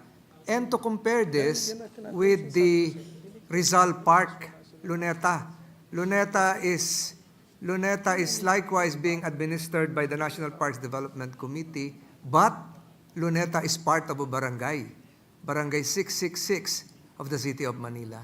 Would the gentleman from Cagayan de Oro and Marikina agree that perhaps it's about time to recognize the existence of a barangay within Intramuros to help in the garbage collection, etc.? Mr. President, there are 5 barangays within Intramuros administration. Within Intramuros. Yes, and I just informed or requested the director. I'm mistaken. So There are 5 barangays, and they must implement RA 9003. If only Okay. they do that, we won't be stinking in Intramuros. They have to. And keep your toilets clean. It has to be like that. Hindi, ang bottom line natin na establish But ngayon, as compared to Rizal Park is clean. The National Parks Development Committee. Kasi sa Intramuros, within the walls of Intramuros would be some Settlements. residential Okay. residential areas, residential parts. So sa Rizal Park naman bawal naman magtayo ng doon. Pero ang point ko lang, ang bottom line siguro na establish natin dito, if we can get ideas from the Intramuros administration on how to further improve the situation under your jurisdiction. Kasi ginawa nga kayong administration, ibig sabihin it's a special zone, it's a special area. And the law must have granted you some powers then to regulate the activities within your jurisdiction. I think that's what we established this afternoon or this evening, Madam Chairwoman. Sige lang. And then, yes. Mr. President, it's so doable. Kaya yan. Ng 5 barangay lang yan. Tuturuan lang. wag magtapo ng basura sa tabi, hiwalay. Yung food waste, gawa lang kayo ng compost pit para magkaroon ng fertilizer. Yung bote, lata, plastic, i-collecta, tapos ibenta, tapos yung proceeds niyan, bigyan nyo sa association ng mga informal settler families. Tas yung latak lang o residual ang kokolektahin ng garbage truck. Kaya nyo yan. 5 barangay. Dali nyo yung 5 barangay captain dito. Tuturuan ko para malinis ang Intramuros. You know, any waste thrown in the walls is a desecration to our heritage. Political will yan. Kaya. 5 barangay lang yan. Kaya yan. Okay, so just keep us informed, Intramuros administration, about Sana this, pinaupo nyo about, dito pala yung 5 about the kapitan. plans for the golf course. Parang ganun, may mayroon yata. So anyway, sa future na po yan, ma'am. I think there are proposals to also, change the use of the land now dedicated to the golf course. But siguro, just to keep us informed. So, I'd like to mention, Mr. President, in my 3rd term, we had a collaboration between NCCA, the National Commission for Culture and Arts, and Intramuros Administration, where one of the walls, what do you call it, yung butas? Bastion? Hindi ang tawag doon. Yung Baluarte, near Puerto Real, was, the aquarium before, was converted into a creative resource center for indigenous peoples in 2017 or 18. That's called Likhaan Puerto Real Garden. This closed during pandemic, and after an earthquake, there was a crack. So it's being retrofitted now.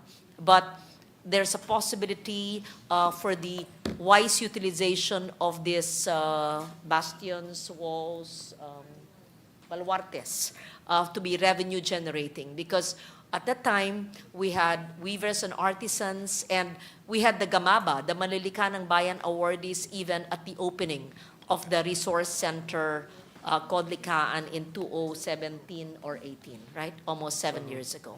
so thank you, ma'am. So we wish the DOT all the best and you have our full support. Pero kung napansin natin, lahat ng kilos, kaya pala maliit ang budget ng DOT, kasi ang kilos niya, it's almost always a convergence, ikot. So meaning to say, it's really a low-hanging fruit.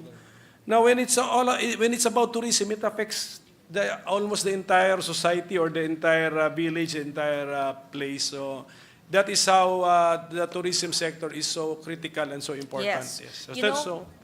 even if the budget is so small, they have this creative program called the Philippine Experience Program, when they focus on heritage, on culture, on traditions, on gastronomy in different areas. You are from Marikina, you can do it maybe in the house of Capitan Moy Guevara, Capitan Moy, my yes. Your- great-grand-uncle. You can have a Philippine experience and go and visit the homes where they did the original shoes from Marikina. The Philippine Experience is a good program where nature, culture, and heritage are merged into one, where the local governments are involved. Did our committee add to the budget of the Philippine Experience? Kasi 127 million pesos in the NEP? Did we add? It has a NEP If- program. Yeah, it has a NEP. Oh. Yes, I included Did we it. add? It's So, if in not, the we should NEP. add. Did I add in the Philippine Experience? Philippine- But there is a budget Let's already. guess. There is a budget Sige. for the Philippine Experience. But And actually, the product, How the much? product and market development, the Philippine Experience is part, or the product and market development are part of the Philippine Experience. And the product and market development budget was enhanced, was added. I added there eh. Hindi, ang ganda Yes. kasi na pagka-explain ng ating chairwoman, kaya I think we should Yes. add. We It has added. 127 million sa start. The House added Ah. 434, Okay. and the Senate, I added 110 million Pa. to market and product development, which is part of the Philippine Experience So ang level program. niya ngayon, 600 million? Yes, Mr. Alright, President. let's- Gawa ka sa Marikina, maganda So we yun. congratulate our niya ako chairwoman pinapansin, no? Sabi ko, for the Marikina. insight. Thank you. Yes, we will do it in Marikina. Yeah, Yes. okay. With the help of the secretary, of course. Yes, yes. They have their organic funds. They can do that in areas that that have good products, which is Marikina as So well. we wish you all the best and congratulations. Thank you very much Majority to our Leader. Minority Leader. Thank you. Thank you, our Minority Majority Leader. Leader. Likewise, even if we put a little for, we would like to support the budget of the Department of Tourism because, Mr. President, the multiplier effect of tourism is enormous. No, it will really stimulate and help stimulate economic growth across different industries. So we will be supporting just like the Minority Leader. And likewise, for the record, so that our chair, Sen. Lauren Wino, and the secretary, and the rest of the Department of Tourism, I'll be defending the DOTR. We will be developing 3 new airports. No, we allotted budget for MATI that will open the gateway for Davao Oriental, Davao de Oro, and the Caraga area. Kasi maganda rin ho yung area yun, no? Yung coastal is very vast and very long. Camiguin Airport also, because Camiguin is a very beautiful island which has a very strong potential for tourism, and also Daet. So we'll be developing 3 new airports to open tourism areas and to help tourism areas. So with that, in fact, ito just for the record, Daet, we will be putting about 210 million for Camiguin, another 200 million, and Mati 300 million. So we will have new gateways to this tourism area. With that, Mr. President, there being no other reservation for interpretation, I move that the budgets of the following: Department of Tourism, Office of the Secretary, Intramuros Administration, National Parks Development Committee, Philippine Commission on Sports Scuba Diving, and the budgetary support to government corporation, tourism infrastructure, and enterprise zone authority be deemed submitted for the body's consideration. So moved, Mr. President. Is there any objection? There being none, the motion is approved. Mr. President, I move for immediate suspension.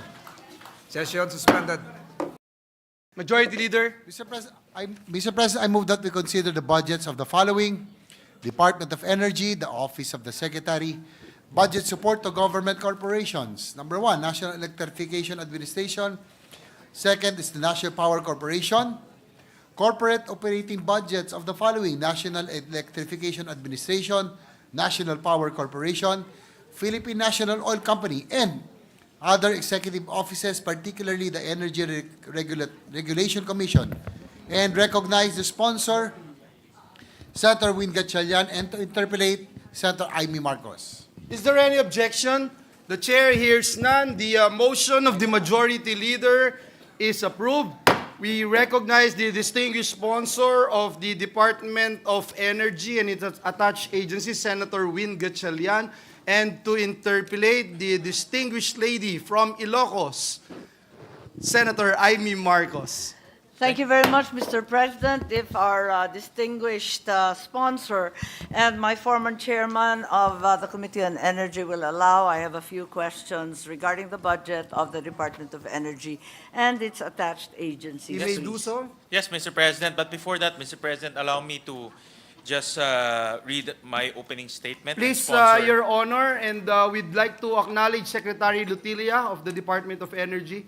Thank you, sir, for and coming. also Chairperson Mona And Dinala. our chairperson who is present here today. Thank you. Thank you, Mr. President. Mr. President, it is my privilege to present to you the proposed new appropriations of the energy agencies and corporations for fiscal year 2025. For the Department of Energy, Office of the Secretary, the committee endorses a total new appropriations of 2.4 billion pesos under the budget support to government corporations. The proposed national government support for National Electrification Administration is 2.6 billion pesos, and the NG subsidy for the National Power Corporation is 1.1 billion pesos. For the Energy Regulatory Commission under the executive offices, we propose to increase its total new appropriations to 1.1 billion pesos. And pursuant to Republic Act number 7638, or the Department of Energy Act of 1992, the proposed corporate operating budgets of the following DOE-attached corporations are submitted for approval of Congress. National Electrification Administration, 5.2 billion pesos. National Power Corporation, 39.5 billion pesos. And National Oil Company, 1.2 billion pesos. Thank you, Mr. President. This representation is ready to receive questions.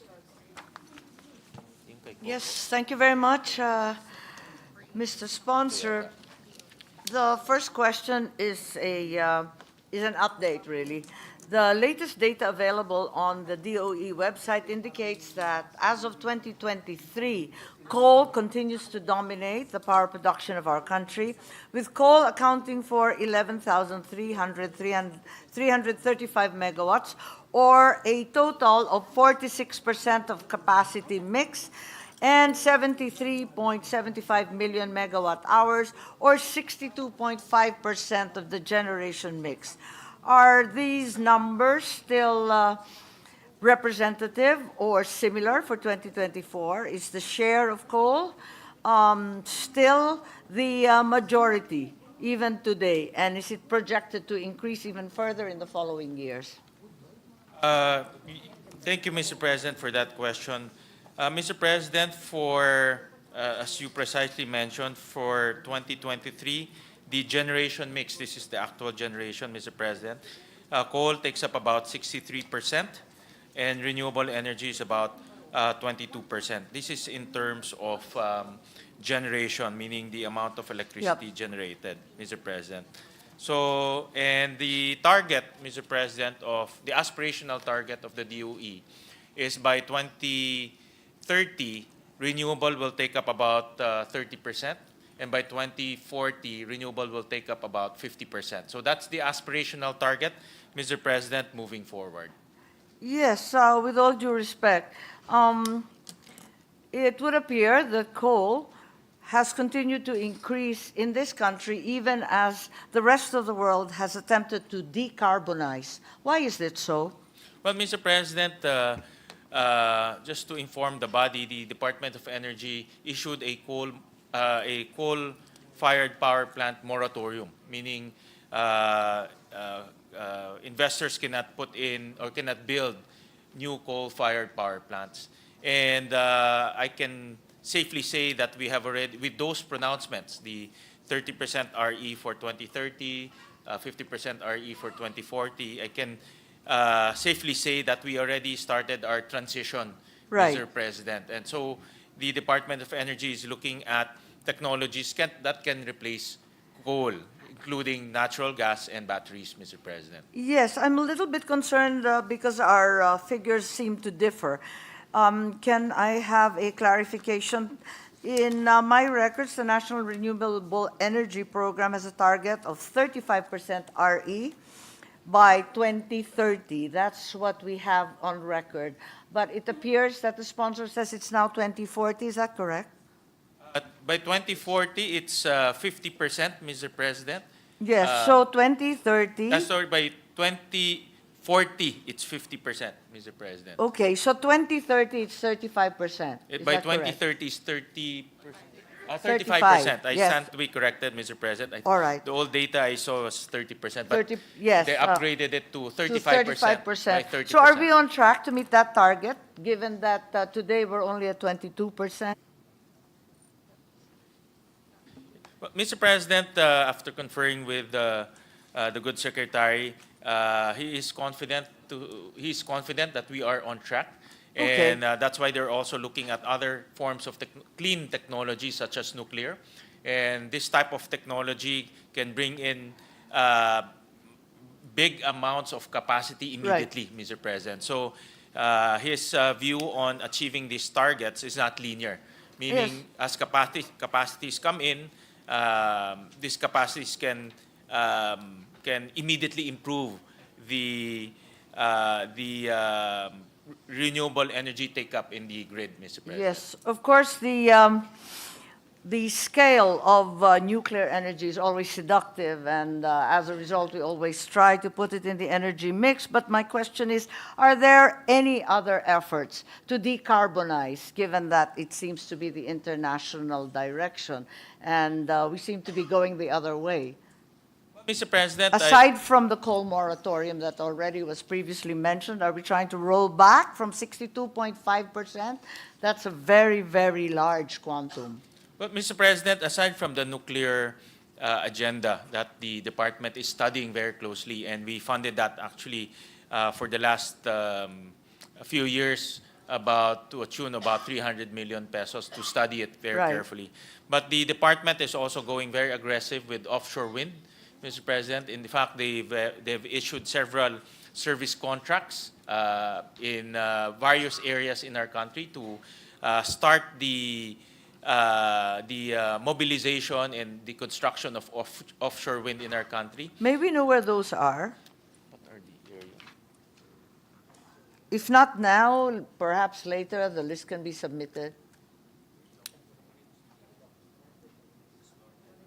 Mr. President, some of the areas that are being tapped at is your favorite area, Madam President, Ilocos Norte. No, I was just curious if we were one of those, because it's in a very seminal stage. It's hardly in the construction stage No, you no, mentioned. Mr. President, correct. Mr. President, some of the areas, Ilocos Norte, the Ilocos provinces, Camarines Norte, Yes. Mr. President, the Bicol area. I know also in the Cagayan area, they also have service Sure. contracts there. Mr. President, admittedly, this type of technology takes a lot of logistical development, Mr. President. So one of the projects that we funded is the development of an offshore wind Sure.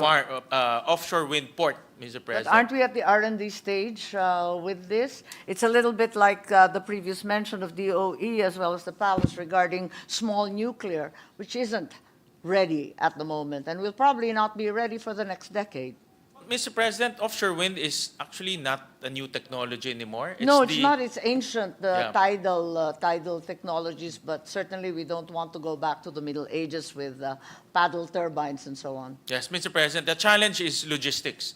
How to bring the turbines, the poles, all the way to the port areas and all the way to Sure. offshore, Mr. President. So the infrastructure needed to launch offshore wind in our country is being put in place right now. PNOC is tasked to be the catalyst for developing offshore wind ports. Is there a timeline? We Sorry. funded actually those ports last year and also this year. Mr. President, I was informed by the good secretary that we are in the pre-development stage right now, and the budget can attest to that. And the pre-development stage will take 3 years. That includes putting the ports, Right. the logistical requirements, and we will see initial construction of offshore wind by 2027, Mr. President. To start 2027. Correct, Ms. Okay, the reason for so much concern is not only my advocacy for renewable energy, but more importantly, our international commitment. Commitments such as the Paris Agreement, during which the Philippines committed to projected greenhouse gas emissions reduction and avoidance of upwards of 75%. Of which 2.71% is unconditional for the period of 2020 to 2023, and for the sectors of agriculture, waste industry, transport, and energy. Looking at the present breakdown, 55% of the national determined contribution is in the energy sector.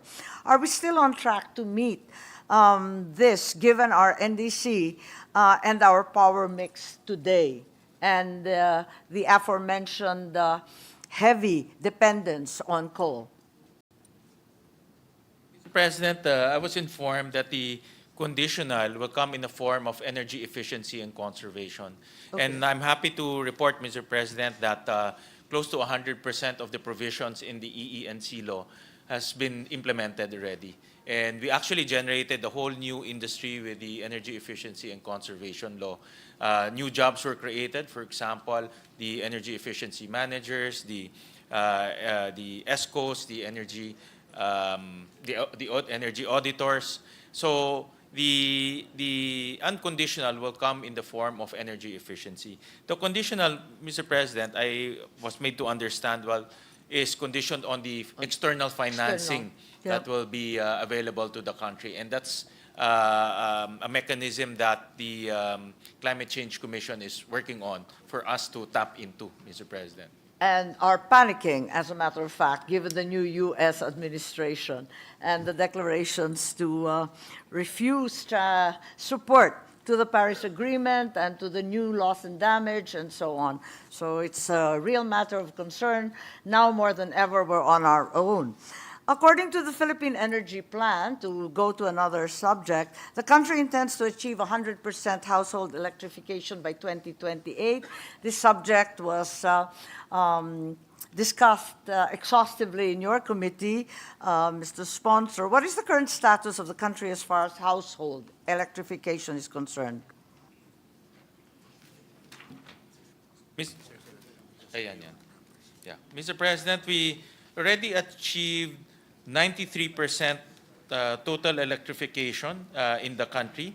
And the 7% remaining is about 1.9 million households, Mr. President. So the department is using all forms of financing and technology to reach the last mile, so to speak, of Yes. about 1.9 million households. Reviewing the data, I was a little bit concerned and a little worried that the data on on household electrification is based on the 2020 census. We're going to 2025, as a matter of fact. So how will the conduct of the 2024 census affect this target? Will you use the 2024 census for targeting simply because it's infinitely more accurate?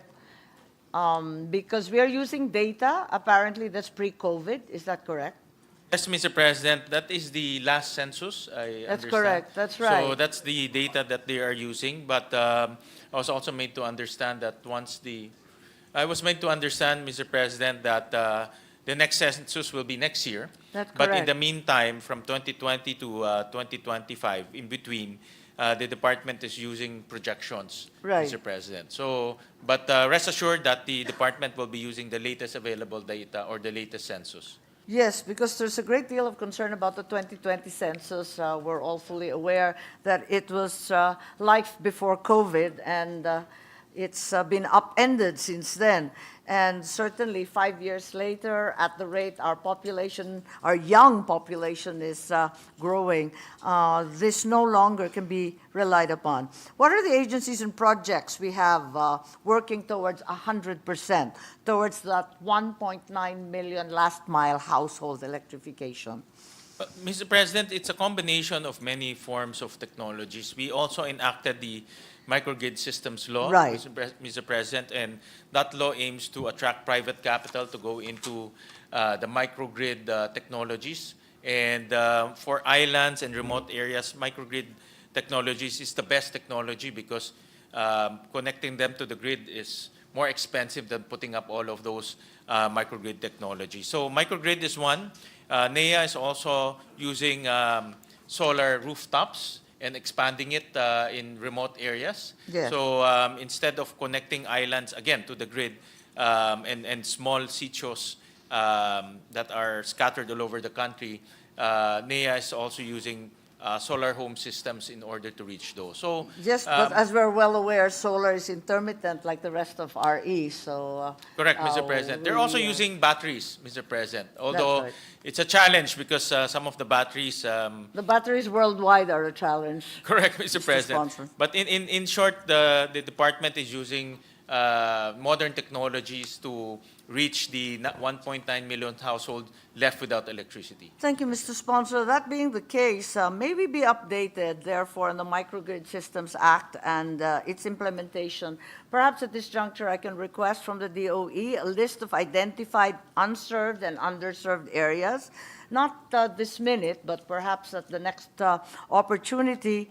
And how many of these microgrid system providers are actually operational? Because we have very mixed reviews from the areas in that list or that previous list. Di ba iba-iba po yan? Iba-iba rin yung power source. So sana yung breakdown sa listahan, may microgrid system, yung lugar, yung power source, at Siyempre, tatanungin ko kung ilan dyan RE. Kung ilan dyan ang renewable yung source ng microgrid, ano? Mr. President, the department auctioned 49 Okay. areas, of which 8 was taken by private investors, and currently the private investors are building the microgrid systems, Mr. President. So we can submit the actual location to Her Honor. Yes, thank you, and I'd be interested in learning the percentage of renewable energy sources in that microgrid list as well, because it's the last mile and the next most important thing. All of those 8 microgrids, Mr. President, are powered by a combination of solar and diesel, Mr. Solar President, and- diesel, and and also batteries, Mr. President. So I've been to a few of those areas like Sabang, Palawan, and they use solar during the day. Right. They charge the batteries during the night, and if there's a backup generator in case that those technologies will fail. So, Mr. President, so it's a very reliable technology because you have the traditional generators, albeit it's not used 24/7, but it's primarily powered by solar and Solar batteries. and batteries. Okay, can we be provided with a breakdown or of the balance of the universal charges missionary electrification? This number's been a mystery to us for a while now. So is there an excess to the fund? They were saying at one point that there was an excess in the collection. Is that correct? It seems unlikely, but we need to hear it on record.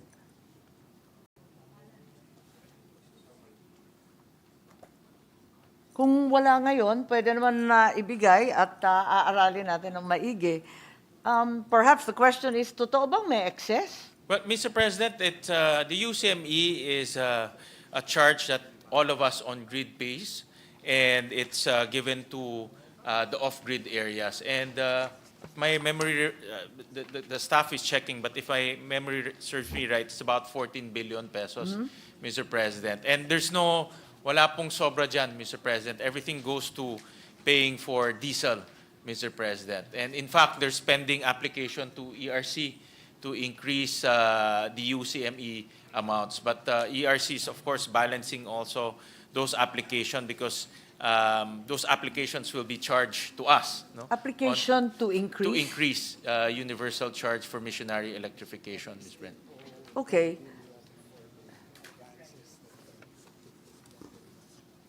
So, yes, Mr. President, that's the update. But we'll submit to Her Honor the sure. exact amount of UCME and the breakdown for its on its use, Mr. President. Again, I just need clarification and probably just the information, but what is the difference between the total electrification project, the National Intensified Household Electrification Program, the National Rural Electrification Program, and the Strategized Rural Electrification and Operational Reliability for Electric Co-ops? Can we be clarified? Napakaraming programa nito 4 itong binabanggit. At totoo bang walang overlap to? Kasi mukhang patong-patong na po sila. Yeah. Mr. President, just an update on the UCME. From 2015 to 2023, the average is about 15 billion pesos. And for 2023, it's about 24 billion pesos being collected. And it's growing, Mr. President. So I actually told the department to look at how to rationalize UCME because, Right.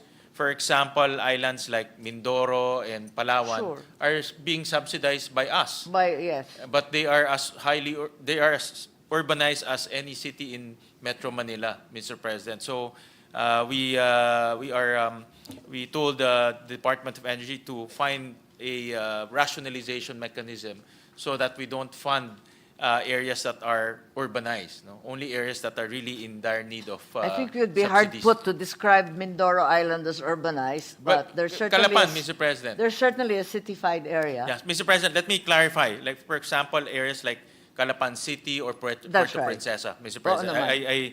Sorry for that inaccuracy. areas like Calapan City and Puerto Princesa, wherein we still subsidize their electricity there. But they have all the malls there, SM, Robinsons, and just And imagine probably us, more tourists than Metro Manila. us onshore subsidizing SM and Robinsons in that area. So it's just rationalization, Mr. President. We're not completely taking out the subsidy, but to rationalize it. But given that the collections are in fact increasing, why is there a need to increase charges? If we've gone from 15 billion to 24 billion, ba't dadagdagan pa ng charges? Primarily, Mr. President, is the diesel cost. All of Surely. these areas are powered by diesel power plants. And as we all know, after the Ukraine invasion, diesel almost doubled the amount, almost tripled actually. Tama. So we're paying actually Tripled. for the increase in the price of diesel. Yes, those of us who represent an agricultural constituency know only too well the price of diesel, and unfortunately, this is probably the first time in our lives na halos dikit yung crudo at gasolina.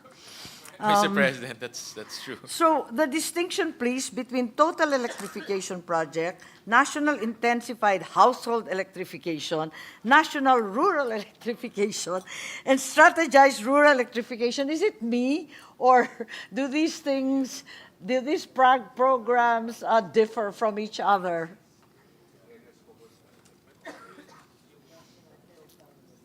Parang patong-patong na yata to. Di ba't pare-pareho na yan? Mr. President, the projects under NEA covers electric co-ops, Right. Mr. President. So those projects that you mentioned, for example, the BLEP, the Barangay Electric Line Extension Program, are projects to electrify barangays, Mr. President. And then they have the Sitio Electrification Program. Right. Iba naman po yun. Kasi ito, yung total electrification, intensified household, rural electrification, and strategized rural electrification. Hindi naman siya barangay electric line, hindi rin siya barangay sitio electric line. I'm very familiar po with the electric co-ops because I also chair the co-op committee. Thank you, Mr. President. Mr. President, you're absolutely correct. No, in fact, when I first heard the budget of the Department of Energy and NEA, I got confused also with all the jargons, Mr. Okay. President. But the DOE, under the leadership of Secretary Lutilia, already reduced it to one, and they call it the National Total Electrification Program. So that's So the rest don't exist? yeah. Can we have an organizational Yeah. chart or something that's coherent and understandable to Yes. mere mortals? Yeah. Yes, Mr. President. So just we'll submit a graphical representation of the description, but Yes. the mother term will be the National Total Electrification Yes, Program. we need to tidy these programs a Yes, little Mr. bit President. because it's becoming, what do they say, an organizational bugambilya instead of an Thank you, Mr. organizational tree. Mr. President, I'm sure the Secretary have heard you loud and clear, so he'll rationalize the terminology so that also when The it real comes fear, to of course, is budgeting. overlapping, duplication, Yes. and just spending too much on lots of little bits that all dovetail, in fact, or even duplicate each other. Correct, Mr. President. And we'll take note of the comments of Her Honor, and the department is also here The to good sponsor rationalize is those Ilocano blood, programs. so this is very much against our race. Yes, thank you. Thank you, Mr. President. Thank you. Yes, as well as the minority leader. There's a full barangay named Pimentel. So currently, I'd like to ask also, currently the Leyte Luzon connection has a maximum capacity of 440 megawatts, capable of being increased to 880 through the implementation of the Luzon Visayas HVDC bipolar operation project. Also, the Visayas Mindanao Interconnection Project has a maximum capacity today of 450 megawatts, also capable of increase to 900 megawatts. What's the expected timeline for the increase in the capacity of this interconnection projects? Ang tagal na nating inaantay, parang bata pa tayo, pinag-uusapan na yung interconnection na yan. What is the timeline and what is the projected cost today after all these delays?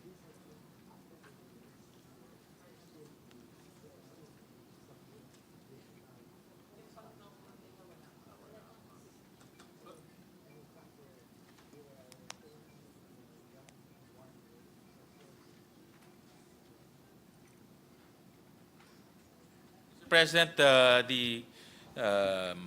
Her Honor pointed out accurately that these projects are indeed is in need of expansion, Mr. President. But I was made to understand that the Leyte Luzon interconnection and the Visayas Mindanao. Mindanao are very recently completed project, Mr. President. But they're delayed. They've been delayed for many years, no? 4 years in average. So, Mr. President, since they have just commenced operation, the expansion Is to follow pa. is to follow pa, Mr. President. So they will still apply for the expansion. I see. So we have as yet no timeline. There's no planning forward, given the shortages and outages that we've endured. Well, Mr. President, it should be in the transmission development plan, Mr. President. So we'll request the department to look at very carefully and scrutinize the transmission development plan. Traveling around the country, we're always asked these questions, Yes, Mr. unfortunately, and I'm unable to answer them in any knowledgeable fashion. And what's the projected cost in the event that you'd have to expand, which you inevitably will have to? Mr. President, the NGCP, which is the concessionaire, has not yet submitted the actual cost. Yes, I recall that they were required to make some projections on a timeline. Is that correct? Well, Mr. President, the Secretary told this representation that these two particular projects are not yet in the transmission development plan. So there's no cost yet to these two projects. And Yes. we'll request the department to run some initial estimates and furnish Her Honor. Yes, surely those we need a estimates. plan. I mean, considering Dapat, that Mr. President. That's natapos na eh. Wala pang plano sa susunod. Dapat may planning forward, di ba? yeah. Especially on the expansion, Mr. President. And we'll take note Yun na nga. Hindi naman maliit na halaga ito. Kailangan talagang pagplanuhan at kasasabi lang ninyo, natapos na eh. Natapos na pala eh. Ano pang next, di ba? Kasi kinakailangan masagot natin ang ating mga taong bayan na nagdurusa sa kawalan ng kuryente.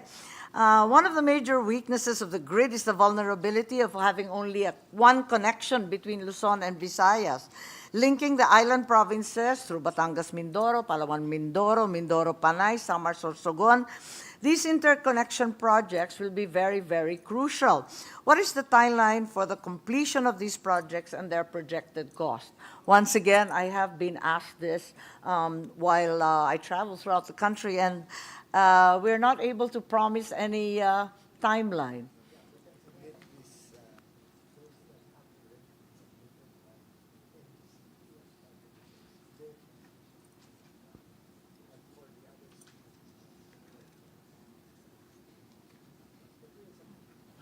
Mr. President, well, I know that Her Honor is very familiar with the issues surrounding the transmission line development. And Mr. President, the department will submit to Her Honor the list and the projects inside the transmission development plan. But definitely, Mr. President, as we all were well aware, that a lot of the projects are delayed. And this is where ERC came in, and in fact, the ERC issued several show cause orders to NGCP to justify why these projects are delayed. Right. And through the efforts of the Senate, through the hearings and the efforts of the Senate, the ERC has already issued show cause orders and made them to explain why these projects are delayed. And also, the ERC also issued several action points against NGCP because of the delays, Mr. President. Yes, this is what we're most concerned about. Is there any possibility for a more creative, out-of-the-box solution, such as building the interconnection projects ourselves in government, through a government consortium led by the Maharlika Investment, as they've announced time and again in the media, together with Transco, and once and for all finish this like other responsible governments where critical infrastructure such as this are built and owned and operated by government because they are so strategic and critical. I agree with Her Honor. If the private entity cannot build it because of lack of capital, then government should take charge because of its because of the national interest and the public interest that is involved. And that's precisely also one of the reasons why Maharlika Investment Fund was also created, to go into critical infrastructure and to use public funds to build those infrastructures. Unfortunately, the Maharlika Investment Corporation cannot operate as yet since they have not agreed on the salary of the chief executive officer. Is that correct? Well, Mr. President, I have no information for now. We'll definitely ask the chairman of the Banks Committee later on. But, Mr. President, just to complete the information, unfortunately, NGCP is resisting for government That's to right. build But they the have no right to expansion. do that. We know that. They have no right? That's absolutely without basis. In my opinion, if they cannot build it, then government should build it. There we go, po. Because that's of public importance. And this is the current discussion right now, and I believe that the department is looking at this very seriously, because a delay in the transmission line creates a lot of uncertainty Sure. and insecurity in terms of grid stability. That's right. And And it's true, including stranded renewable energy That's right. plants, Mr. President, because as Your Honor well know, that a lot of these RE plants are located in far-flung areas, and we need to connect them. No? that's correct. And because of NGCP's refusal or inability to connect those, we cannot harness the full potential of RE. So the government is looking at tapping Maharlika or other funds, other means, to build those transmission lines, Mr. That's President. right. We are certainly throwing more wind power than we're using, and it's a total waste. There was a plethora of media releases, and we were very heartened that Maharlika Investment Corporation would, in fact, invest in power. But it appears there is no concrete plan as yet. Is that correct? No concrete plans yet, Mr. President. A lot of it are press release and just talk and negotiations, but no So we'll have concrete to say steps it's yet. wishful thinking for now?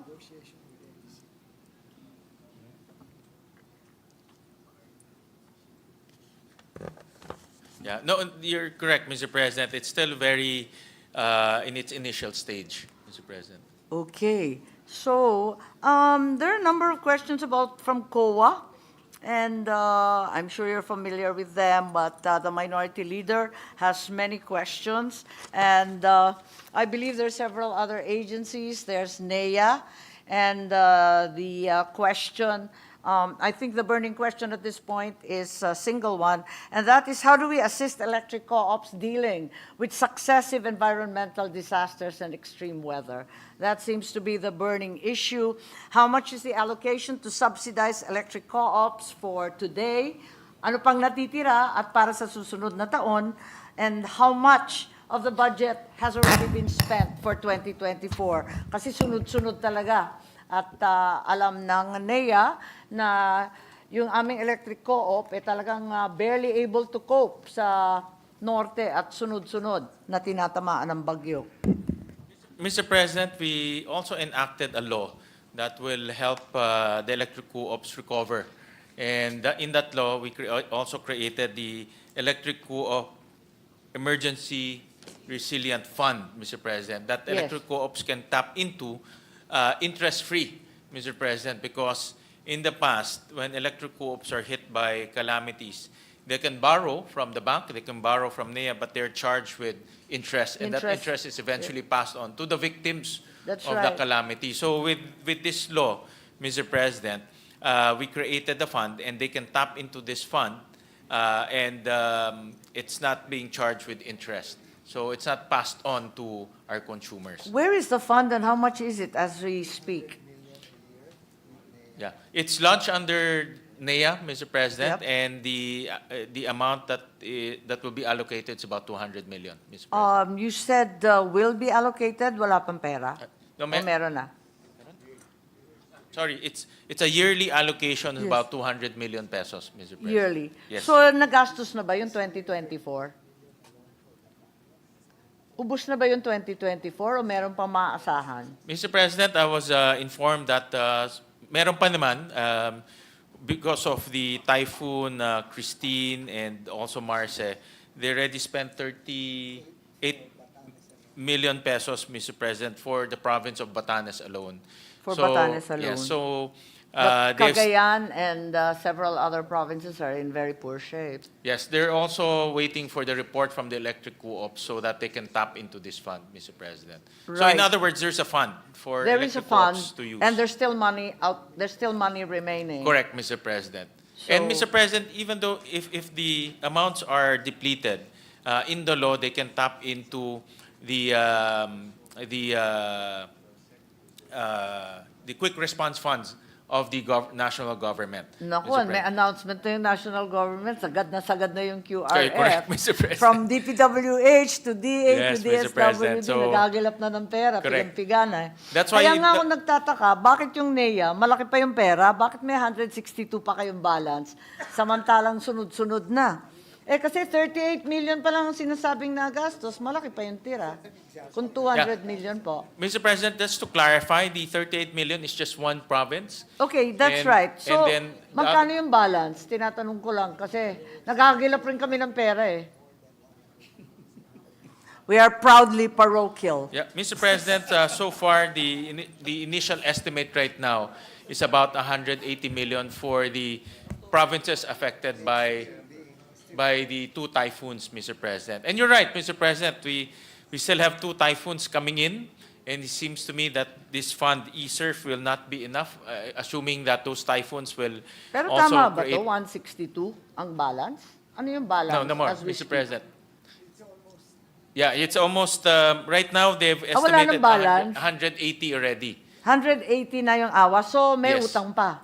Meron pang 20 na Oo titira, nga. but it's still counting, Mr. President. It's still Okay, counting. 180 already. Yes. That's including the 38 of Batanes. So may 20 pa nahahagilapin. Yes, Mr. President, 180 as of September. Ay nako, hindi pa dumarating yung mga bagyo nun. Sunod-sunod. Yung Julian, yung Christine, yung Marce, yung Nika. Mr. President, I was made to understand that the 180 is only up till September. So the new typhoons after September will not be Ayun yung malalakas eh. correct, Mr. President. So the challenge there is how will NEA tap into the quick response funds.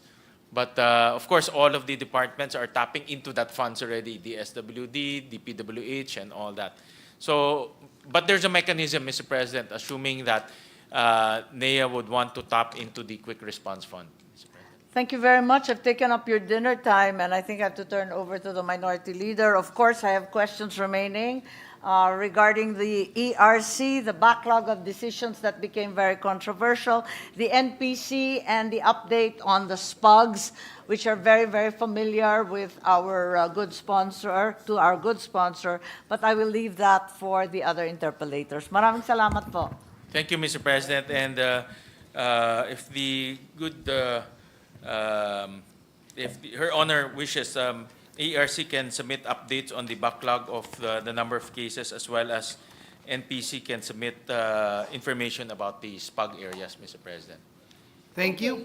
Maraming salamat, Mr. President and Majority Leader. That will be all for the DOE today. Thank you, Thank you, Senator thank Aimee. Majority Leader.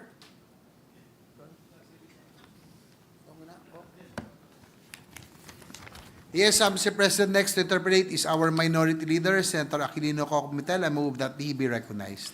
The hardworking Senate Minority Leader, Senator Coco Pimentel, is recognized to interpellate the sponsor of the measure, Senator Sherwin Gatchalian. You may proceed, sir. Thank you, Mr. President. With the permission of our sponsor, our chairman, if we can commence with our interpellation. Can we fix our figures? Medyo iba-iba po yung figures ko sa binanggit po ng ating sponsor. What is our, what did we report amounts ba on the new programmed appropriations for the DOE? May we know the amount again?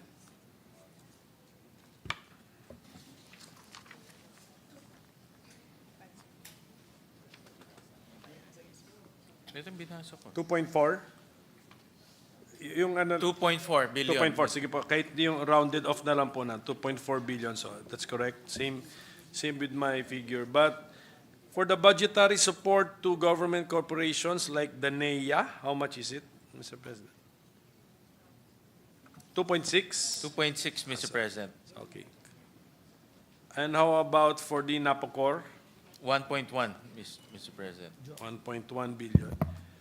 And then when we since by law, the corporate operating budgets of the NEA is also required to be approved by Congress. May we know the total COB of NEA? The total COB is 5.2 billion pesos, Mr. President. How about for NAPOCOR? It's 39.5 billion pesos. 39.5 billion. And then for PNOC? It's 1.2 billion pesos, Mr. President. Okay, so doon po tayo nagka-discrepancy sa figures ko sa ano. Ano ba dito? I have for the COB of NAPOCOR 17 billion. Did something change in the COB or I started with the wrong figure? No, Mr. President, there's no amendment for NAPOCOR. Okay, so I may have been mistaken, Yeah, Mr. baka President. it's, So ano yan? While in the PNOC, my figure is 3.2 billion, while the COB to be presented is 1.2 billion only, Mr. President. Yes, Mr. President. Okay, so there was no change. Saan nakuha yung ating figure? From 3.2 to 1.2 billion pesos, Mr. President. So may change po. Yes, So, Mr. President. can we explain? Can we explain first the discrepancy in? Yes, in- Mr. President, in our I'll just figures? get the details, Mr. President. Yes, Mr. President, we during the hearing, just to give a background, we told the PNOC to report projects they are looking at for 2025. And after looking at the projects, the committee analyzed the projects and looked at the projects that are going to generate new directions for PNOC. And we also looked at projects that are directly competing with the private sector. And my personal take on this, Mr. President, that if the private sector is ready in place in that particular industry or particular technology, government should not compete with the private sector. So we removed some projects that we analyzed that it's competing directly with the private sector. And those projects, for example, the retail energy supplier, the rest, we call it, is a private sector-led industry, and the PNOC was thinking of going into that sector, but the private sector is already there. They were also thinking of building EV charging stations, but as we all know, the private sector is already building EV charging stations, Mr. President. So we looked at the projects that are already occupied by the private sector, and we removed it. And those projects amounted to 2.1 billion pesos, Mr. President. Thank you. So thank you for the vigilance, Mr. President. So yung concern natin kanina dun sa DOT, yung mga overlap, so ginagawa natin dito to. So sa PNOC, yung PNOC's original proposed corporate operating budget, nakita nyo na ginagawa na ng private sector, diniscourage na po natin sila from undertaking it. So, ano ba sana yung, kunyari, kung na-retain yung 3.2 billion pesos COB ng PNOC, how much doon ang utangin? Wala, none, Wala. Mr. President. None, Wala. Mr. So President. the PNOC generates its own funds and they can afford the 3.2 billion. Correct, Mr. President. So in effect, by cutting the programs of PNOC, they will be saving for 2025. Kasi they were ready to spend 3.2 billion. Ganun po ba? Correct, Mr. President. And thank you, Mr. President, for asking that question because we view that PNOC should be a catalyst for technologies that are not present in the private sector, Mr. President. Because if the private sector is already there, then allow the private sector to flourish because they do it better, and we all know that the private sector has the capital to do it, Mr. President. So we analyzed carefully the proposals, Mr. President, and we saw that some of the proposals will be directly competing with the private sector, and it's inefficient for government. So we decided to cut the budget to a tune of 2.1 billion pesos, Mr. President. But thank you for... So thank you for that. So, so ito bang PNOC, so in effect, may excess funds? Right now, Mr. President, because of this, they will have excess funds, Mr. President, because only they're because- generating that amount of revenue. So ang style nila sa COB nila, unbalanced ano sila, in whatever is their cash inflow, they plan to spend? Never sila nag-accumulate ng earnings or...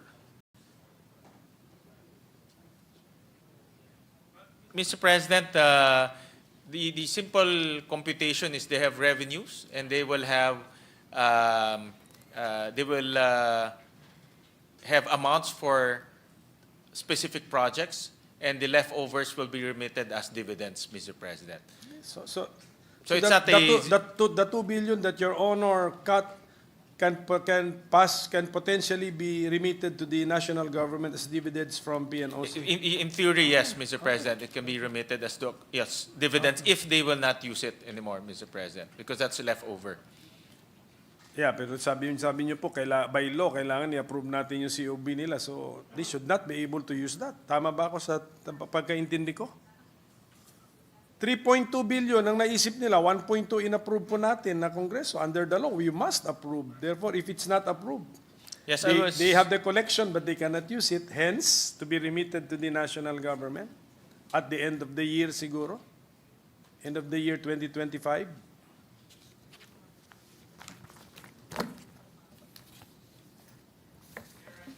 You're right, Mr. President. I was just sharpening my answers. You're right, Mr. President, that the Senate or Congress approves the maximum amount that they can spend.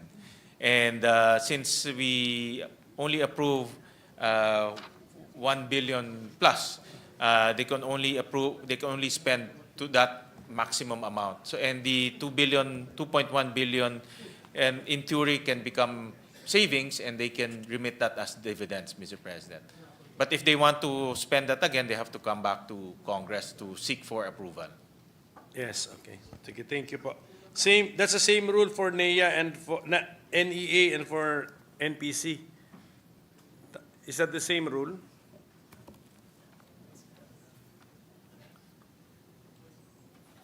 Theoretically ba? Theoretically speaking, ganun yung COB nila, ano rin, ina-approve din eh. So they cannot spend beyond the level approved by Congress. Tama po yun. Yeah. Mr. President, in the case of NEA, Mr. President, the entire amount should be approved by Congress, Mr. President, including the subsidies coming from national government. Yeah, so let's talk about NEA. Ang NEA corporate operating budget 5.2 billion. Ang ating subsidy 2.6 billion. So yung 2.6 billion ng kalahati is revenue of NEA itself. Tama po? Income or revenue of NEA itself. Tama? Correct, Mr. President. Correct. Sige. So meaning to say that the income of NEA is not actually sufficient for its plans. That's why we need to infuse 50% halos ng plano niya. Correct, 2.6 Mr. billion. President. Sige. That's right. With NAPOCOR, we are subsidizing 1.1 billion of its expenses, but it plans to spend 39.5 billion pesos. So meaning to say, NAPOCOR can afford the 38.4 billion thereabouts. Tama po sa kanyang Yes, corporate. Mr. President. Inutang? Yes, meron yan.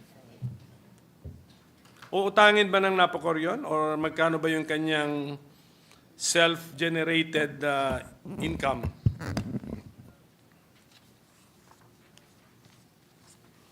Yes, Mr. President. It comes from different forms, Mr. President. Like, for example, Senator Aimee mentioned about the universal charge for missionary electrification. So a part of that will come from that. Some of the amounts will come from loans as well, Loans, Mr. President. Yeah.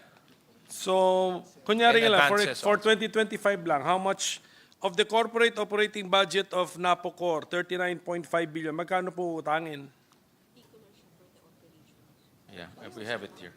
Mr. President, for NPC's corporate funds amounting to 37 billion, 32 billion will come from universal charge for missionary electrification. And then 2 billion will come from operation and maintenance agreement. And then 1.7 billion will come from the PSAM Corporation. And then 200 million will come from universal charge for environmental charge, UC environmental charge. So those are the breakdowns, Mr. President. So just looking at the 2025 COB of NAPOCOR, magkano po yung shortfall niya? Uutangin niya? Or tabla na yon with the government subsidy? Tabla na, Mr. President. Correct, tabla na. So the national Kasi- government makes up for the shortfall. Correct, Mr. President. Okay, Because sige for po. the UCME, the missionary electrification, is already 32 billion, Mr. President. Correct, yes. Malaki na po yun. Oh. But there's a caveat to that, Mr. President. sige, ano po? The ERC chairperson mentioned to me. The 32 billion is hinged on the approval of ERC because they also have applications to the ERC to increase the UCME, Mr. President. But that's already, for budgetary purposes, that's already the budget, the assumption. So they assume nga, tama, they anticipate. parang Correct, ganun. Mr. But I think the ERC is not bound. Huh? No, Oo, no, hindi Mr. bound. President. Talagang, In fact, nandito pinapakita ng independence po ng ERC. correct. Okay. So in case, let us say, the rate increase po ba tawag doon? RDI, the rate increase is not approved. So what happens? Like for example, Mr. President, during the when the prices of the Ukraine invasion, when the prices of diesels shot up 3 to 4 times, they cannot just go to the ERC and request to increase the UCME because that will increase our electricity rates. Correct. So Of they went to everybody, the bank. di ba? Of everybody yan. Of eh. everybody, Mr. President. Everybody on grid. Right. So the NPC went to Land Bank to borrow, Mr. President, just to cover that shortfall, Mr. President. May we know the status or the current balance of NPC's debts, Mr. President? President, currently it's at 10 billion, Mr. President. So, 10 billion yan. 10 billion since the time that it was allowed to unload its debts. Di ba? Tama ba yun? We're talking about the same entity na allowed to unload its debts or liabilities to PSAM? Tama ba ito? We're talking about the same entity, right? Yes, Mr. President, you're correct that this is the first time that NPC borrowed to subsidize its operation in the middle of the year, Mr. President. Actually, I was privy to that, and I was talking to the good secretary about that. That because of the mid-year increase in diesel, they couldn't come to Congress to ask for an increase in their subsidy. So what they did is to cover their operations they went to the bank, to Land Bank in particular, to borrow for the shortfall. Or else, Mr. President, they cannot buy diesel and some of our areas will have brownouts. So, itong debt ng NPC na 10 billion has been incurred over how many years? 1 year lang Just ito? 1 year, Mr. 1 year President. lang That's ito? very recent. During the Okay. time of the Ukrainian invasion, Okay, Mr. okay. So, President. Okay, kasi di ba parang na zero ang debts niya sinalo nung isang Yes. corporate entity which PSAM. is PSAM, yes. Okay, so malaki-laki po ito. 10 billion in 1 year, Mr. Chairman. I mean, Can you take a look at the details? Kasi kayo po yung recognized expert natin dito, Mr. President. Well, Mr. President, it's a very difficult position for NPC at that time because they have an application with the ERC to increase their UCME collection. But ERC, of course, is balancing also the situation. So in the meantime, they borrowed amounts to fund the shortfall in terms of purchase of diesel. But hopefully, when ERC approves their application, then that they can eventually pay off the loan and use the collection from the UCME to fund their operation, Mr. President. Di ba Napocor has, we have tremendously reduced the responsibilities of Napocor, di ba? Ngayon, parang ano na siya sa Off-grid areas, Mr. off-grid President. areas or Yes. sa mga Spag areas. Spag, no? Spag areas, Mr. President. That's their only responsibility now to power the off-grid So, areas. is it to perform the missionary electrification through the small power utilities group? Ito po ang kanyang to provide the power generation for this? Apa. Yes, Mr. So, President. if you look at the COB of Napocor, then that's what is costing us. Yes, correct, Mr. Yan yun. President. To the tune of around 39 billion pesos. Yes. A lot of it, Mr. President, is really majority will go to payment of fuel, Kaya nga, buying of spare parts, upgrading of generators. But they're also embarking, Mr. President, on what we call the hybrid system so that they can reduce the purchase of diesel. They've already started putting up hybrid system, meaning solar and diesel. So you only use the diesel at night, but during the day you use the solar. Which you mentioned earlier. Yes, So- but this is for NPC. This is for Why? NPC. What was that earlier when you mentioned that? The other one is- mentioned you solar, diesel, and battery. And in what Yeah, context? well, yan? the microgrid, Mr. President. Microgrid. Yes. But yes. microgrids are used by Napocor. Actually, they can use it, Mr. President. In fact, in the law, they are the proponent of microgrids as well, Mr. President. So, in other- When there's a microgrid, most likely that's a Napocor area. yes, Mr. President. Okay, Yes, Mr. President. So yan po pala ang cost sa atin. Iba pa yan, Iba yan sa mga, iba yung kanina na yung sabi nyo 7%, wala pa ngang electrification dun eh. So ito yung mga off-grid, microgrid, small power utilities group, island group. So how many households po ito? Electrified households, di ba? These are how many electrified households are being now served by this by Napocor to the tune of 39 billion pesos? Mr. President, they're serving 479,000 households, Mr. President. Nandito yan. And may we know the reason why they are not connected to the main grid?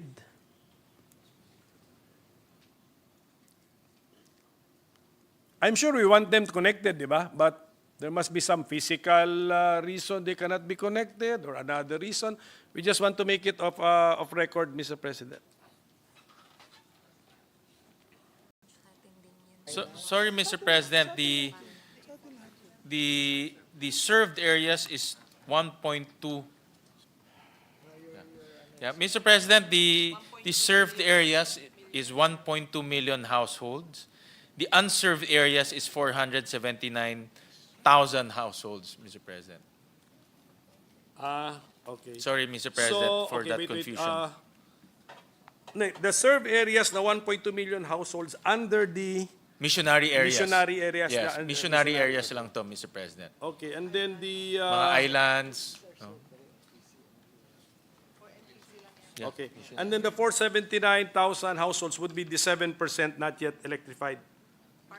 Part of, Mr. President, because Yes. kasi meron ka pang on-grid. Yes, Yung mga yes. nasa bundok Okay, naman, I get Mr. it. President. Thank you.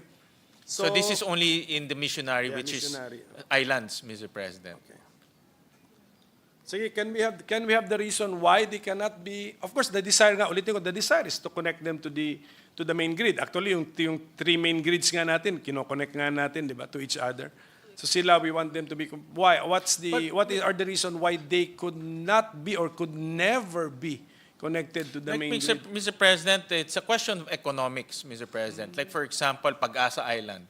It's virtually impossible to connect it via grid extension. So we will use microgrid systems there. No? But Pag-asa actually is a big island. But we have islands that have only 20 households or 30 households, and they're really in a very far island, Mr. President. So it's not practical and economical to connect them through grid extension. So we use microgrids, or sometimes we just put generators because the houses are located near the generating facility, Mr. So President. nakalista na yan sila? All Yes, of this. Mr. President. So Meron na kunyari, sila. example natin, Camiguin Island, it's an island. What is it? Is it connected or not connected to the main grid? It's connected, Mr. Connected. President, via submarine cable. To, sa Northern Mindanao. What if Siquijor Island, is it connected? Yung pala. Iba-iba. Iba-ibang city. It's not connected, Mr. President. No, it's not connected. Okay. But you're right, Mr. President. The goal is to connect all of these islands. No?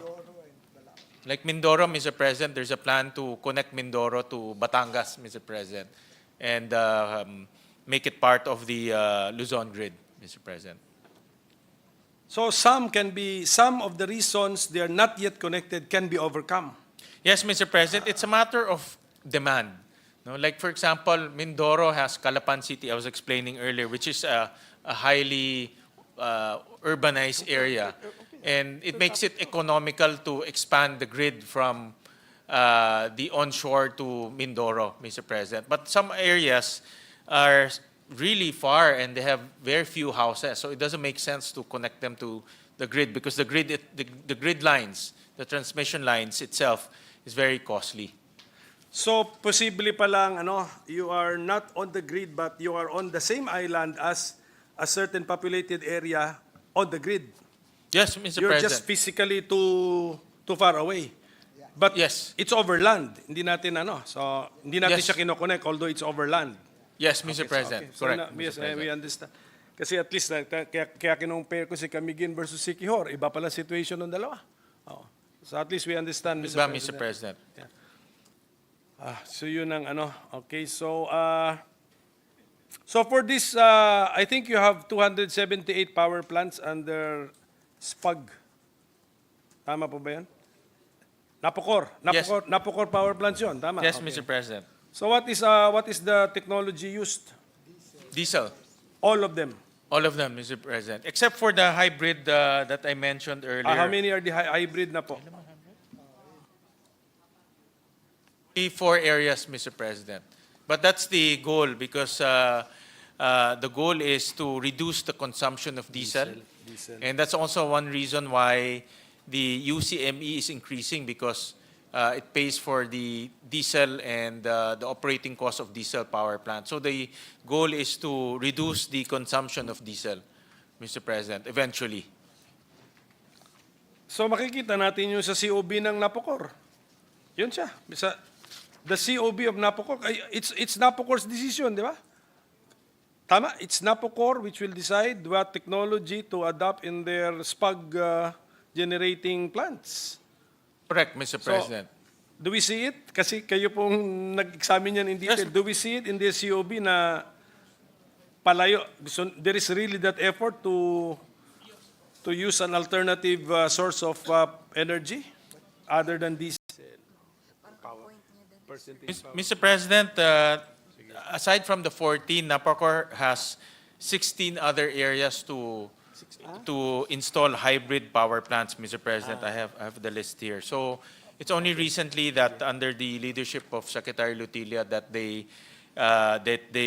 took this track of installing hybrid power plants instead of purely diesel power plants, Mr. President.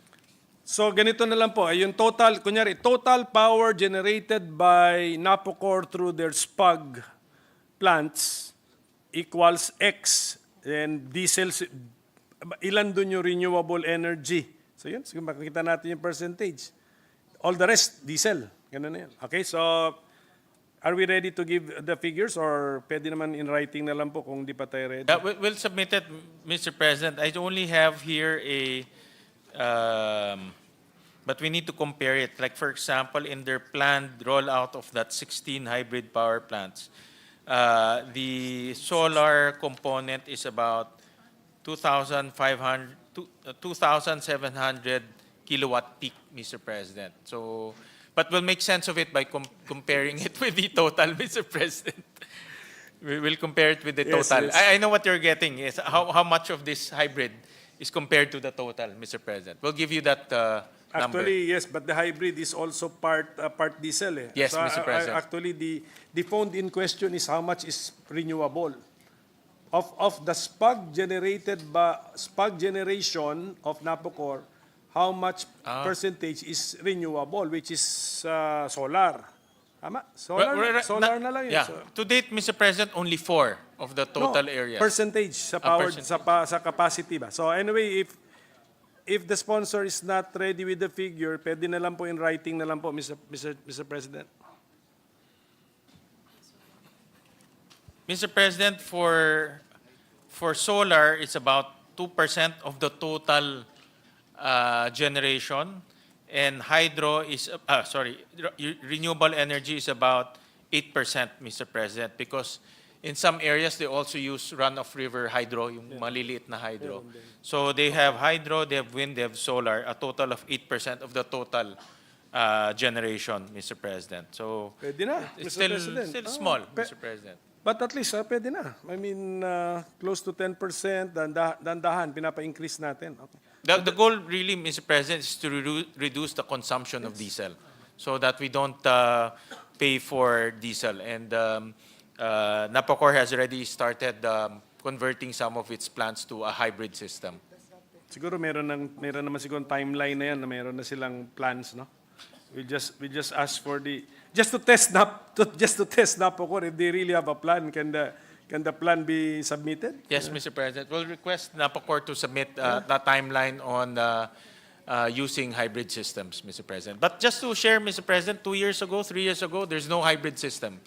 But after that time frame, there's now 4 units and 4 hybrid system and 16 in the pipeline, Mr. President. Kaya, so, pag sinabi mo ba walang hybrid system 2 years ago, 2 years ago, renewable energy was 0%? Or andun na si hydro? Only solar, Mr. President. The hydro is already existing because it's run off river. So ilan? Yeah. So 6%. So 6% ay hydro eh. 2% kasi si solar. Solar, Mr. So President. only 2% pala. Yeah, maliit lang yung solar. Aba. Sige po. But maybe in due time. So what is NEA is here, no? What is the participation of NEA in the electrification program of the government? Well, Mr. President, it's the lead agency that is tasked to electrify household in the electric co-op franchise areas, Mr. President. So that's their task, Mr. President. So they provide subsidies to electric co-ops to electrify the last mile, so to speak. Okay, if we now look at the total area electrified, how much of that is under electric co-op responsibility? Kasi yun yung bali NEA jurisdiction eh. Mr. President, under NEA is about 1.9 million household, Mr. President, of which, what is 60%? 1.9? Yeah, what is 60% of 1.9? 1.6? 1.15. Mr. President, under NEA is about 1.15 million households that are not yet electrified, Mr. President. Under NEA, under the electric co-ops.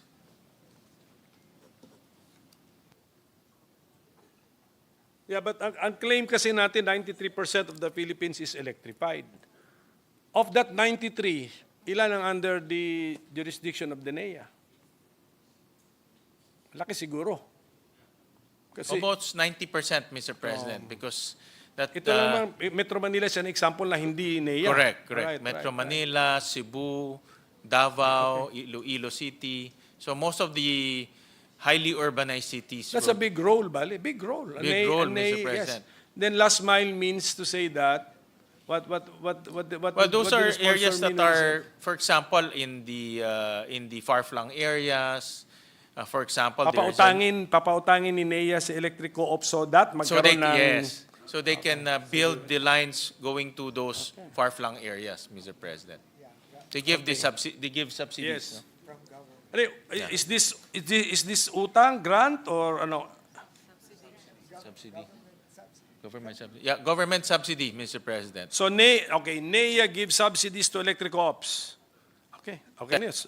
Out na yun, out. Walang, Yes. with no expectation of payment or return. Yes, Wala. Mr. President. And then the goal there is to electrify those households in your franchise area that are unreachable or very difficult to reach, Mr. President. Because Yes, sometimes, most of the time, Mr. President, those areas are uneconomical when you put Correct. electricity lines.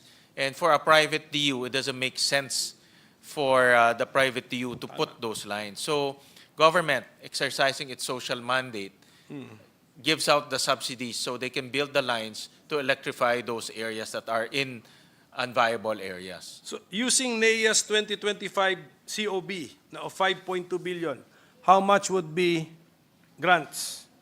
Or subsidy pala, subsidies, ang tawag nila, subsidies to electric co-ops. Yan ang sagot mo doon. Check nyo, sulat. About 1.86 billion, Mr. President.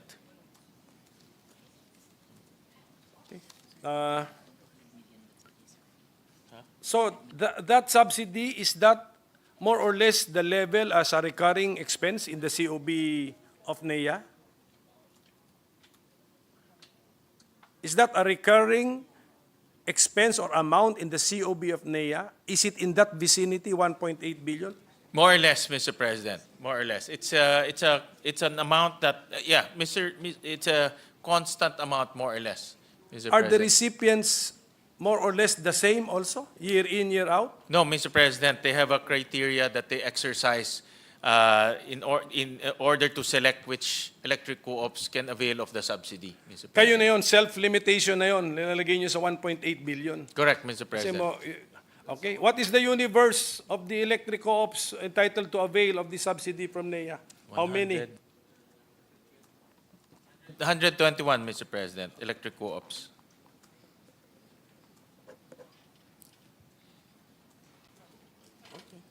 Pero yung electric co-op, sir, may utang pa rin sila, di ba? So they are receiving subsidy, no obligation to repay, and yet they still have debts. So, Mr. President, the loans are geared towards their operations and working capital. So the way, in simple terms, if you have problems with your operations, NEA can loan you, but you have to pay interest. okay. If Ibang you want- program ng NEA Ibang yun. program yun. Ah, If you want to expand your lines and electrify all of your areas, government gives you subsidies, Mr. very President. strict tayo ron sa subsidy. Talagang we audit them na para dun lang. Correct, Mr. President. para dun lang. In fact, we have special provisions that if they cannot liquidate, if the ECs do not liquidate, they cannot get subsidies anymore. Because you have to also liquidate and show government where the subsidies went. So ano kaya resulta, sir? Actually, maganda ang liquidation rate. This is not prepayment rate or payment rate or liquidation rate. So what is it? What's the level? Then how much return? Wala ka alam. Mr. President, the liquidation rate is about 92%. 92. 92%. So in other words, Yes. those ECs that are given Yes. subsidies, 92% of them liquidate, Mr. President. So congratulations to NEA as well as to the EC. So kung nangyayari yun, subsidized, liquidated, na-connect, ibig sabihin mo, yun na yung reason bumababa na yun unelectrified percentage. Correct, Mr. President. Ganun dapat po yun, tama? Tama, Mr. President. Okay. But Mr. President, our population is also growing. So you have new households coming to life in different areas. So it's a moving target, so to speak, Mr. President. But that's the objective: is the subsidies to to accommodate the growth in terms of number of households, Mr. President. Okay, we have heard the explanation, but we need to double check that, Mr. President. Let's now go to the budget of the DOE OSEC. Special account in the general fund. We have Comprehensive Regional Energy Study in the Philippines, or CRESP. Is this sponsor familiar with that? We just noticed na from 54.9 million for this year, for next year, ginawa lang natin 4.7 million. So why are we now, what is this? Is this study done? Are we winding up the study? CRESP, C-R-E-S-P.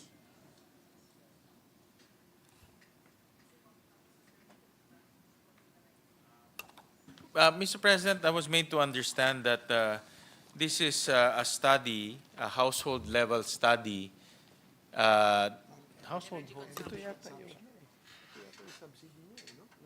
It's a household level study, Mr. President, that surveys the consumption, the demographics of the household in terms of energy consumption and energy use, Mr. Right. President. And the number of households that will be surveyed is now reduced because they have done the surveys in the past already. So mas konti na lang po yung masa-survey this coming 2025. Okay. That's why the budget 50 was million reduced. po yung binawas natin, if I'm not mistaken. So, Yes, tama. so hindi pa matatapos yung study. Dapat siguro ang mga studies natatapos para magamit natin yung conclusion natin sa Yeah, studies. 2025, Mr. President, will be the study will be completed.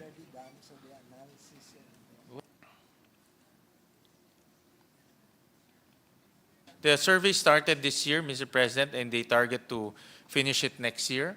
And the next year also will include the analysis and recommendations, Mr. President.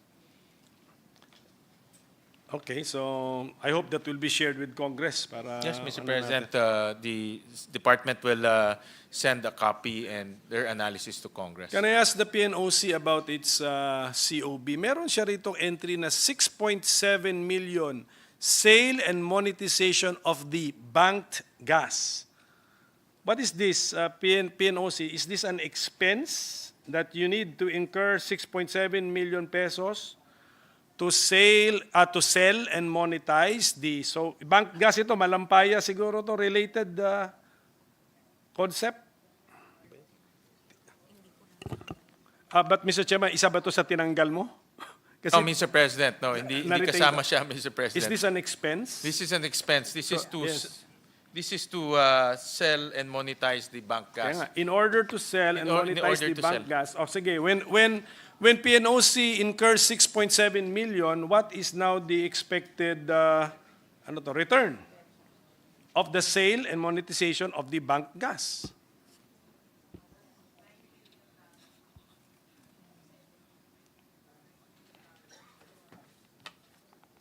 It's about $9 million per month expected income, Mr. President.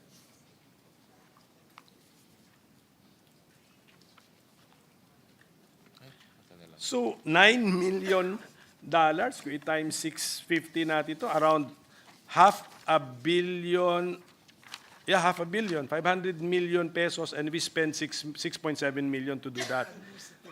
This is only for admin costs, Mr. President. Yes, nga. So, In order to sell, monetize. Kaya nga, so that's the bank gas which we talked about around 2 to 3 years ago. So ano ba status no na that's an asset of the Philippine government? How much is our estimated asset in the form of bank gas? estimate ba? Volume. Wag po price, but volume.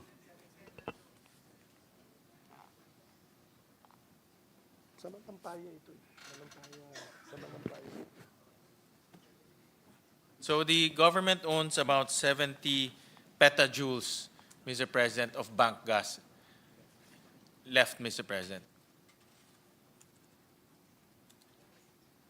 That's in the existing Malampaya, di ba Malampaya, what do you call that, sir?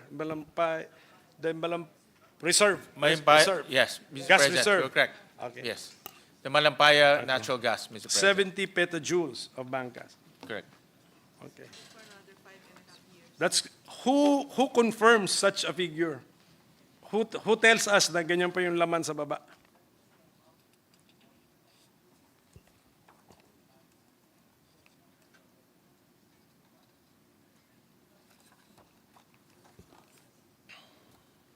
It's PNOC mother company who determines that, Mr. President. Yeah, Sige. PNOC is here, di ba? correct, Mr. President. Did they do the study themselves? Or they're relying on a third party, quoting a third party, ganun ba?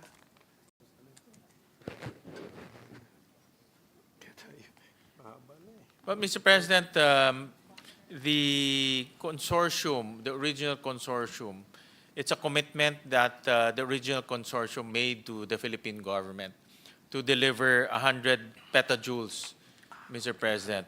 And we've sold some of it in the past. I remember San Miguel was one of the buyers. Sorry, Mr. President. I'll correct myself. It's First Gen who bought the bank gas in the past. San Miguel was not the buyer, and there's 70 petajoules left over, Mr. President. And I understand that the new consortium validated and committed to deliver 70 petajoules remaining, Mr. President. So it is confirmed that we have sold 30 petajoules.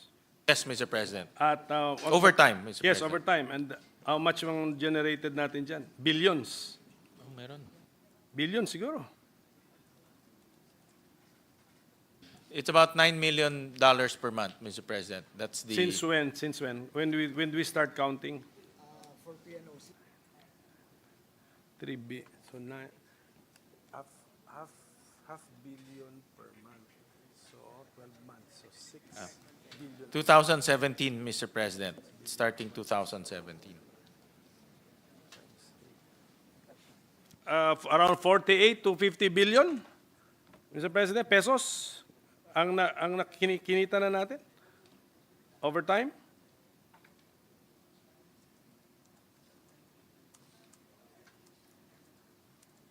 $40 to 50 billion pesos, more or less.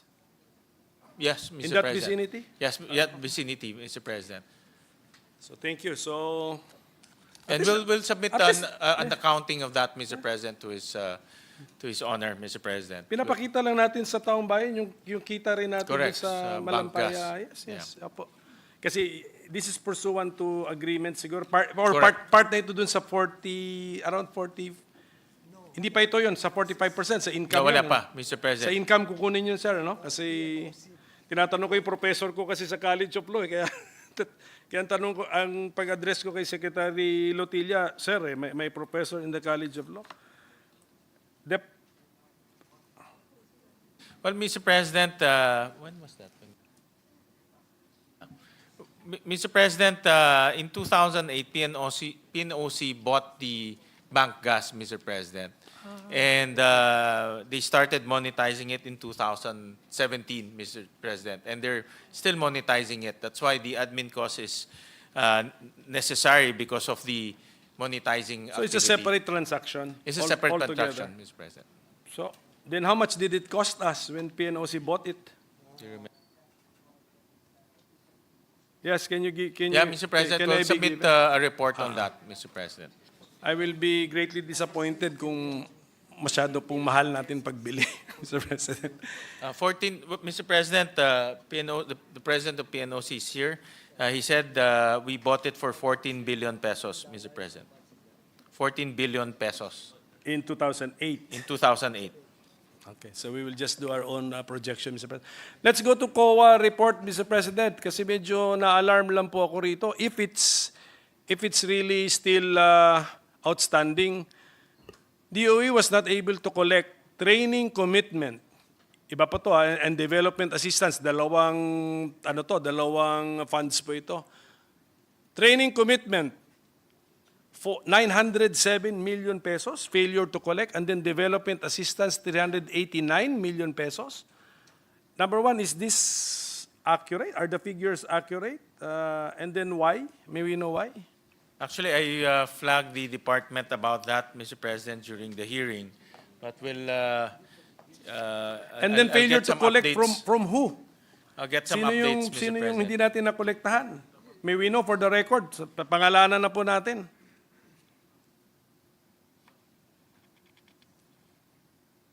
Well, Mr. President, I was getting some updates. Apparently, this fund, Mr. President, used to be paid in kind. So if the developer, in the past, no, the developer will pay in kind. I think these are all, trainings, materials, Mr. President. And then COA came up with a ruling that it should be paid in cash, Mr. President. So the amounts that are still being collected are the previous amounts that are being paid in kind, Mr. President. So that is the update for this account, Mr. President. During the period of time that they were, the obligor interpreted the contract as to be in kind. Correct. Did the obligor deliver? The in-kind training, did they deliver? Kasi kung unfair naman, kung singilin ngayon sila ngayon sa in cash,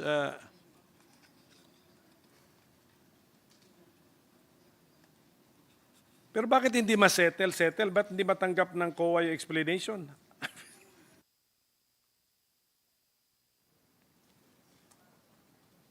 Well, these are, apparently, Mr. President, these are old accounts. Sige. And in the past, the old administration did not demand. So they will only pay in kind if the agency will demand, Mr. President. So since the past administration never Lagyan natin demanded, yung year so that ma-contextualize natin, unfair to the Secretary and his Yes, team. oo. Anong year po ito yung COA report na to na malaki? Anong period of time para makita natin? 2018 to 2022, Mr. President. 2018 to 2022. Okay. So, but So Mr. pareho po itong training commitment as well as the development assistance 2018 to 2022. But I was made to understand, Mr. President, that they're now collecting so that they will going to address the issue of COA. Para Mr. ma-clear, President. para ma-clear. Correct. Otherwise, Para ma-clear na once and for otherwise, all. every year siguro ito Yeah. labas ng labas. Opo. Yes, they're collecting, Mr. May we President. know, siguro kung ayaw yung pangalanan, kaya in writing na lang, can you give to us the names of this conventional and renewable energy service contractors? Yes, we'll furnish His Honor a copy of the Sige po. list of When entities. when the sponsor was answering the question of Senator Amy Marcos earlier na yung renewable energy mix, di ba? Masyadong ambitious, ang bilis, 35% in 2030, 50% by 2040. Today, it's only 22%. Nabanggit si nuclear. Nabanggit ni sponsor si nuclear. So, what's the status of our plans for the adoption of nuclear energy? Firm na ba? I don't think it's firm at all. So why was it mentioned earlier, Mr. President, to achieve the renewable energy mix targets? Why was nuclear mentioned? Well, Mr. President, in the transition, the department is also looking at veering away from coal, veering away from fossil fuel, and they're looking at nuclear to replace those fossil fuel technologies, Mr. President. So it's a technology that the department is seriously studying, and the policy is they've taken the policy that they will look at nuclear as a possible technology to inject power into our grid. But we need also to enact several laws in order to fulfill that, one of which is to create an independent regulator. But we have announced targets. We already announced. 35% by 2030 ang renewable energy of the total mix. 50% by 2040. And then we will not be able to achieve this without nuclear? No, Mr. President, this is only for RE, Mr. President. The 35% and the 50%. And nuclear is not considered RE. No, not considered RE. Why Mr. was it President. mentioned earlier when this was the topic? The transition, Mr. President. Clean technology and transition, Mr. President. So we're also transitioning, Mr. President, away from fossil fuel, Mr. President. Okay, so there's another category called clean energy, and that's where you Clean- put nuclear. Correct, Mr. President. Clean And technologies. then the renewable energy is also part of clean energy. Correct, Mr. President. But some of the clean technology are not necessarily nuclear, Mr. Correct, President. yes. Sorry, not necessarily renewable. renewable, yeah. Yeah, like nuclear, Mr. So, President. but kaya nga, but the goals that we're announcing is renewable energy. Just for of the part of renewable, the mix. Mr. President. But if you talk about transition, then you look at the entire mix, Mr. President, No, but including including fossil fuel, Mr. President. So we look at batteries as well to hopefully later on it can replace coal and even natural gas. But those are the technologies Yes. we're looking at. Even hydrogen, Mr. President. I understand that the department has already issued several service contracts for hydrogen exploration, Mr. President. So they're looking at the entire gamut of clean energy technologies.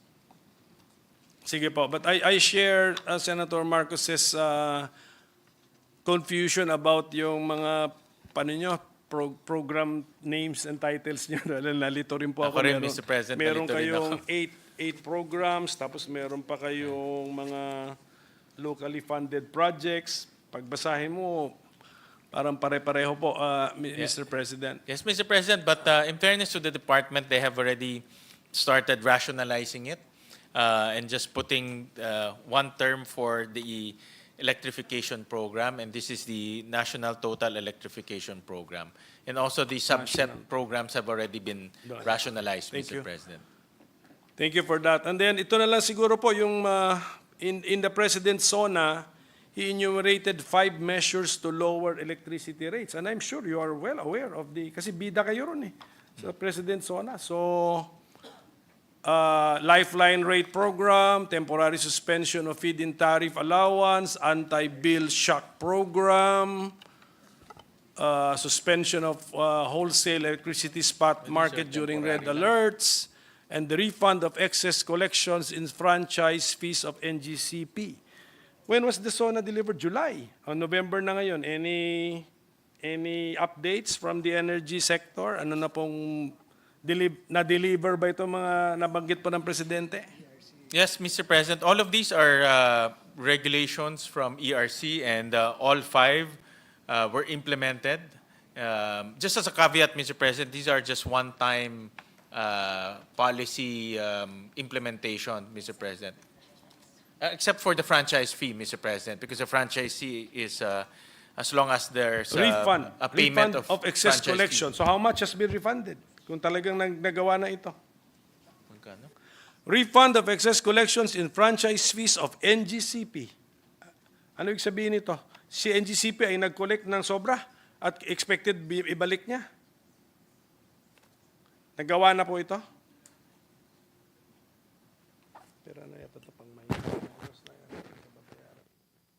Mr. President, the franchise fees are moving forward, so it's not a refund. So because the franchise fees are being charged to consumers, so the ERC, through the chairperson, ruled that the franchise fees should not be passed on to consumers. That's a business obligation of the concessionaire, Mr. President. Sir, So- if Yes, I may, yes. just one interjection, Your Honor, and I'm sure the good sponsor would appreciate my only question with regard to the bill that he filed, the decoupling bill. May we know, Your Honor, the position of the Department of Energy on the proposal to take away the system operations from NGCP and let it remain as a power transmission entity? May we know? Also an advocacy of Senator Risa. And yeah, Hontiveros. Senator Risa is also In fact, she brought that up advocating during this. the budget hearing. And And, I think the question is, what is the position Yes. of the Secretary?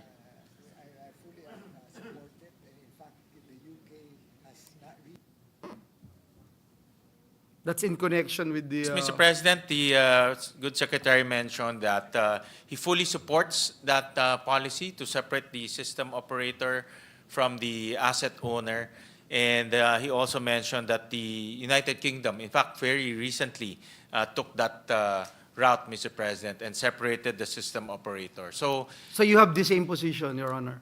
yes, you, Senator Risa, and myself and the Secretary have the same position. you. And when the time comes, Mr. President, during the hearing, we can push that policy, Mr. President. Thank you very much, Your Honor. Thank you, Minority Leader. And let me put on record that we'd like to put on record that we support Chairperson Mona Dimalanta for doing her job as ERC Chair. Thank you. Mahirap to do your job here, Mr. Exactly. President. Nasususpend ka. Exactly. And So- the main reason I made mention about it is that when I saw her today, dear colleagues, I was very happy to see her. If you don't do your job, you don't get suspended, Mr. President. If you do your Exactly. job, you get suspended. If you don't have a case, then you're not doing anything.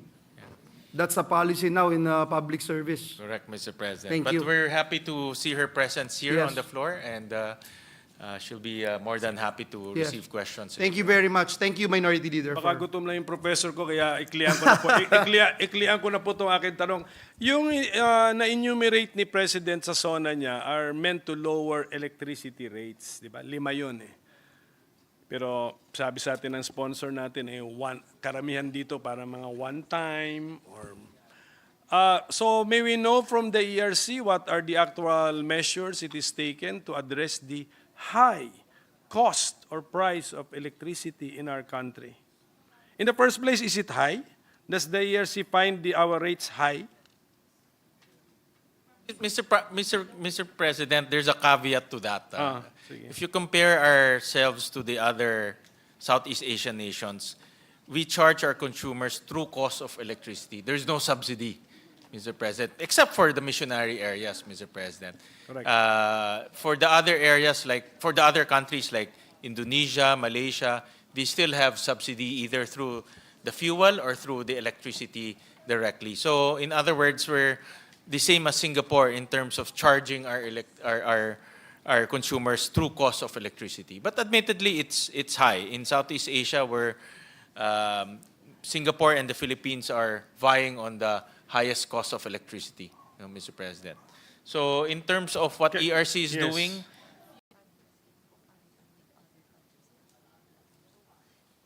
Mr. President, some of the mechanisms that the ERC employed to reduce electricity costs is the fuel cost audit. So meaning the power plants cannot just pass on fuel. They have to justify the cost of their fuel because in our regime, the entire fuel cost is passed on to the consumers. So we're not just taking it hook, line, and sinker. The ERC is now auditing the fuel audit. And then the other one is the overcontracting. Some of our DUs, distribution utilities, electric cooperatives are overcontracting, and that's being passed on to our consumers. So they're also auditing the PSAs, the power supply agreements of the electric co-ops and the DUs. And they're also undertaking what we call the reset, regulatory reset. And this is to look at the investments as well as the weighted cost of average being charged to consumers. And Senator Risa is one of the advocates who pushed for a regular regulatory reset to push down the weighted cost of average, Mr. President, of capital. Weighted average cost of capital. Ma'am, ito na lang from the ERC in writing na lang po to save time. Under your performance information, the target percentage of power supply agreement, yun na-mention po natin yun, cases with prayer for provisional authority acted upon within 75 days from filing, is 82%. The actual percentage, I have been informed, is 45%. So may we just explain the discrepancy, kahit in writing na lang po. And then, the target percentage of applications for certificate of compliance acted upon within 50 days from receipt of complete requirements is 98%. However, the actual percentage is 66%. Okay, so just an explanation. But feel free to dispute my kung mali po yung ating figures. And then unless maling-mali ba ang figures ko po? Sige, you can okay, say. Admittedly, Mr. President, and that was also brought up by Senator Risa and this representation during the budget deliberation, the delays in the approval of many contracts and applications, Mr. President. And Currently, we are also looking at amending the charter of ERC to empower ERC with more talent, with increase in capability, and we're now in the Committee on Energy. We're discussing how to strengthen ERC so that all of these delays will not happen anymore, Mr. President. So, but admittedly, there are delays in the approval of various documents, Mr. President. So last point ko na lang po to, Mr. President. From April 16 to May 23, 2024, the Luzon Power Grid experienced 6 red alerts and 20 yellow alerts.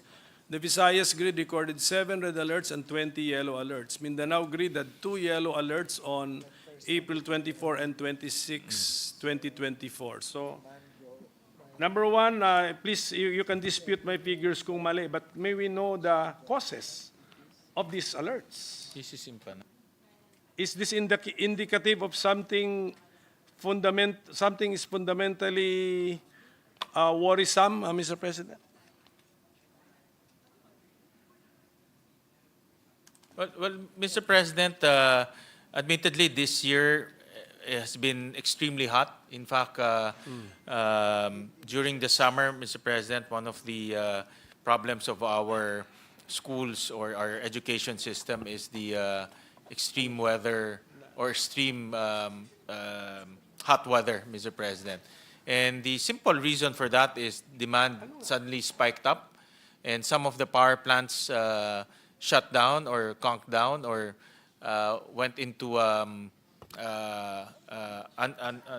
unplanned outage, Mr. President. So, in short, the reason is weather is the primary reason for those red alerts. Because of weather demand Weather, increase? because of hot weather, Yes, hot weather, demand more went demand, up, and then some of the power plants went on unplanned outage, Mr. President. But They also broke our down. theoretical capacity can meet the demand? Correct. Theoretical. Even in spite of the hot weather? Correct, Mr. President. Theoretical. Theoretical. But yes. how real is the theoretical?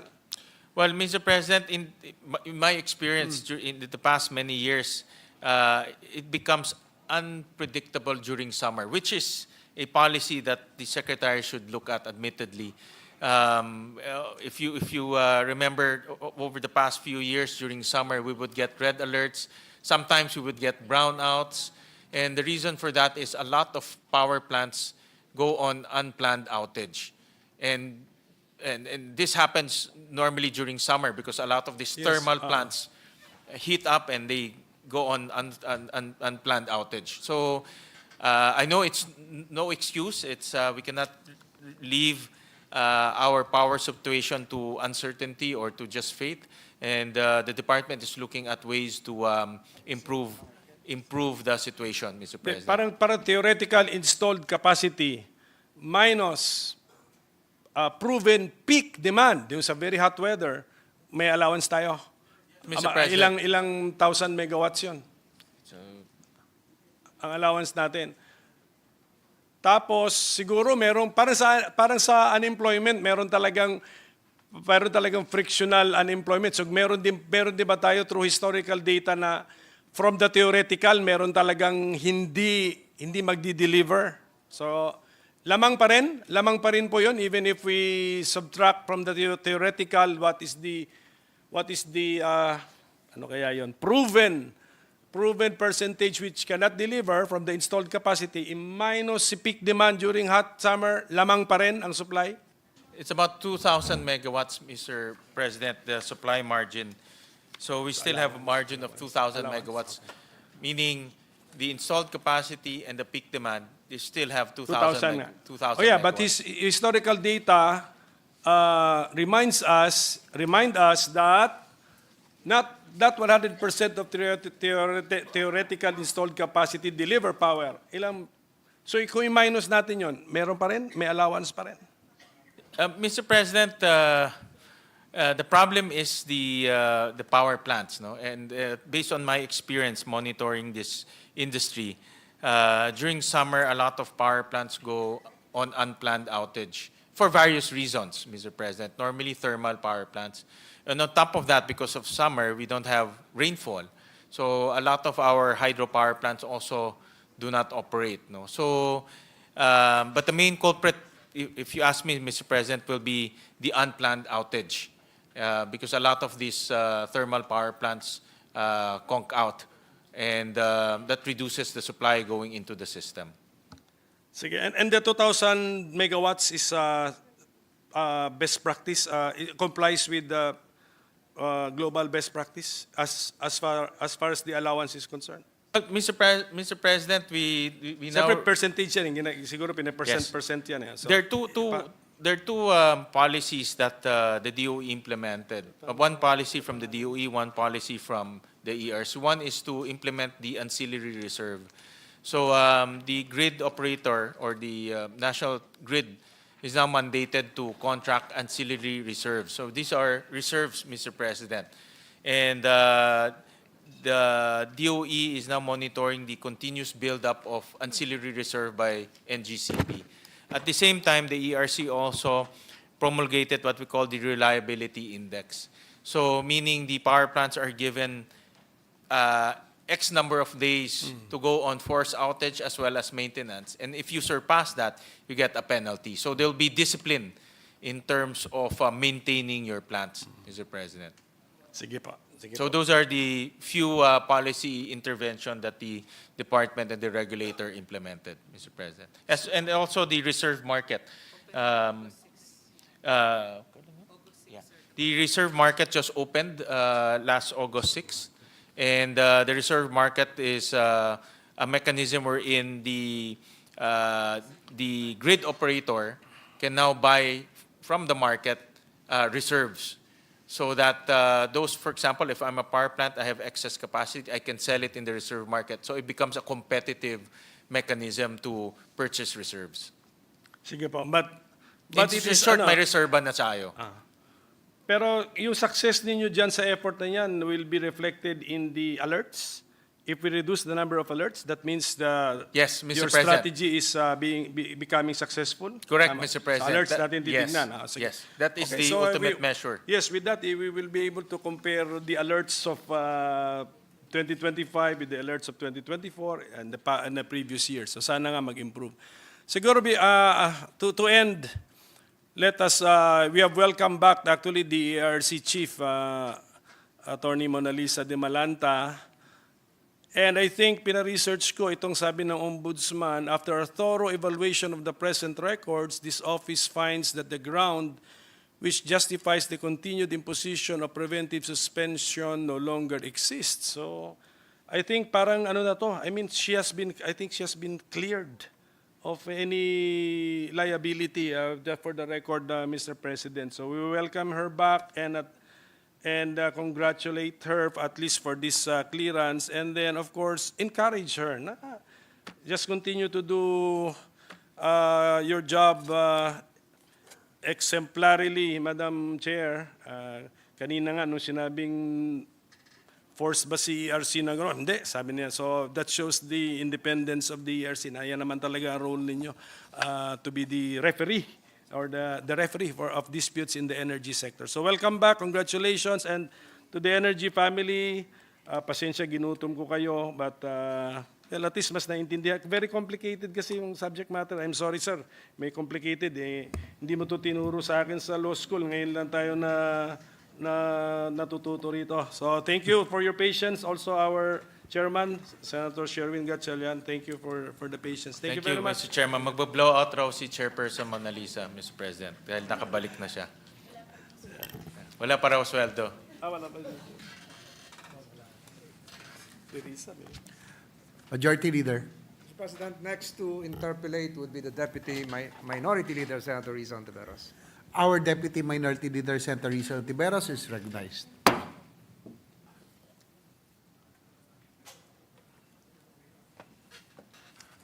Salamat, Mr. President. Magandang gabi po, good chair. I just have questions of one of the attached agencies sa energy family, sa PISHAM. And I think I won't have to ask any too many follow-up questions, also given the lateness of the hour. So, Mr. President, good chair, magkano po yung government equity sa PISHAM? Oh, I'm sorry, before we proceed, Mr. President, good sponsor, kahit baka nagsasawa na kayong marinig ito, Chair Di Malanta, just for the record, it's really good to have you back. So, just saying. Salamat, Mr. President, Mr. Chair. Laki na ho yung blowout. Daming ano. Okay, I don't mind. So, sorry, to reiterate, Mr. Chair, how much is government's equity in PISALM, Mr. President? Well, Mr. President, I was made to understand by the PSAM president that there's no capitalization. So what happened is all of the assets were plowed into PSAM, and those assets were eventually sold off to interested parties, Mr. President. So Yes, Mr. Chair. In fact, I was going to say a little later in my closing manifestation that it seems PISALM has had to clear a lot of debts of NPC with shaky assets and no capital. But just going back to the reply of the good sponsor, actually, could the good sponsor confirm or not confirm this? Because my information is that as of December 31, 2023, government equity in PISALM is minus 52.7 billion pesos. Tama po ba ito, Mr. President? you're correct, Mr. President, Her Honor, that the assets are, in short, no, ito ba yun? Ito ba yun? The assets are not enough to cover the liabilities, Mr. President. So the net assets is about negative 52 billion, Mr. President. Yes, Mr. President, a good sponsor. And I also have kumbaga yung kwentong buhay kung paano tayo umabot, hindi sa equity, kundi sa isang negative equity na 52.7 billion pesos. So, kanina pinag-uusapan natin yung no capitalization. So, the capital transferred from NPC required negative adjustments that resulted in a negative capital transfer at the end 2023 of minus 121.5 billion. And then, of the 10-year period from 2014 to 2023, a deficit was incurred in 5 of those years, 2015 to 2018 and 2022. The accumulated surplus by end 2023 was 68.8 billion pesos. So adding this accumulated surplus to the negative capital transfer, so that's how we came up with this. I didn't think negative equity existed, but this is how we came up with the negative equity of minus 52.7 billion pesos. So government's equity is negative. Ibig sabihin, luging-lugi ang PISALM. So using yung isang sinabi ng good share kanina na PISALM's liabilities are more than its assets, ibig po bang sabihin na ang PISALM ay insolvent, Mr. President? Mr. President, historically, the national government normally steps in through subsidies to help PSAM settle its obligations and liabilities. Just as a background, PSAM was created to absorb the debt and sell the assets. That's the simple job of PSAM. But of course, some of the assets depreciate, some of the assets are not as valuable anymore.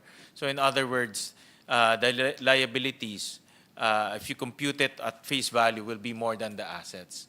And in this particular case, it's the national government will come in order to support PSAM with its liabilities. And historically, the government would pay off the liabilities, pay off some of the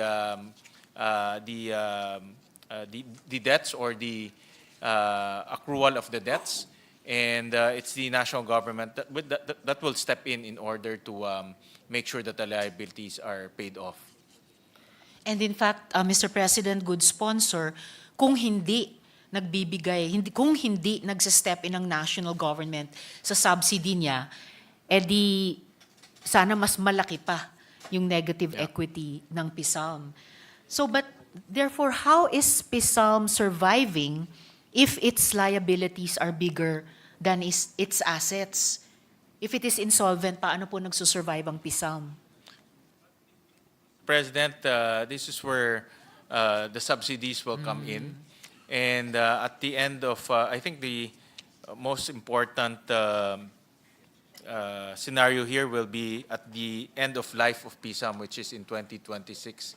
If this trend continues, then it will be national government who will absorb the liabilities, Mr. President.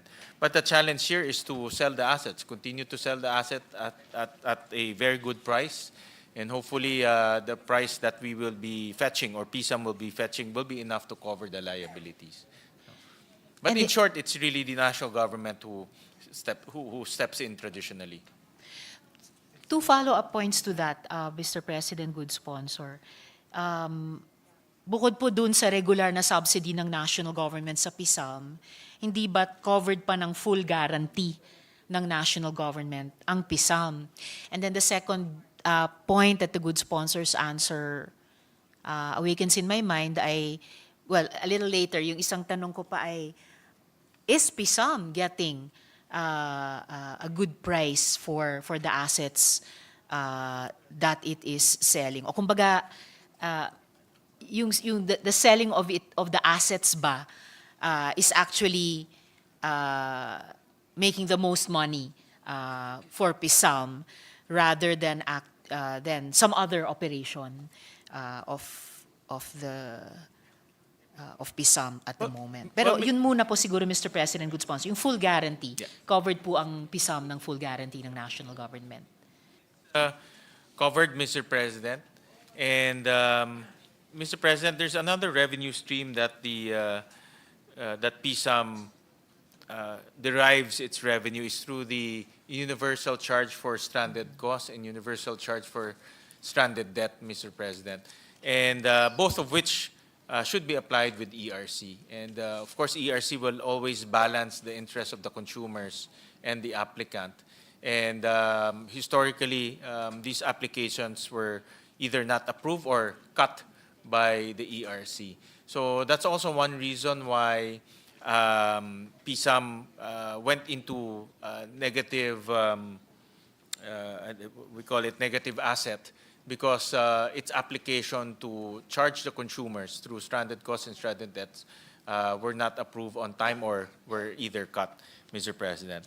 In the topic of asset sales, Mr. President, the latest asset sale that PISAM undertook was the Kaseknan power plant, in which their floor price is about $227 million, and the bid price was $526 million. They always go on auction or bidding, Mr. President. So there's a mechanism for price discovery, and there's a mechanism for getting the best price, because all of these interested parties will always outbid each other for those assets. So in this case of Kaseknan, the price is almost double the floor price, Mr. President. Salamat, good sponsor. Regarding one of the other revenue streams na binanggit ng good sponsor, Mr. President, yung universal charge, of course, that universal charge goes to a special trust fund just administered by PISAM, pero PISAM cannot actually touch that special trust fund or the universal charge proceeds for its operation. So, just for the record, Mr. President, good sponsor. So, bukod dun sa iba pang revenue streams na binanggit ng good sponsor, Mr. President, wouldn't it be fair to say that PISAM is also hanging on because of that national government guarantee? Yes, Mr. President, we agree with the statement of His Honor that it's a government guarantee that backs up PISAM and its liabilities, Mr. President. Salamat, Mr. President, good sponsor. So, ibig sabihin, so if PISAM is hanging on also because of the national government guarantee, Di ba ganito rin ang Napocor noon? So, anong pinag-iba ng PISALM sa Napocor, Mr. President? The main difference, Mr. President, between Napocor and PSAM is Napocor is an operating unit. So meaning it generates power, it's a business unit. And in the process of operating, they also incur debt. And because of that debt, if they cannot sell their electricity or they cannot generate revenues to cover that debt, then they go into negative equity as well.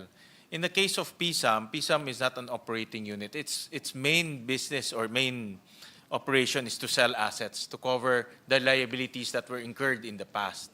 And in a case where the assets will not be enough to cover the liabilities, it's also empowered to charge the consumers. No? But of course, when you charge the consumers, ERC will manage that as well.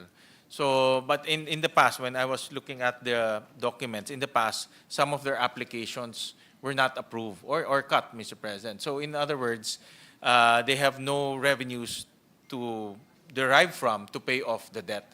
It's only the asset sales that they can rely on to pay the debt. But when the enactment of the Murang Kuryente Act, Mr. President, we also allowed them to get a portion of Malampaya to pay off the stranded cost and the stranded debt, Mr. President. So there's now another revenue stream from Malampaya to pay off those stranded costs and stranded debts. So in other words, in short, Mr. President, just to summarize, they can sell assets, they can charge the consumers, but the consumers is regulated by ERC. So for now, it's really asset sales that they rely on to service and to address the debt side. But again, Mr. President, good sponsor. Salamat po para doon. But again, yun na nga po akala nga natin it would be the sale of the assets na pinaka mag-generate ng revenues para sa PISALM or para sa gobyerno through PISALM. But one irony na lumilitaw ay it's making less on selling these assets than on another use of those assets, actually operating them. At saka, oo nga po, ang Napocor is an operating or was an operating unit, samantalang ang PISAM ay to sell assets. Pero in terms of their financial survival or thriving, pareho pa lang kailangan nako-cover ng national government guarantee. I'll get to that point about less selling of assets than operating those assets a little later. But actually, Mr. President, good sponsor, I'll start winding down now with just a few points for the record and then a last few questions. So, gaya ng nabanggit ko po kanina, it seems that PISALM has had to clear a lot of debts of NPC with shaky assets and no capital. PISALM itself admits that, quote, annually, there is a mismatch between debt maturities and collection of privatization proceeds, close quote. In fact, PISALM's records show that, ito nga po, it earns more from the operation of the assets it has taken over than from the privatization of these assets.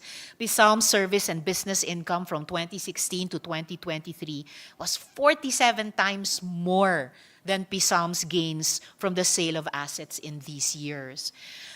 Don't get me wrong, Mr. President, good sponsor. PISALM has done a lot to bring down NPC debts and contractual obligations.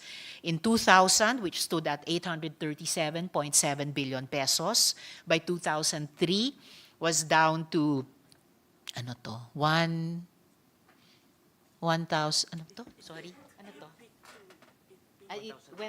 it went up to 1,024 billion in 2003, but by 2023, last year, that was down to 294.3 billion pesos. So, quite an impressive achievement, Mr. President, good sponsor. But, ito yung irony, the more you privatize, the less assets you have to earn, syempre.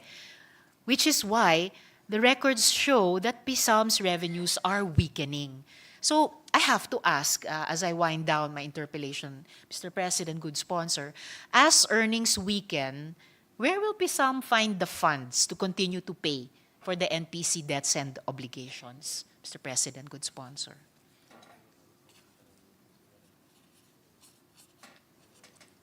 Well, Mr. President, the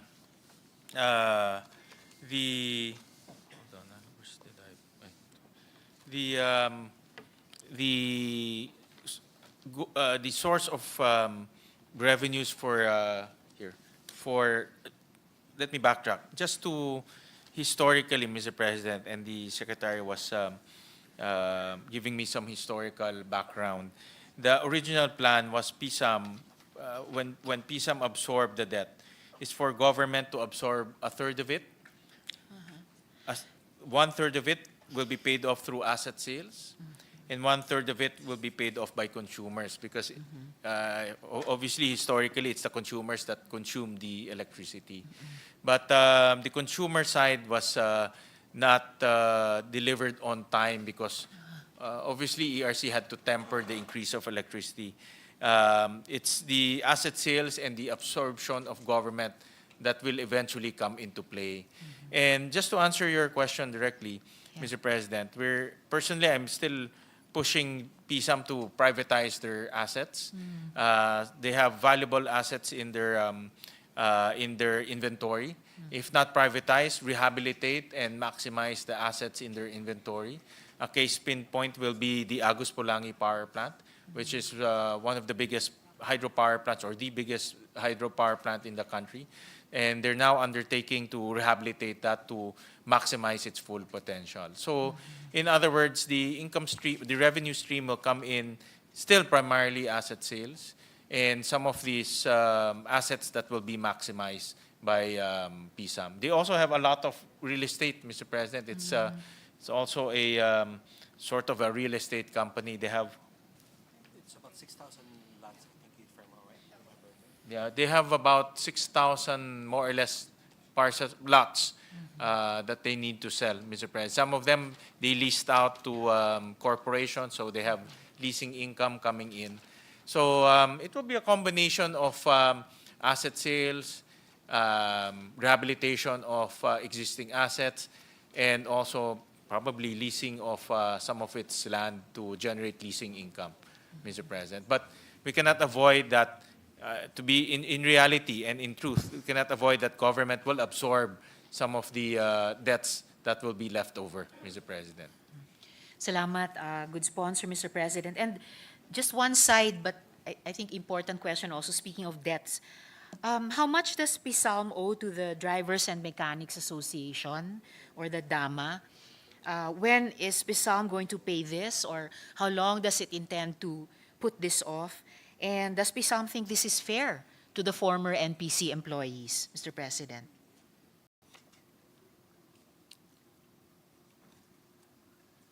Well, Mr. President, the funding requirement is about 3.5 billion pesos. That will go to 1,715 claimants to date, Mr. President. And mga kailan po babayaran ito sa 1,715 claimants na ito, itong 3.5 billion pesos? Sorry, Mr. President, I Yes, want to Mr. make President. my statements accurate. There are 1,715 claimants, of which 1,232 has been paid. So the balance of the claimants is 482, and that's the equivalent of, the amount is equivalent to 3.5 billion pesos, Mr. President. And the validation is ongoing, Mr. President.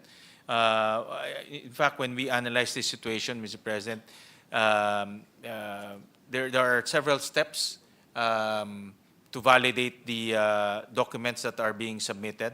And I know that the DOE PSAM created a task force, correct? With NAPOCOR in order to hasten the validation of the claimants, Mr. President. So once the validation is complete, then the 3.5 billion will be paid off to the claimants, Mr. President. It's really, when I was studying the situation, Mr. President, it's quite difficult because some of the records are quite old. A lot of the claimants come from different areas, so the records to validate their claim takes time also. Some of them also are, the claimants are also not the original claimants, but heirs or children. So it's quite tedious in terms of validation. But rest assured that PSAM is moving forward with the validation, and they created a special team to hasten the validation, Mr. President. Thank you so much for that, good sponsor. It's good to know na may task force na nagva-validate na, though it is a tedious process, but of course necessary.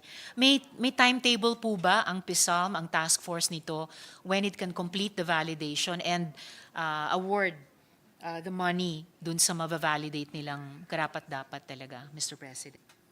Okay. Well, Mr. President, I was advised by the President of PSAM that the 480 is really a challenge, especially with COA. And of course, COA is just doing its job in terms of making sure that the claimants are indeed the rightful claimants. So they're finding ways to ease the validation process, come up with alternative documents in order to fulfill the validation process. But admittedly, according to the President, the 480 is a challenge in terms of documentation, validation, and they're working closely with COA to come up with alternative documents for validation. I understand, good sponsor, though the 482 would be less of a challenge than the first 1,232 who were already awarded. So would it be, kasi yung 3.5 billion pesos, kung paghahati-hatian finally among 482 families, wow, that's a very significant amount for them, 7 million each. So is it possible kaya na pwedeng masimulan silang mabigyan nito kahit, I don't know, 1 million each this Christmas, and then matatapos na kaya yung validation within a month or so? And then the rest, the balance in tranches perhaps, Mr. President? Well, Mr. President, I was made to understand that COA is quite strict in terms of requirements, but I have an assurance that that PSAM, through its president, is working very closely with COA to find an alternative or a common ground in terms of documentation. And personally, Mr. President, I'll also intervene and see how we can support and find ways to already put finality in this issue, Mr. President. I know it's been taking quite some time, and some of the claimants has already passed dead. away, and we'll work together on resolving the final 822 claimants, Mr. President. Thank you so much, good sponsor. So suportahan po ng representasyong ito ang good sponsor sa pagkumpleto ng trabahong yun na nasimulan naman na in large part by PSAM. Thank you so much for that. So just again, still winding down for the record, good sponsor, Mr. President. So from 2014 to 2023, cash outflow to service debts was 888.7 billion pesos, according to my information anyway. The cash inflow from operations or net investments and borrowing proceeds was 818.9 billion pesos. So in this 10-year period, mas malaki ang perang lumabas to pay for debts than pumasok. And take note, PSAM is borrowing. In fact, nung interpellation po natin, good sponsor, ng budget ng DBCC, nung tinatanong ko po yung mga pagkakautang ng mga GOCCs, after a while, nasagot din ng sponsor ng budget na yon by giving two examples, PSAM and NFA. So, and then from 2014 to 2023, PSAM borrowed 287.6 billion pesos. So as PSAM nears the end of its life, its cash is down, its earnings are dwindling. So how can it continue to service the 300 billion pesos still due, Mr. President? Mr. President, I have the breakdown for revenue stream for PSAM or cash inflows. value of key remaining assets is about 43 billion. And then receivables is about 26 billion. And then you have overdue receivables about 110 billion. Plus Murang Kuryente Act is about 168 billion. So those are the cash in or revenues that PSAM can generate. But if you also compare it with the payables as well as debt, it will come out negative 10 billion, Mr. President. So although it's not as big compared to the overall scale of things, but in this, with the 10 billion deficit, most likely national government will be absorbing that, Mr. President. So, but I think it's a manageable amount, considering that they started with almost 1 trillion pesos in debt, Mr. President. So that's a quite manageable amount, Mr. President. Salamat, good sponsor. I guess that's the best way we could look at it. Pero a fair impression might also be na hindi ganito yung outcome na in-anticipate or in-intend nung unang binuo yung PSALM in the early glorious days of the EPIRA. And siguro not this evening, not in this budget interpellation, pero pag tiningnan na po natin yung bill to extend or renew the life of PSALM, pwede pa nating pasukan yung iba pang mga detalye tulad ng receivables that were actually written off na lang, or yung mga overdue receivables na more than 60 days due, etc. So, but all important for us to understand and try to get a grip on. So, which brings me to my final question, Mr. President. Mr. President, Yes, just Mr. to intervene, President. I totally agree. There's a pending bill on the floor to extend the corporate life of PSAM. And this is the best time to really scrutinize or drill down to the details of its revenues as well as its debt and the rationale on extending the life of PSAM. Because as we discussed earlier, PSAM has one job, no? To sell the assets to pay off the debt. But it's now requesting to extend its corporate life, but we should also look at what other mandates have been put into PSAM in order to warrant the extension of its corporate life. And that's a discussion that we will be undertaking in the next few weeks in the floor, Mr. President. Fair enough, Mr. President. So, which brings me to my final question. This elaborate exercise in privatizing power assets and managing power debts has resulted in a shell of a corporation called PSALM. So, did we simply come full circle at the expense of the people, Mr. President?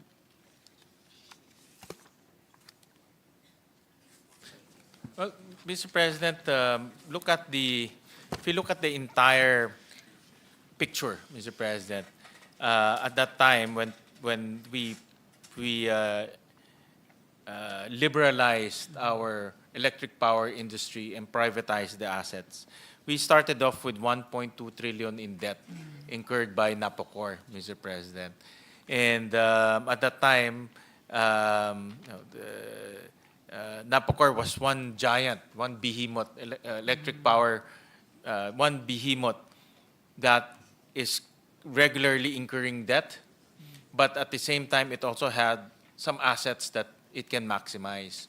So the strategy there is to liberalize and privatize the electric power industry so that the assets will be run efficiently by the private sector and use the proceeds from the asset sales to reduce debt and eventually pay off debt. There's another component there is for consumers to partly pay off debt, and that has not been enacted, that has not been implemented on a timely manner or to its on a timely manner also to its target amount, Mr. President. So PSAM had no choice but to rely on asset sales, rely on government subsidy, because the the consumer portion is also being regulated by ERC for obvious reasons, no? So that our consumers will not be overburdened with higher electricity costs.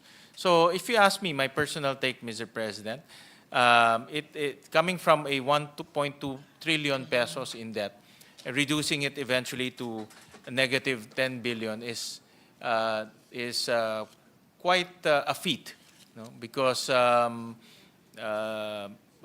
if we didn't do that, our country will be still saddled with, with a lot of debt that we need to pay off eventually, and it can affect our credit ratings. It can affect our borrowing capacity, and to make matters worse, it will be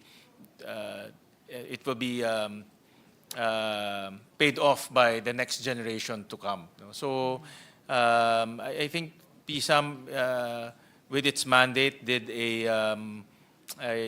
what it's supposed to do, no? To reduce debt and to sell its assets. Salamat, good sponsor. Indeed, in one way, it was a feat. Pero sabi nga ng good sponsor, Mr. President, it's during our deliberations on the bill na pwede pa tayo mas mag-drill down in this task, which was one-third accomplished dapat through asset sales, accomplished dapat by the consumers while regulated by ERC, one-third by the absorption of government.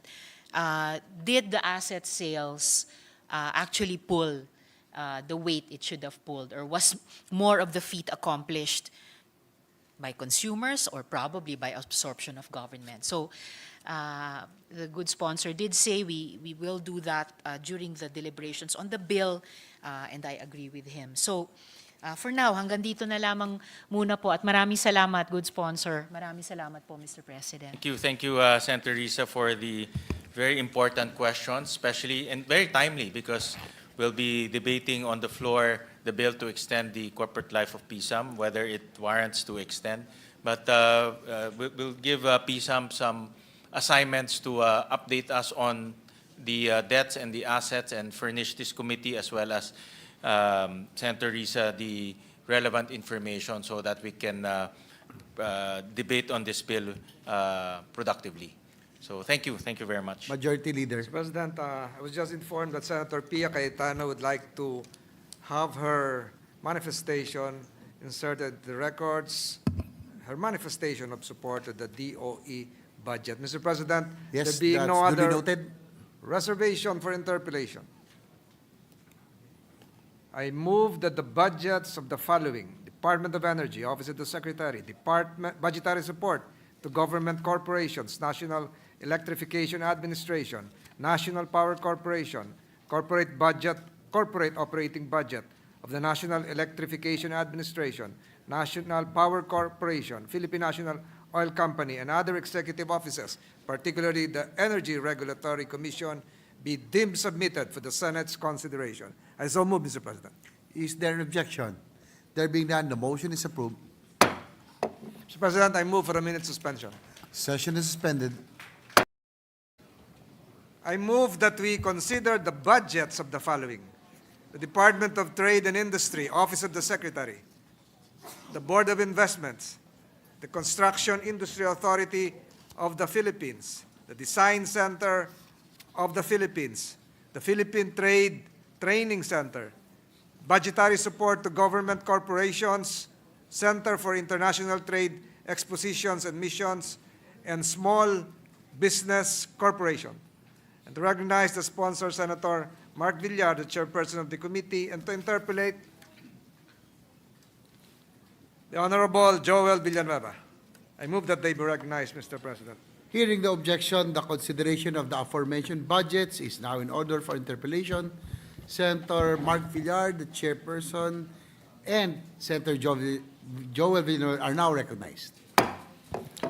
Mr. President, it is my privilege to sponsor the proposed budget of the Department of Trade and Industry, its attached agencies and corporations, excluding the Cooperative Development Authority and the Aurora Pacific Economic Zone and Freeport Authority, APECO, for fiscal year 2025.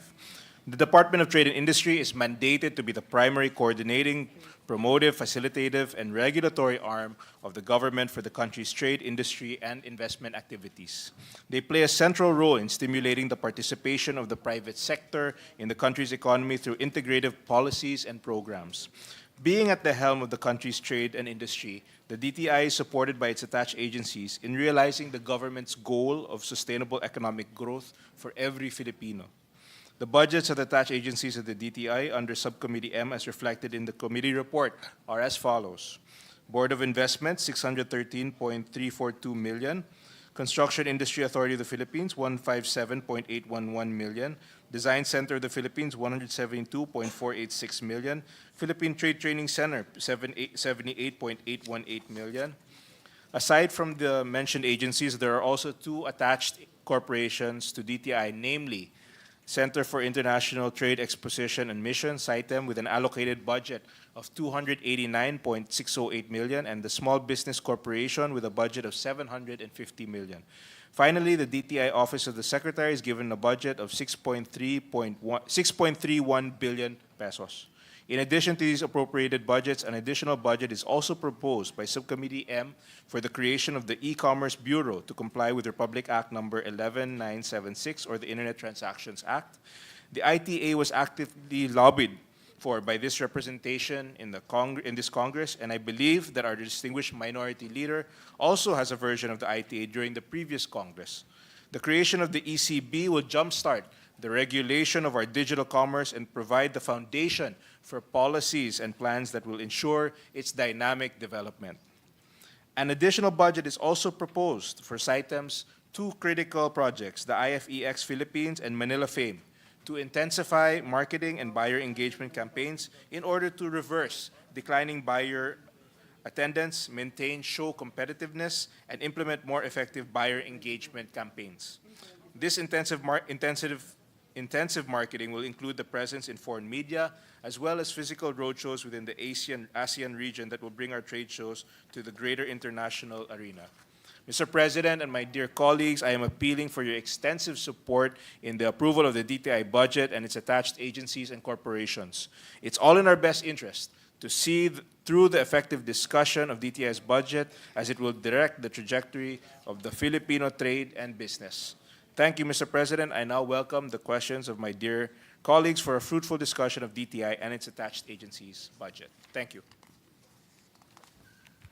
Thank you, Mr. President. Mr. President, at the onset, may I just place into the records that this representation is very passionate in supporting the Department of Trade and Industry, as this department is the main department, perhaps, in all the government agencies and department that is vested by our laws to create jobs and generate quality jobs in our country. Mr. President, may we know if our good chairperson of or the sponsor of the measure would yield to some clarificatory and few policy questions, Mr. President? Yes, Mr. President. Thank you. Mr. President, having said that this representation would be focusing more on job creation, I remember the Comprehensive Automotive Resurgence Strategy, or CARS program.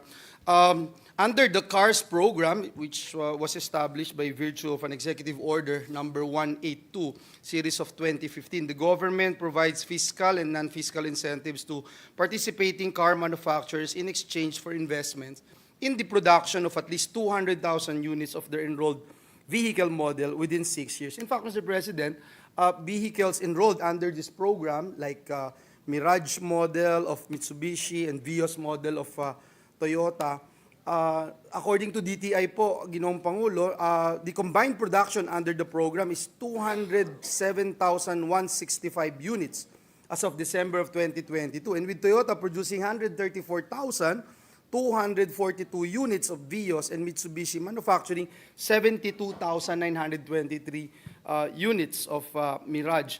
So, to cut the story short, Mr. President, as of 2022, and I'm looking at the progress report here, the two automotive firms have created a total of 109,959 jobs so far and invested 9.6 billion pesos. And I would be happy if I would be corrected if I'm giving you wrong figures, Your Honor. But my question is, what is now the status of the implementation of the CARS program? I heard that it's going to be extended. Has it been officially extended? And may we know, Mr. President, the latest figures on the accomplishments of CARS program? As of September of 2024, the actual production of the CARS program, the actual production is 326,948 units. And the total, I think you're correct, it was 109,959 is the investment. And yes, your numbers are correct. And at this point, they're also proposing to strengthen the CARS. There's a proposal that the DTI wants to strengthen the CARS program so that the car manufacturers will be given more incentives to increase their production in the Philippines. Is it the position, Mr. President, of the department to extend the program officially, Mr. President? Is it the position of the department to extend the program? Because it's supposed Yes, to... they want to extend it. In fact, they also want to increase the number of players. Who right now, like you said, there was Mitsubishi and there's Toyota. Yes. But they'd also like to increase the number of players who will be engaging in manufacturing.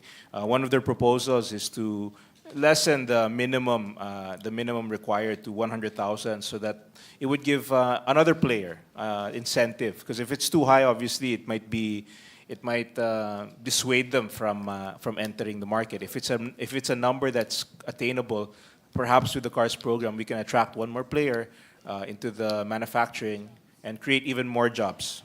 I agree, Mr. President. And not just expanding it to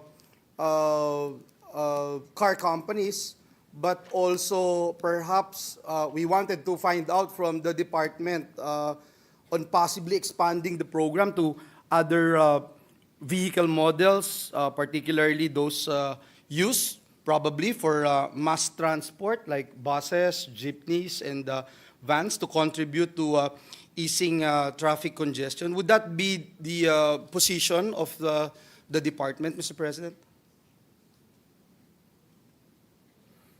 I asked that question, Mr. President, because I remember, if I'm not mistaken, in 2017, 2018, the department in this August chamber made mention that they wanted to create a specialized incentive program similar to CARS. And I'm sure a lot of our friends from DTI would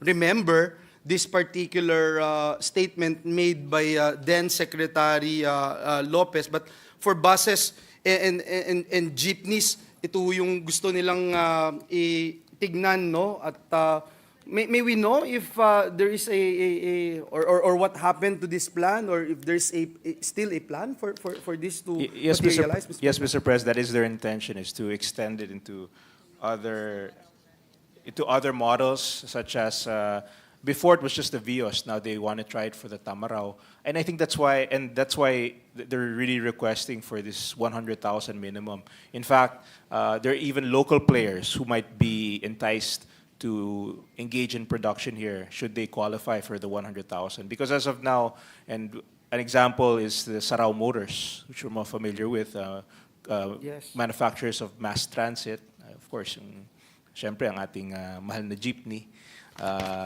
But of course, they've expanded to other things, other forms of mass transport. Now, the 200,000 is beyond their reach. Pero kung ibababa natin sa 100,000, ang sabi nila, baka kakayanin nila sumali sa CARS program ng DTI. So hopefully that's what we want to encourage. Other manufacturers, we want more players, we want the existing players to expand their footprint. And we want, and the best is really if there are some local manufacturers who can revive themselves through this CARS program. I'm happy that the good chairperson, the sponsor of the budget of the Department of Trade and Industry and its attached agencies, made mention about the support that we can give to our local manufacturers, because pursuing an incentive program for the local production of mass transport vehicles would not only boost, Mr. President, the domestic manufacturing industry and generate more jobs, it would also be particularly helpful in solving the traffic problems in Metro Manila. If our transport system is more mass oriented than car-centric, Mr. President, there would be less private vehicles on our roads that are already over capacity. And I think you and I, Mr. Chairman, would agree that it is much more sustainable at mas beneficial din po, lalo na para sa ating mga computer, na mas maparami natin yung mass transport vehicle sa ating bansa. Mr. President, in relation to the Section 22 of Republic Act Number 8749, or the Philippine Clean Air Act of 1999, the Department of Trade and Industry shall promulgate the necessary regulations prescribing the useful life of vehicles and engines, including devices, in order to ensure that such vehicles will conform to the emissions which they were certified to meet. May we know, Mr. President, in relation to these rules and regulations on the useful life of vehicles being successfully implemented? And perhaps the next question would be, what is the current prescribed useful life of vehicles and engines? Sinasabi ho nila dito sa Pilipinas, walang nabubulok na sasakyan, walang nasisira hanggat maaari. Lalo na kung TESDA certified yung mekaniko, napapatakbo nila lahat ng uri ng sasakyan.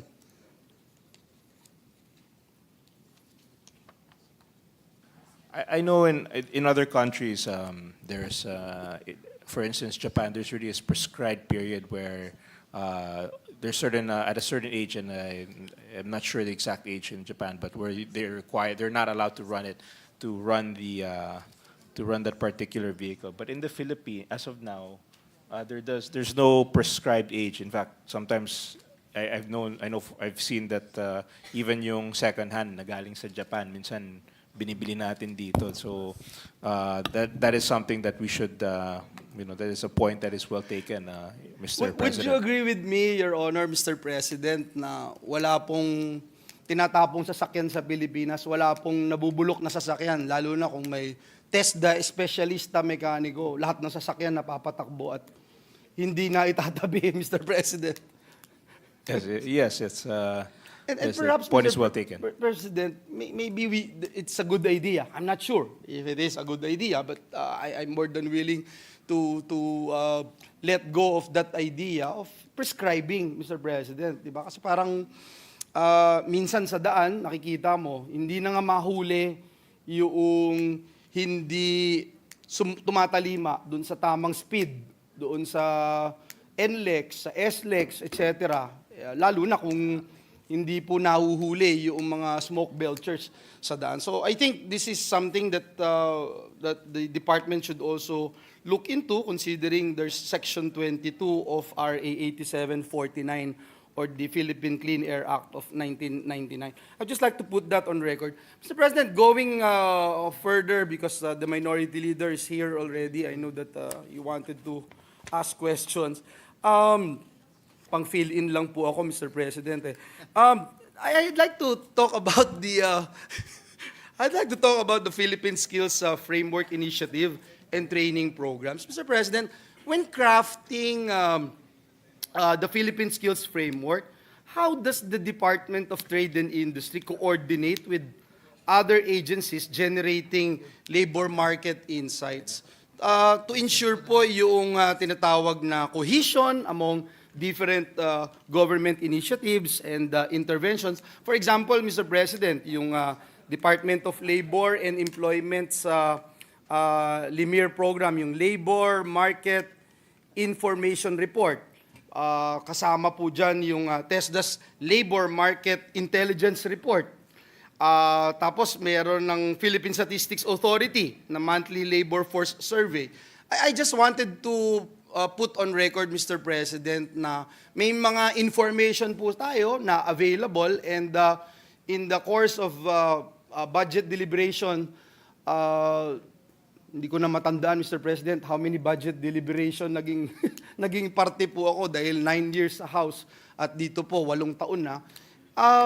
I just wanted to make sure na nagagamit po itong mga information na ito. The PSF has launched by was launched by the Department of Trade and Industry. I remember with, if I'm not mistaken, Secretary, with DOLE, DICT, DOST, DA, DepEd, yung iba pa, Tourism, CHED, TESDA, and PRC. At ang layunin nito is to promote skills development of our workforce and serve as a common reference or language that employers, workers, and training institutions would share with each other to ensure the match between jobs in the market and the skills needed by the industry. Yes, Mr. President, rest assured that the department is always coordinating in the field of TechVoc, of course, with the TESDA, of course, our university courses with the CHED, and as well as industry associations with which, of course, the DTA has a lot of connections. So this is something that they're constantly engaging in. Having said that, Mr. President, perhaps my more practical question would be, dito po sa PSF na nilaunch ng DTI, nakita po ba kung merong mga overlapping, for example, in its entrepreneurship training programs and the programs of TESDA? Meron po ba na difference, may similarities? Ano ho ba yung... kasi if you recall, Mr. President, even this representation continues to pursue yung mga overlapping functions ng different departments. For instance, if you recall, yung sa DOST, sabi ko nga, yung DOST, kulang na lang ilagyan mo ng Department of Justice kasi meron ng DA, meron ng TESDA, meron DTI, meron ng lahat ho, no? Meron na, lahat sila doon. So, ito yung gusto nating mapagtuunan ng pansin, and at least, we only talk about this once a year. We wanted to find out na we are in one direction in ensuring na walang mga overlapping na nangyari. Even the President himself would always remind us to give utmost importance doon sa mga overlapping functions of government agencies. Yes, I think although I think the term that we also like to use, the DTA I'd like to use, is there's gaps in the development of the PSF. There are trainings, courses that are not offered, and they're as of now. So I think that's something that the DTI agrees that should be updated, and as much as possible. I mean, if there are these gaps, they try to address them immediately, and at the same time, if there are certain aspects of a course that are overlap, they try to stick to those related more to trade and industry. So there may be slight overlaps, but there are also some gaps that need to be addressed. So that is the status of the training, the PSF. Thank you, Mr. President. I will not belabor this particular issue, but perhaps if we can ask the department, Mr. President, to give us an updated report on this particular program, considering 2019 pa po ito nilaunch, itong PSF, no?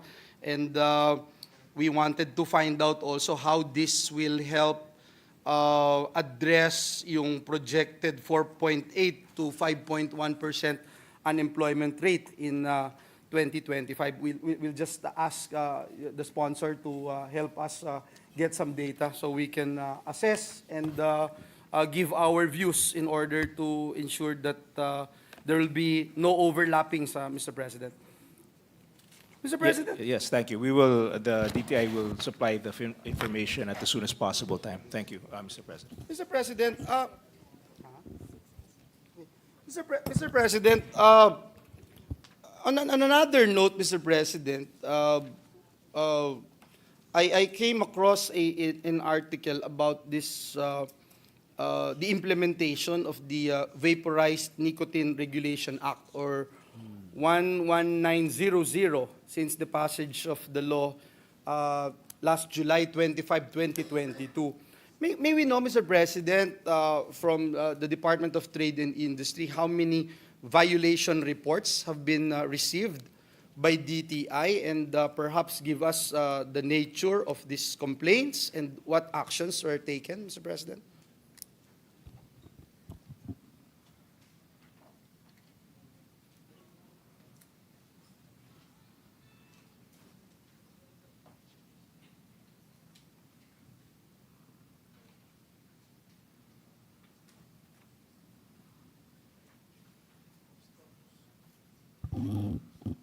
No, pero sa IRR kasi sila sa kanila nire-register and sinicertify nila.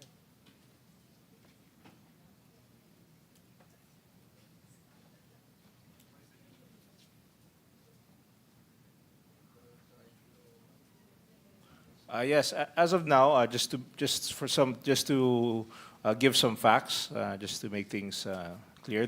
As of now, there's the number of vape shops that are in existence is 1,275, and from September 1 to November 7, there have been 20 cases have been filed, and the most common violation of these cases is no tax stamp fiscal markings, insufficient age verification measures, and no PS license. No PS license. Yes, no PS. How many is that? What, just one? No, Yes, 20 is the total. Yeah, there's 20. Total. A PS meaning a Philippine Standard License. Yes, that's the total, right? Yes, Mr. so President? 20 have been filed. Cases have been filed. Yes, Mr. President, just for the record, Rule 11 of the LAW's IRR states that all manufacturers and importers of the covered products shall apply for product registration and certification with the DTI's Bureau of Product Standards. Only those registered with the BPS may be sold to the general public. And I remember, Mr. President, in July of this year, if I'm not mistaken, July of this year, the Department of Trade and Industry issued Department Administrative Order number 24-03, ordering e-marketplace operators to suspend the online sale, distribution, and advertising of vapor products and devices until such time that they instituted adequate and effective measures to ensure compliance with the proof of age verification and all other legal requirements. Mr. President, at present, may we ask how big is the vape industry, Mr. President, and how many vaporized nicotine brands or products have been duly registered and issued certification by the BPS? And the flavors being allowed to be sold in the market, because I remember there was a lengthy discussion here on the floor, especially with the majority leader and this representation together with Senator Pia Cayetano. Well, to begin with, there are applications received for it. There are 63 applications, and there are 4 PS licenses that were issued. In terms of import commodity clearance, there's been 13 applications received and 3 ICC issued. In terms of the size of the market, if you can just give a minute. Yung size ng market.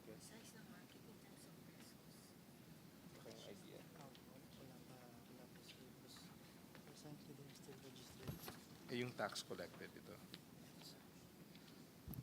As of now, there's no, they don't have a specific number yet, but just to give an idea, the duties collected as of September 16 is approximately 3.7 million. So, It's million, Your Honor. yes, million. Million, yeah, Yes. not billion. No. The majority leader wishes that it's Yeah, billion. they just started registering, so Yes. very few have been I understand. registered. Yes, Mr. President. May we know the agency's estimation of possible number of enterprises that that sell, I know it's hard to to say, yung unregistered vaporized nicotine products? Right now, there's a lot of brands, but the applications received have already been 63, but they're expecting maybe more brands will in the near future because they're aware of maybe 100 brands in existence. So they expect that there'll be more applications. As of this moment, the PS license that has been issued is only 4.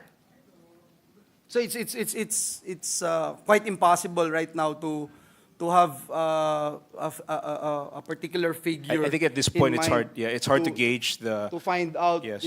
how many unregistered vaporized nicotine products in the country. I think at this stage they're more on. This is really at the point in which they're vetting and registering. So maybe in the near, perhaps in the next year, we'll have. I think they'll have a better grasp. The DTI will have a better grasp of how large the market is really for the vape products. But as of now, it's a little too early to give a solid number. That is my last topic, Mr. President, distinguished colleague. And I raised this because last week, during the deliberation of the budget of the Department of Finance, it was put on record, Mr. President, that lost revenues from vape smuggling amount to 17 billion pesos. I was listening attentively also to the interpellations of our minority leader with regard to lost revenues. And imagine, vape smuggling lang, 17 billion na, Mr. President. And this is in addition, Mr. President, to the 35 billion pesos lost revenues for tobacco products. So if you total it, it's 52 billion pesos annual losses. And I think we have to step up our game and ensure that our government offices, especially our government departments, agencies in charge, would do something about it. And that's the reason why we have this oversight function, Mr. President. No? It is highly important that such a department, for example, the DTI, takes a more proactive role in going against unregistered vape products. Maybe know, Mr. President, the status of the suspension, last question that I'd like to raise. Maybe know the status of the suspension order issued by the Department of Trade and Industry against 3 companies holding Philippine standard licenses for vape products. Correct me if I'm wrong, I will mention these particular companies, Nix, and then the Demon Vape, and Stip and Drip. So, ulitin ko po, Nix, Demon Vape, and Stip and Drip, due to their products allegedly lacking tax stamps, Mr. President. May we know the status of the suspension order of DTI? At this point, these cases are still pending for those brands that you mentioned. So they're going through the process. So I guess they cannot say right now what they'll have to go through the process to decide. Yeah, but the suspension order is still. Yes, they're suspended pending investigation. Yes, so that's what I'm after, Mr. President. Yes. So they are still suspended. They are still suspended. Yeah, and I remember last September, the DTI also filed charges. And I'm sure, and I have very high regards to our dear Secretary Cristina Roque. I remember last September, the department also filed charges against Shenzhen Adwell Technology Corporation Limited, Genome Flavor Technology, Shenzhen Weimei Electronic Technology Corporation Limited, Shenzhen X Black Vape Technology Corporation Limited, Z Crew International Incorporated, Rel X, Team X, Flair, and Funky Monkey. So, I know that the DTI also filed charges against these companies. I hope, Mr. President, that we will continue to guard our people, especially our young people, Mr. President, especially kung mga palpak itong mga kumpanya na ito. Yes. President, just an interjection. The Secretary has assured us that she will aggressively pursue any of these violators. At the same time, they're very cognizant of the implications of the vape law in the health field and also in terms of our collection, which is a humongous amount that is lost and that could otherwise go to government coffers. So the DTI is very cognizant of that, and they will be very aggressive in monitoring the vape companies. And we are here to help, Secretary, and just volunteering myself, and I'm sure a lot of the members of the Senate would like to see our department succeed in this particular endeavor. Thank you very much, Mr. President. Just an interjection before the gentleman concludes. Senator Tolentino is recognized. May we know, isn't this part of DTI's mandate to control the business registration or product's name, Mr. President? Isn't that part of the IRR when we implemented the vape products law? Because I just heard some names that probably would not be conducive, especially to the youth. Demon vapes, funky monkey vapes. So, sino po ang in charge dito sa pangalan na ito? We're not talking here of fireworks. Kasi pag New Year, iba talaga yung mga pangalan. Sintro ni Judas. Ito, vape products to. Yes, a lot of the manufacturers are actually produced in China. They're actually products that are produced in China, so they have their own trade names. But of course, if there are trade names that are that violate either copyright laws or the DTI can step in, of course, in that case. So we can still ask the importers or perhaps the producers to change the product's name to make it attuned to business name to make it attuned to Filipino culture. Yeah, but if I may, Mr. President, I think the majority leader is asking the business name registration, nasa DTI po yan. Correct. So, basically, nasa kanila po yung mandate, Mr. President. So they can prevent the entry unless the name of the product is changed. Yeah. Di po ba? Yes, in terms of the trade name, of course, the corporate names is a different entity. The corporate identity. But in terms of the trade name, that falls under the DTI. Name yan, business name. So I'm sure in the array of vape products name, there are still some names that might not be conducive to the ears of our consumers. That's part of the consumers' welfare protection law. That the name should likewise be that the name should be likewise clear to our consuming public's culture. Demon, pwede ba hong baguhin yun? Mr. President. Well, the DTI will look into their internal policies to see what possible what laws they can use to enforce issues like that. Thank you, Mr. President. I thank you, Majority Leader, and I just wanted to put on record that I agree with the observations of our Majority Leader.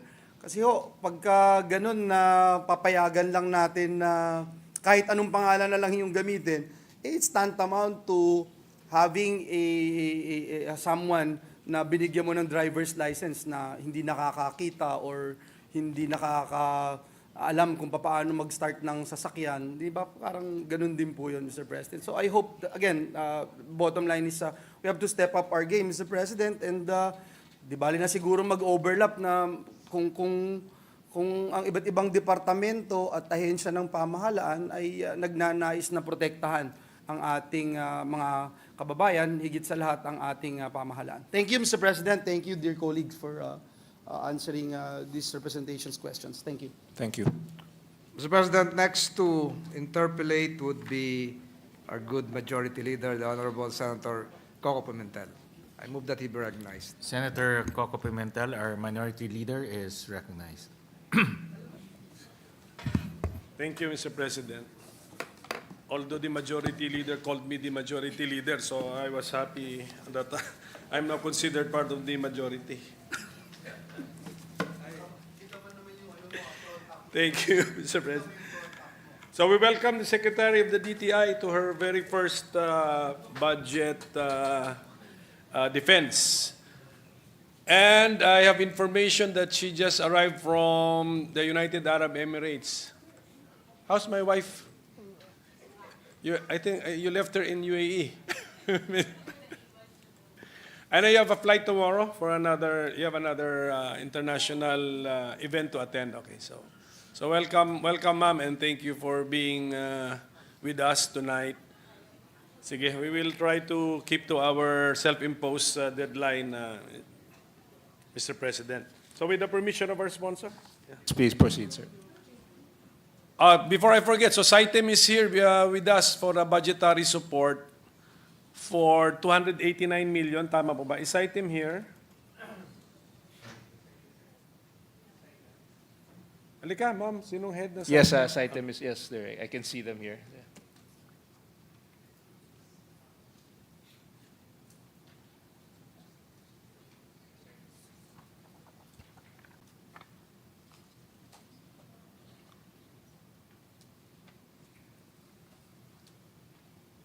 Sinong head na SITEM?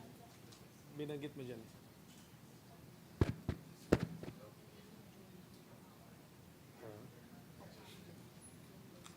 Ma'am Ocampo is the head of SITEM. Halika, ma'am. Yes, Kasi site, yes, her name is Executive Director Leia Ocampo. Ma'am Leia Ocampo. Ma'am, SITEM is the owner of a prime lot with an area of around 4.9 hectares. Tama po ba yun? Sa may, is this in, Yes, that is correct. Ito po yung lupa na kung saan nandun yung World Trade Center. Yung sikat na World Trade Center na pinupuntahan natin for events, di ba? Yan po yan. Okay. Because we have found out that under contract, I think you're just being paid 1,000 pesos a year for rental. Masyado atang agrabyado ang SITEM. And then marami rin akong reklamong natatanggap na yung ating mga exporters, lalo na yung mga micro and small and medium enterprises involved in export, would find the fees being charged for the use of the structures in your property, although iba na yung ano doon, yung si lessee na niyata ninyo yung nagcha-charge doon, but they find the fee so prohibitive or discourages the exhibition of their products. So, and I know that you have entered into a 50-year lease contract with your lessee Phil Export. So, how do we address these concerns being raised by our supposed to be beneficiaries who now find our rates, yun na nga, prohibitive or too expensive, ma'am?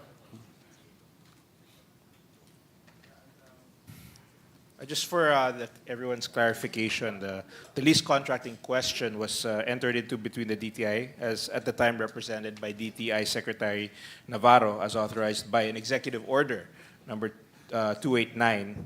The Phil Export, the duly accredited export umbrella organization, and the Manila Exposition Complex. Thus, SITEM is not actually a signatory to the lease agreement, but yes, it's the EO.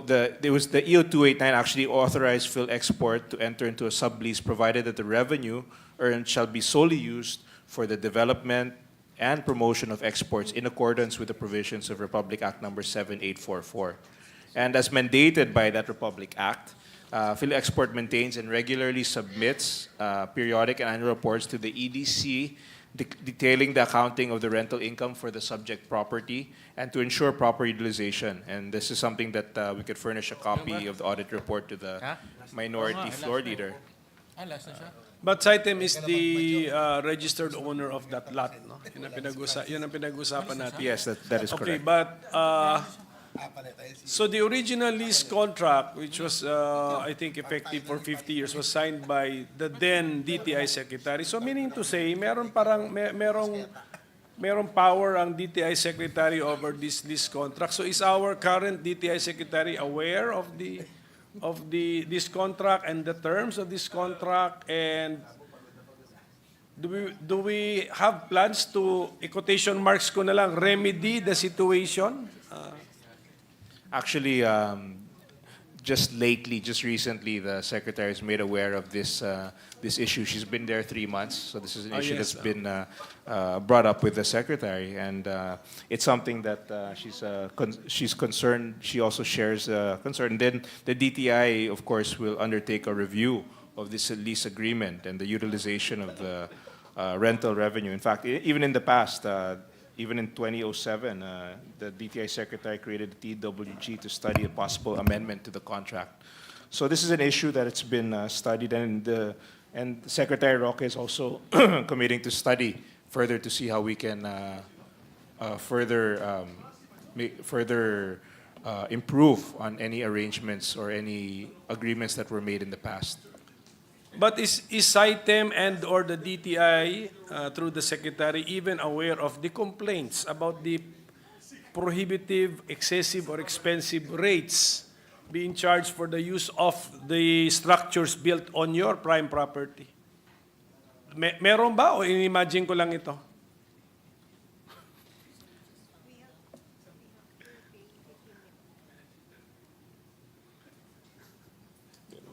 Meron nga nagreklamo.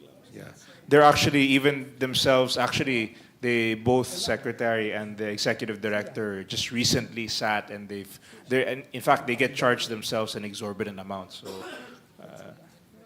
in particular, for 3 days of their usage of the place, they had to pay 15 million. So it's something that they recently, being new to this post, this is an issue that came up recently, and it's something that they're very concerned about, especially since just recently they experienced the high rates being charged in this in that area. Siyempre, the lessee, I think, spent for the structures, di ba? The World Trade Center. Pero have you gone over their financial statements? Bawi na ba over time? Nabawi na ba nila?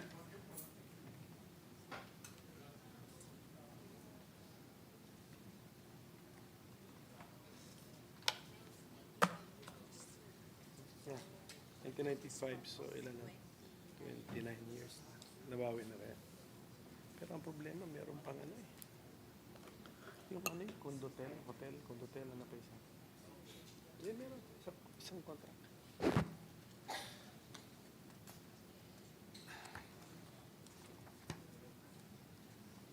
Unfortunately, the company that built the structure is called Messi. Not Messi. It's not Messi. It's the company is called Messi. MECI. And what's the spell? MECI? MECI is the spelling, and it's unfortunately the DTA doesn't have access to their financial statement, so they cannot say yet whether or not kung nakabawi na sila or hindi. Then what is important is we show interest in the situation or in the issues.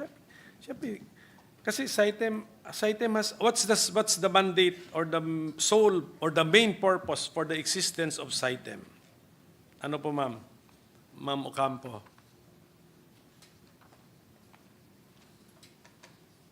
Well, SITEM is the mandate basically is Yes, it contributes to the DTI's export targets by marketing and promoting the Philippines as a reliable source of quality export products and services in the global market. And they do this through trade missions and fairs and other export promotions programs. So that's the mandate of SITEM. Sige. So we participate in trade promotion events abroad siguro, and we also host them here, di ba? Napansin nyo ba na yung World Trade Center, actually, kami kay Senator Mark, nagkikita kami ron.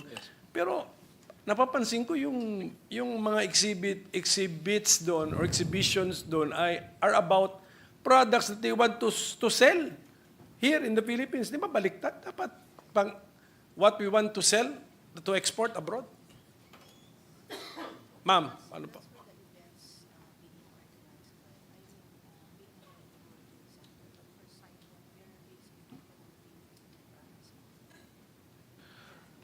Yes, I think, well, I've attended those events. And theoretically, although it doesn't always turn out that way, but by having it there, they hope to attract more foreign sales. But a lot of times, a lot of the customers are actually local.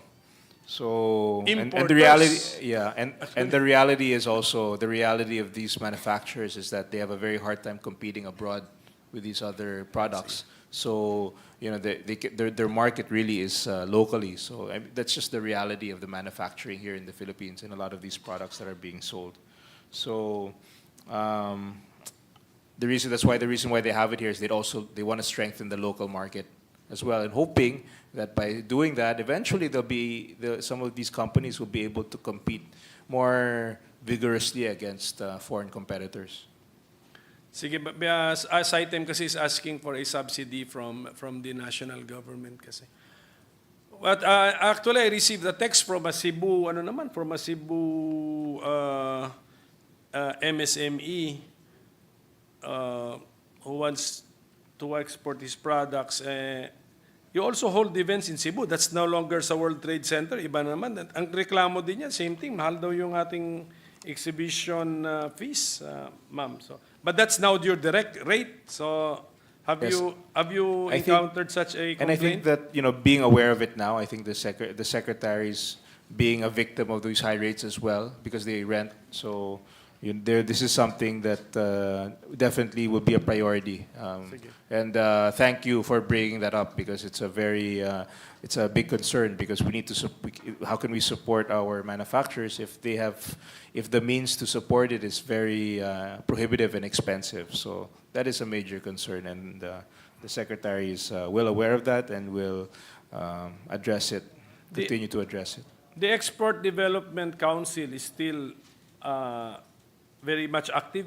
I think the secretary is the chairperson of that council. Am I correct? Yes, that is correct. Okay.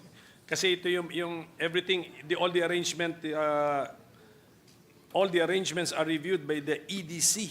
Yan po tungkol dito. So ganito na lang po gawin natin, Mr. President, Mr. Chairman. Can I give a copy of my proposed Senate Resolution number 1218 to Saitem and to the Secretary, and just to reply to the points I have raised. Kasi my main thesis statement here is Saitem is not being able to effectively pursue its mandate because it is confronted with many challenges and problems. So kasama na doon yung lease ng kanyang property, hindi siya nakatake advantage masyado doon. But plus some other. Pati yata yung inyong office. Tama ba yun, ma'am? Pati yung office ninyo ngayon, medyo this question as to its structural integrity? O so yung mga ganun po. So kung pwede na lang po, in writing na lang po, Mr. Chairman. Yes, we share, Mr. President, we share that concern, and it seems almost illogical that Saitem would have to pay an exorbitant amount to rent their own property. So that's something that we can address. Sige, before we hear the resolution I filed, at least I should get some the response from Saitem and from the DTI Secretary. Yes, at the soonest possible time, Mr. President. Pareho naman tayo ng goal eh. Ang tulungan natin yung mga micro and small and medium entrepreneurs natin involved in export. So, Mr. President, actually this is a supportive interpellation because I used to chair your committee, your regular committee on trade and commerce and industry. How much did I'm looking at the President's budget message. meron palang rapid growth project and DTI. Is that correct? And under our committee report, how much did we allocate? Ma'am, thank you. Ma'am, what's her name? Ma'am Ocampo, thank you very much. Yes, rapid growth for 96. Tama.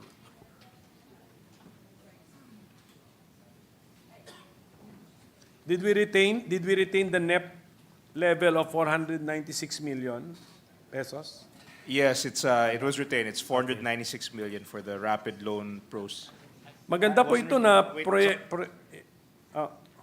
I'm sorry. what? It was originally in the NEP 496 million, Yes. and in the House GAB, it's 26.48. 26? Yes. 26 million? Yes. That's Ay, correct. atin, sa committee report natin. Back to 496. So, ang laki nung cut doon, 470 ang cut. It was not restored. No. It was cut. So our committee report, 26 million. 26 million. Yes. Oh, okay, so I think the President will be greatly disappointed with the 470 million cut because it's in his budget message, and this is meant to boost on-farm and off-farm activities and generating employment opportunities in the rural areas for farming households.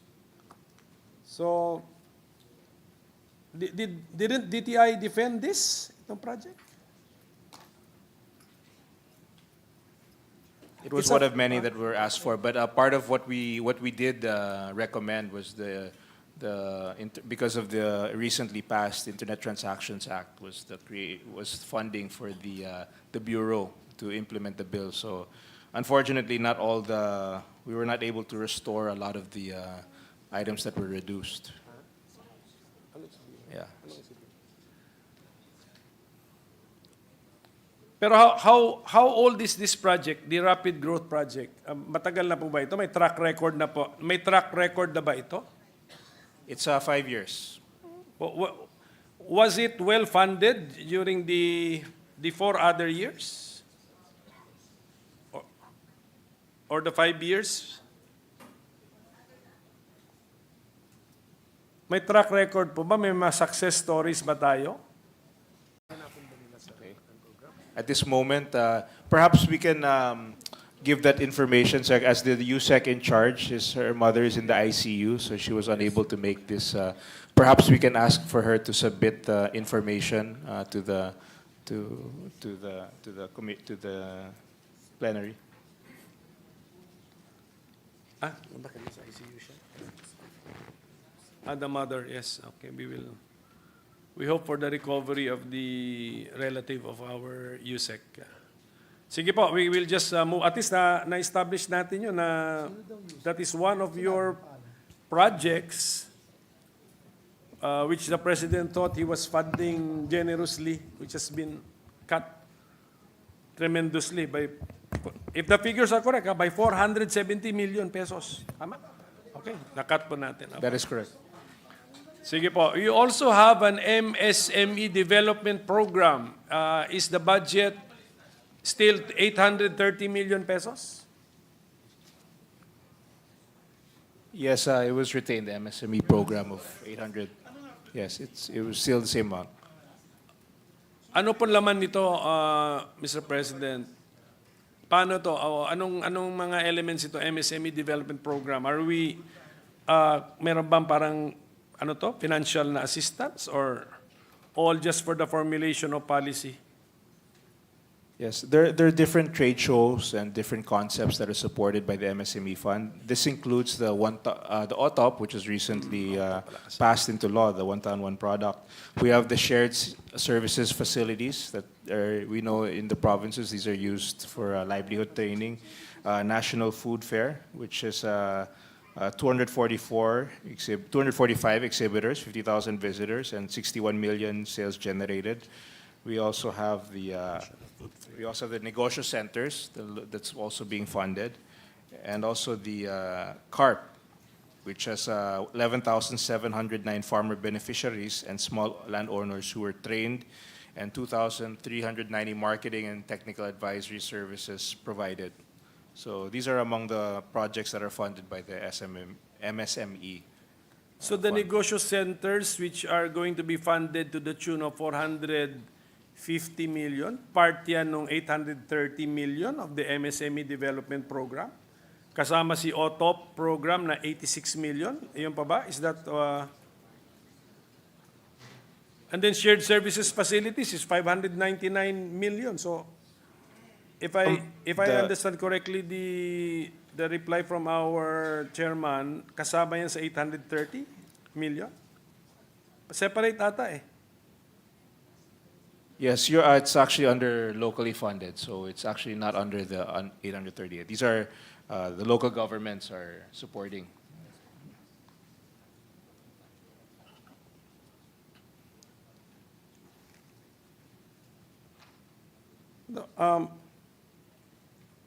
Are these programs I mentioned the part of the magkano binibigay sana? 6.3 DTI. Yeah, 6.3 billion peso budget of the DTI, OSEC. Yun. Iba-iba, di ba? MSME Development Program, may Yes, amount. that's correct. They're part of the Negosyo budget. Center, may amount. OTOP, may amount. Yes.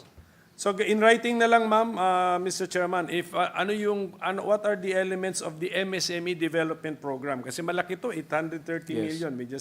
I just want to understand how the MSMEs can take advantage of the program. Yes, we will submit, if you could allow, the department will submit the program so we can get a better grasp and we can communicate to the people how they can also avail of this funding. Pero just to be very clear, the DTI, syempre, the DTI people are the expert about their budget. Is the One Town, One Product Philippines program part of the MSME Development Program or separate? It's part of it. It's part so of that's it. part. And that's part of what the fund is. A lot of what the fund does is also for training, livelihood, which is also part of the law, where they provide various trainings for those who want to engage, produce in these particular products where they might have a competitive advantage. How much did we give to the OTOP program? 86.4 million. Yes, tama. Yeah. Akala ko parang generation 2 na ito, we reinvigorated OTOP program. Parang maliit yung 86 million for a reinvigorated OTOP program. It could be higher. That's very true. Yes, tulungan po natin ito. And then, actually, Mr. President, Mr. Chairman, I suggested to the Secretary to rename OTOP into One Town Outstanding Products. Kasi para ma-release na tayo ron sa one product lang per town, but it's for the consideration of the DTI. It would still be the same acronym OTOP pa rin po, Mr. Chairman. So that's a very good point, not to limit us into just one product. Ito pong brainchild or baby ni Senator Angara, Tatak Pinoy Program, we are just giving this 25 million? Is this under the DTI then? Yes, that's correct. Only 25 million? Yes. Yes. I'm rounding it off.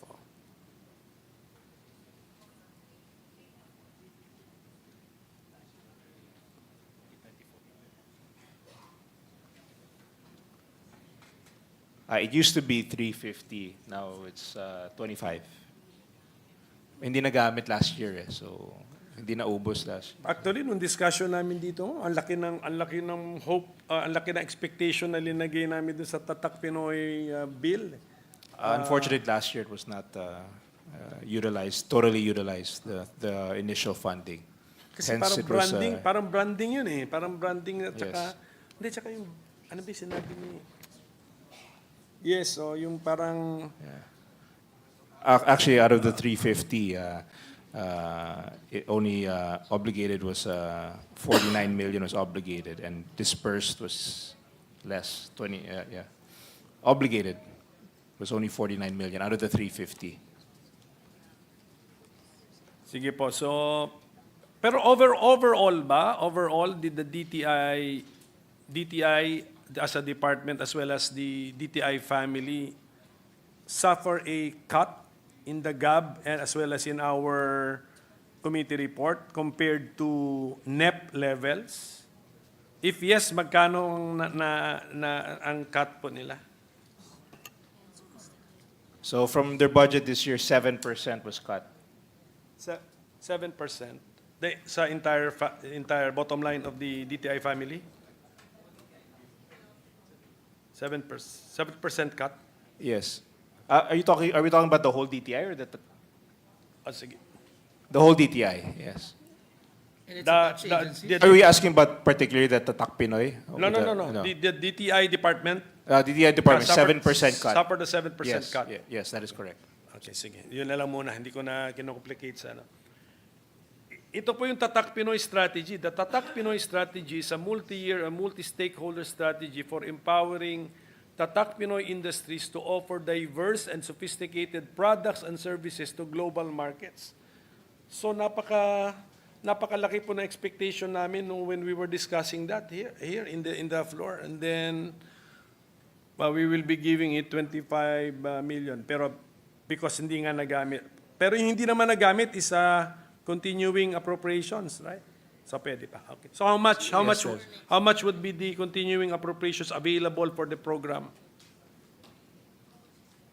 Well, what came out in the GA was 350. What was obligated was almost 50 million. So may 300. Yes, that has not Okay, been sige. it's not been Sige po. expired. Okay, so 300 plus 20, but the 25 new, so we have 325 still, which can still be spent for the Tatak Pinoy program next year. Tama po ba yan? Is that generally speaking? Based on what I see here, yes, the Yes, GAA, okay, the obligation was 49, and the NEP is 25, and it's the obligation is 2 year, one year, 2 years.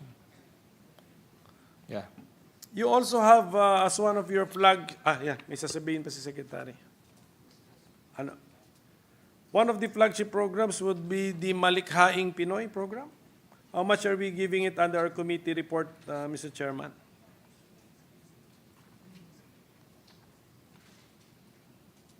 That we're giving it 50 million, Mr. 50 President. million. Is there a continuing appropriations balance which the Malikhaing Pinoy can also use?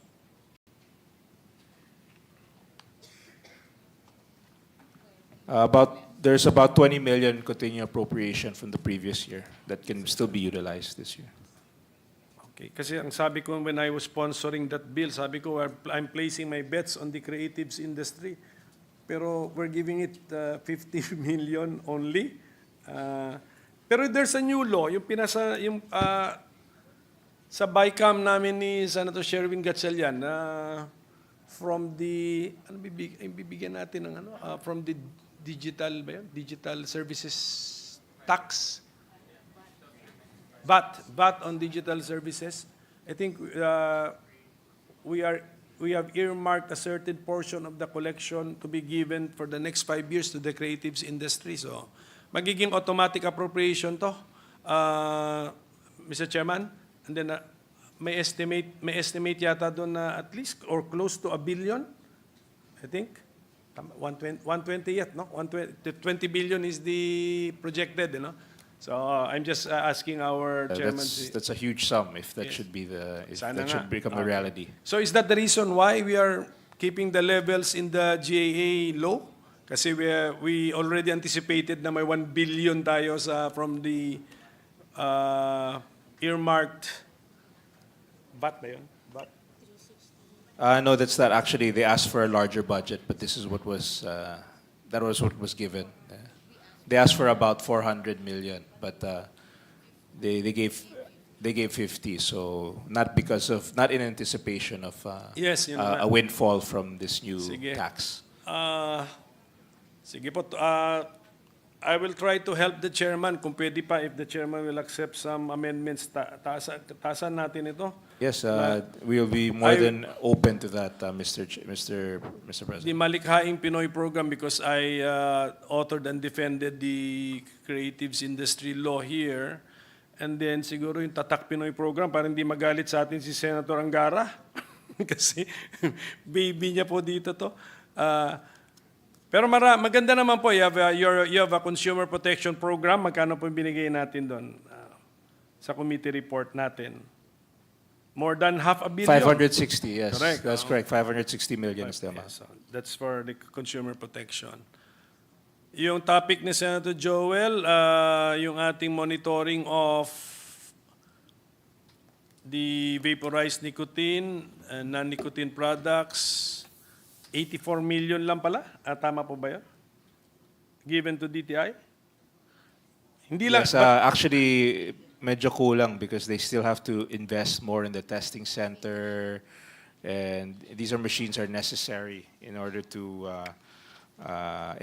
properly monitor the vaping products. In fact, the machine costs 180 million, so it's beyond their budget. Did we retain the amount, 84 million, in our committee report for the ikalasag monitoring, surveillance, and enforcement of fair trade laws? At saka, No change. no change. At hindi lang yan for the vaporized nicotine. Kasama si ITA, kasama rin si liquefied petroleum gas industry. Tama po ba yan? 84 million? Yes, it's 84 million. To monitor not just the vaporized nicotine law, the other, including other laws. So it's really, perhaps we can look into other sources again to see if we can enhance the fund to at least buy a testing machine that's worth. Kung yung testing machine, siyempre CO yan, baka malaki yan. Ano? So, did we make a mistake in assigning this job to the DTI? Dapat iniwan na lang namin yan si FDA because ang assumption may machines na sila? Well, I don't think. I think even the FDA doesn't have the machines either. So, if that's the assumption, both. I don't think FDA could have done a much better job. Considering they don't have the machine as well. Sige, when the FDA is before us, I will have to ask them. I will remind me to ask them that question. Baka meron na kasi silang machines for that, which could be used for that purpose. Okay. I'm not going to interject, Your Honor, but I would just like to say one word: expertise, Mr. President. Yeah. Okay na.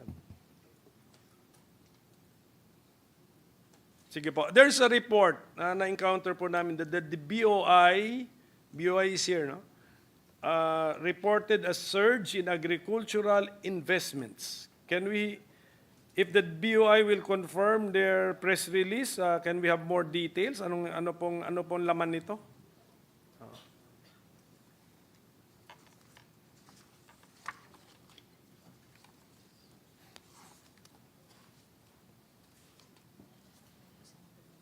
Yes, we can confirm that there was an increase in the agriculture investment. In fact, there was a particular investment in agriculture regarding CP, and it amounted to CP, which is one of the biggest agricultural companies in Thailand, and they made an investment, agricultural investment here of how much?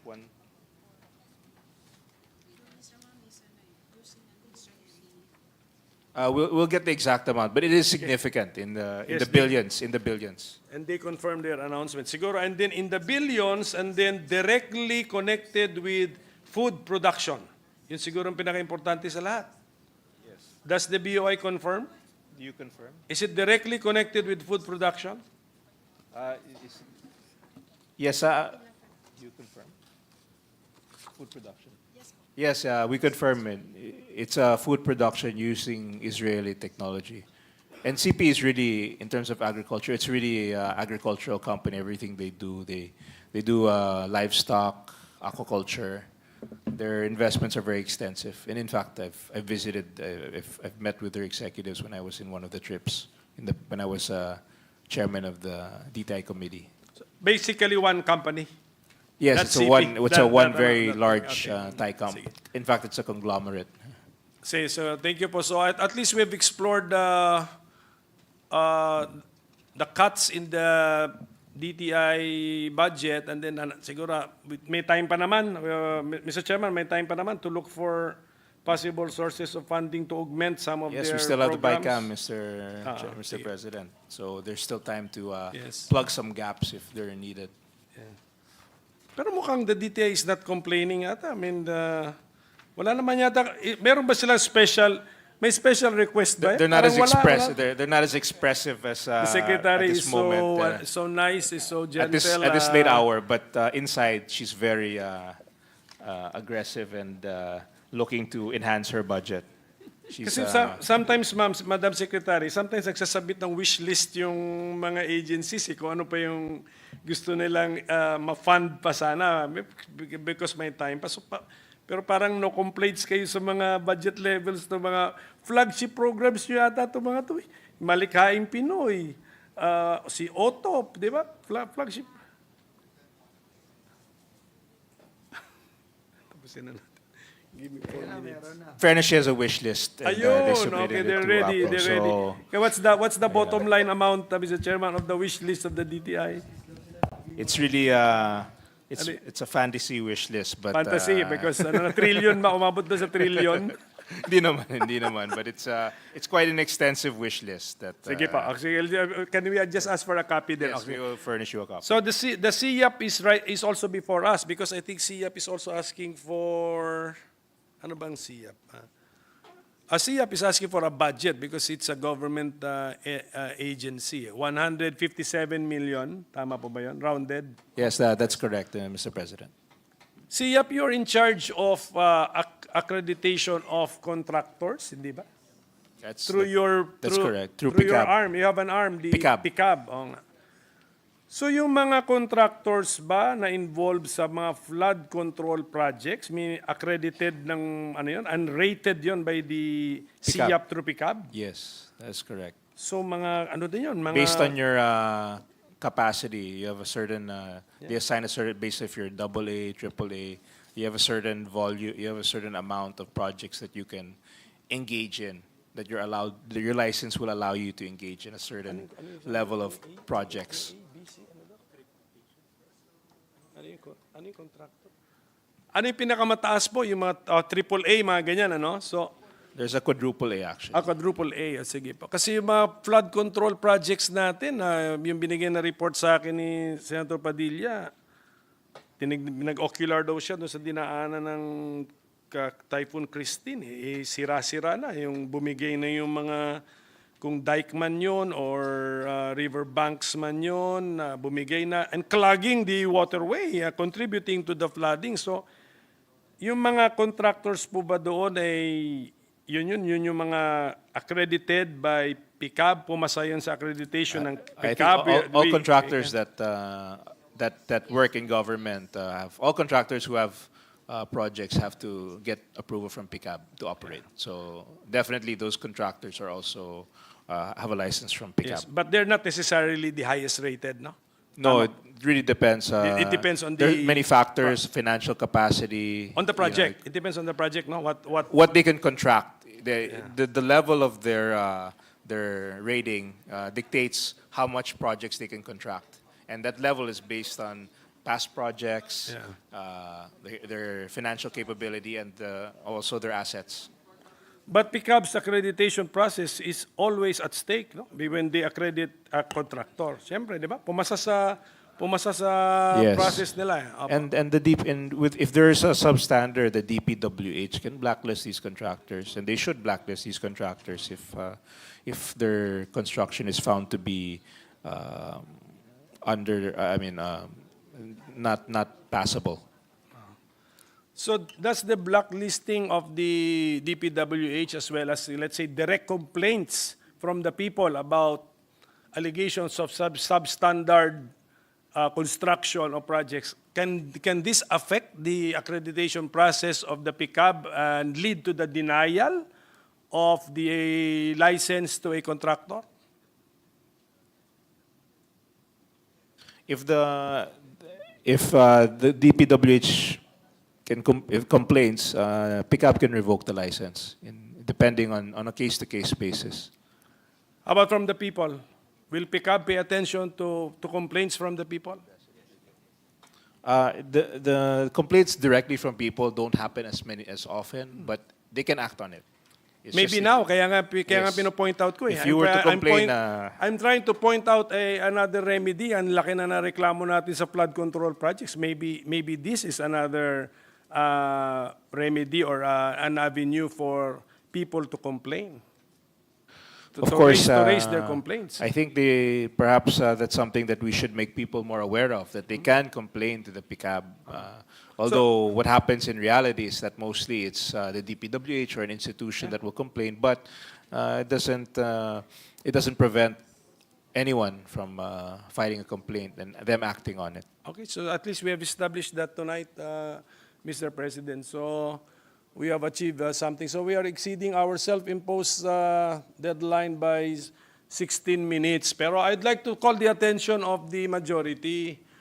We're only exceeding it because we took up another matter and we started at 2:30 p.m. We should not be doing this during the budget season, Mr. President. So appeal ko lang po sa majority. But I was impressed with the presence of an overwhelming number of the majority earlier this afternoon. So who am I to complain when there was an overwhelming number of senators present early this afternoon, Mr. President? Pero sayang, we could have ended earlier kung talaga nag-concentrate lang tayo sa budget matters, Mr. President. So, Madam Secretary, we have many allies here in the Senate, 100% supportive sa'yo.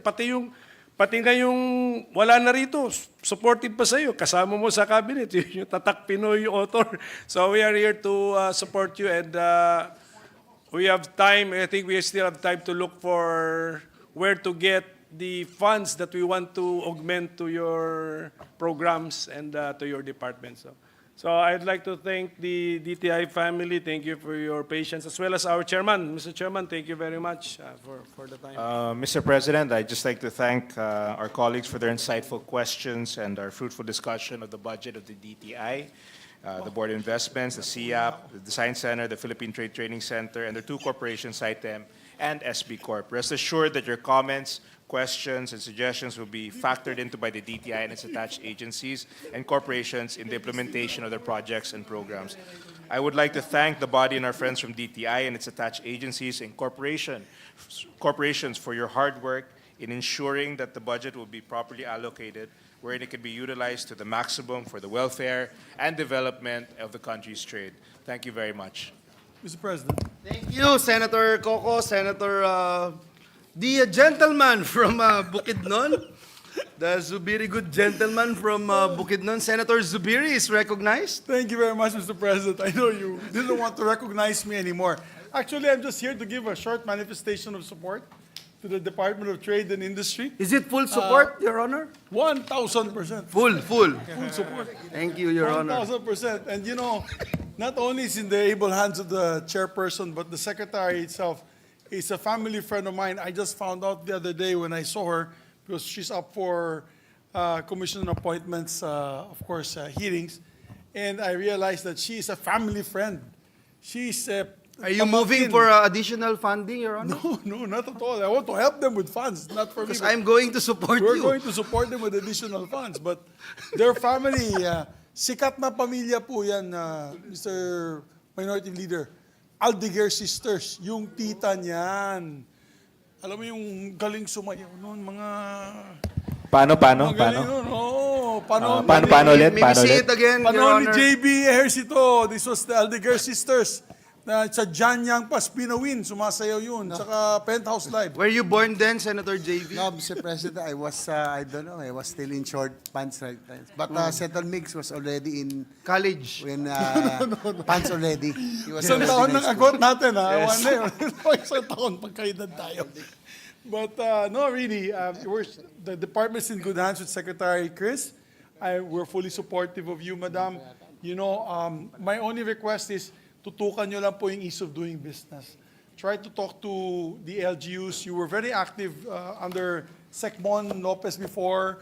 We're very active with the ease of doing business. Sana hindi na pumawala sa inyo yan.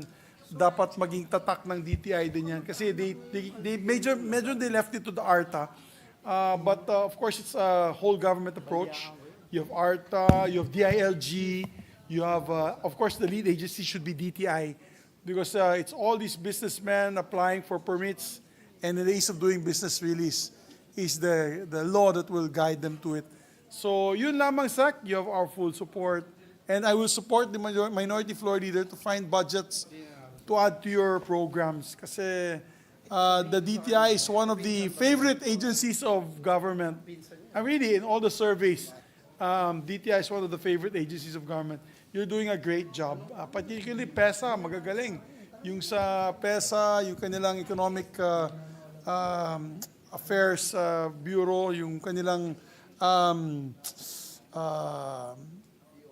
BOI, or may tawag PESA.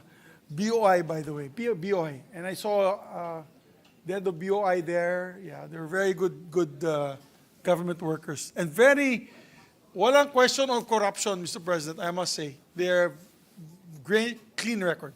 So with that, Mr. President, I'd like to move to second the motion of the majority floor leader that he'll be That's making a prepaid right now. motion, Your Honor. Yes. That's we'd like to recognize Yung the pamangkin majority. niya pala, Mr. President, kilala nyo, basketball player din, si Dino Aldeguer. Yes, we were just Of Lasal. talking about it, Mr. Yeah, President. Dino is your nephew, right? Yeah. Are you a brother? Brother, Dino's Mr. your President. brother? Ayun. Yes. Wala na, Kapatid. pauwi na natin sila, Mr. President. Let's bring them home. Give them more budget. I was about to say something, Mr. President, about UST LaSalle rivalry, but I will no longer brag about it, Mr. President, because we won against them 3 consecutive years. Yes, Majority Leader. President, before Thank you, we- Senator Zubiri. Before we proceed, Mr. President, Senator Revilla would like to insert into the record his manifestation of support, Is it full support, Your Honor? full support Thank you. for the passage of Senate Bill number 2793. Mr. President, there being no other reservation for interpellations, I move that the budgets of the following: Department of Trade and Industry, Office of the Secretary, Board of Investments, Construction Industry Authority of the Philippines, Design Center of the Philippines, Philippine Trade Training Center, budgetary support to government corporations, Center for International Trade Expositions and Missions, small business corporations, be deemed submitted for the Senate's consideration. I so move, Mr. President. Is there any objection? The chair hears none. The motion of the Majority Leader is hereby approved. Mr. President, I move that we suspend the session until 1 o'clock in the afternoon of Tuesday, November 12, 2024. So move, Mr. President. Is there any objection? Hearing none, the session is suspended until 1 o'clock in the afternoon of Tuesday, November 12, 2024. Congratulations to DTI family.